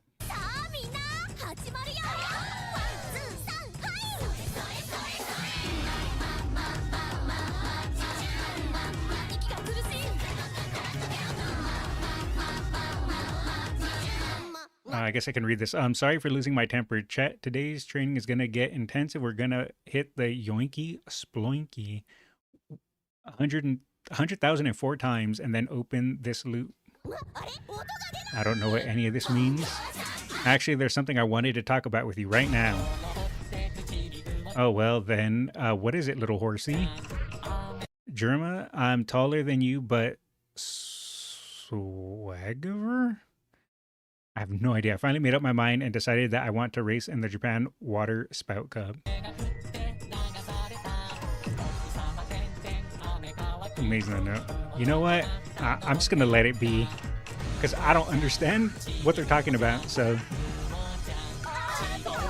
things are happening. We'll just go with that.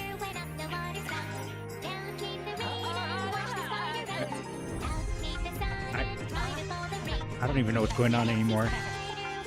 Did someone slip me drugs? I think someone might have slipped me some drugs. Krakskullz does not promote drug use.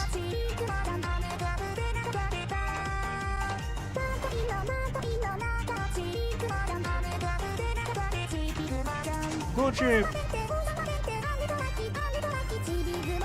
Oh, man. I've been riding horses up mountains since Oblivion.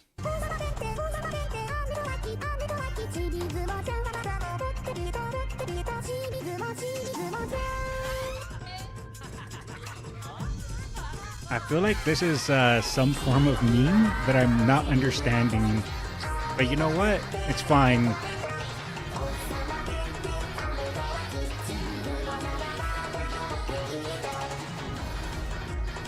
I am so confused. Well, is it over?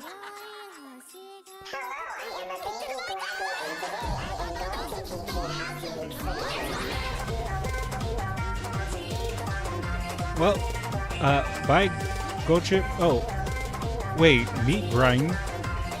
What? I figured I'd add the sound effects. Oh, that's smart. She's gonna win.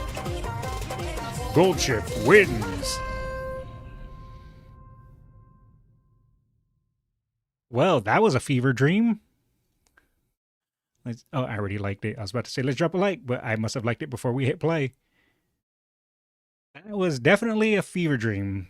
I feel like that dumb baby gold trip image. Silver Gunna does a lot of meme stuff like this. Ah, okay, I see. I wasn't familiar with his game. All right, we can do one more song and then we can call it for today. What do you guys want to do?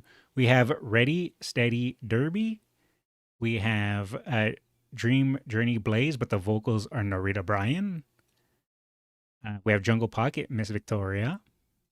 We'll save some of the longer songs for next time. We have 8-Bit Cinderella Grey. Let me just make sure that's not copyright. Okay. Usually 8-Bit songs are fine. We also have Cheval Grand, Super Suki Shuki Rush.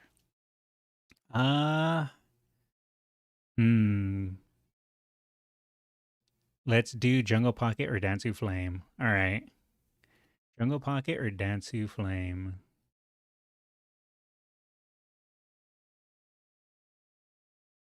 Jungle Pocket? Okay, we got 2 for Jungle Pocket. Sure, we can do that. Miss Victoria. Now, personally, Miss Victoria is my favorite of all the songs. So I'm always down and ready to listen to some Miss Victoria.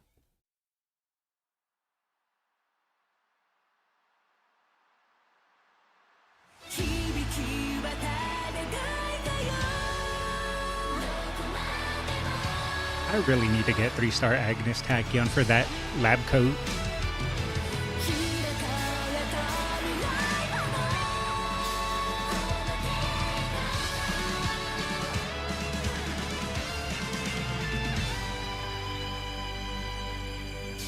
I hope to hear Miss Victoria in game someday. Same.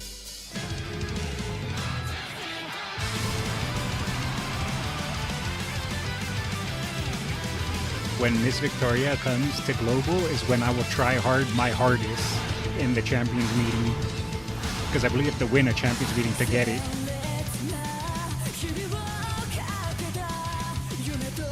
This is my first time listening to Jungle Pocket sing too. Just powerful voice.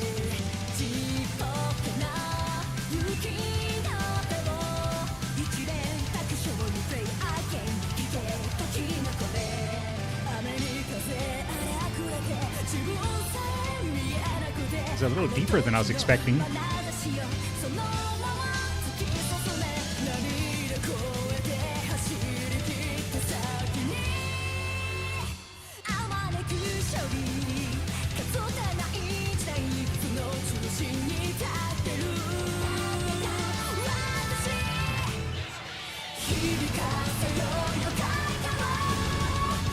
I love the fire every time. This song is so damn good. Easily the best.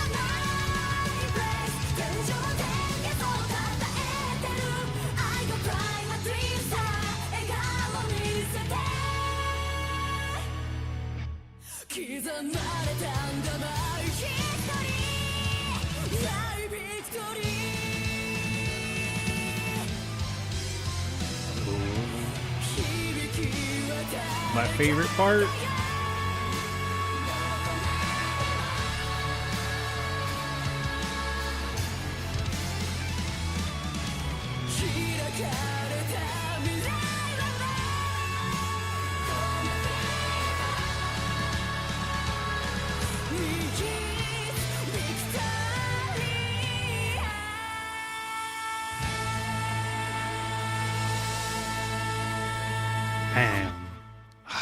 Damn it, so good. Dropping a like already. Dropping a like already. All right. Let's see. The crew is here. I hope to hear Miss Word. I already read that. Guts Meta is near. It's my time. It's your time, Kel. We'll do a humble below 2-minute recommendation this time. Alrighty, sounds good. Oh, I see that you linked it there. I will copy paste it really quick.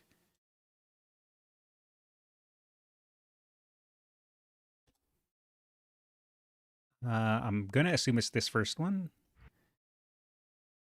And just make sure there's no copyright. Alright, we got it. Espoir City also has an amazing Miss Victoria. Gatsaragi Ace is a screaming protagonist, since her V8 is a professional singer. Ah, okay. And then I missed these ones. Jungle Pocket has a Naruto type of voice. She has the particular shonen anime protagonist, raspiness. Ah, okay. Mihono Bourbon song, not fool. Yeah, is this the correct one?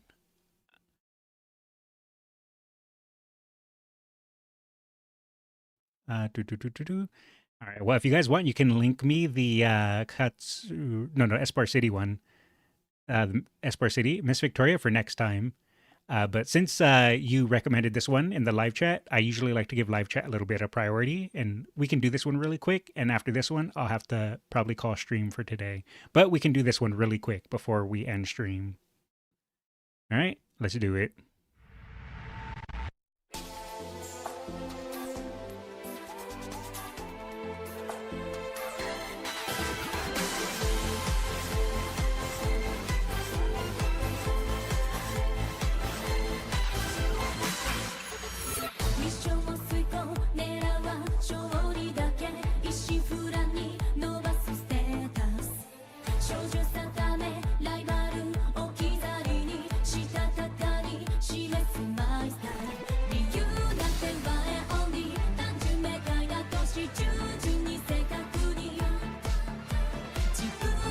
So this is Mihono Bourbon's song.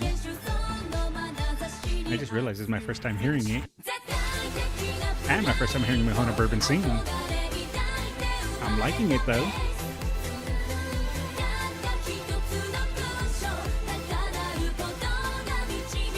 This is giving me like some anime opening theme vibes.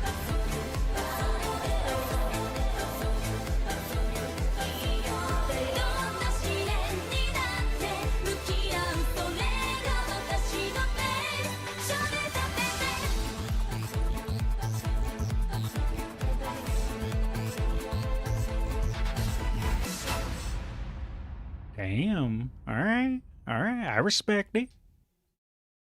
That was good. Drop a like.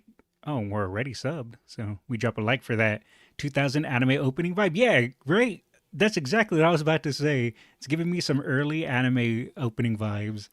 It's like some kind of mecha anime almost. At least that's the kind of vibe I got. Either way, that is going to be it for me tonight, everyone. Tomorrow will be probably gaming stream. I don't know what I'm going to play though. Maybe I'll do Umamusume. I might maybe what can I do? Honestly, I don't even know what to do in the game anymore. We're kind of just waiting for new stuff. I don't know.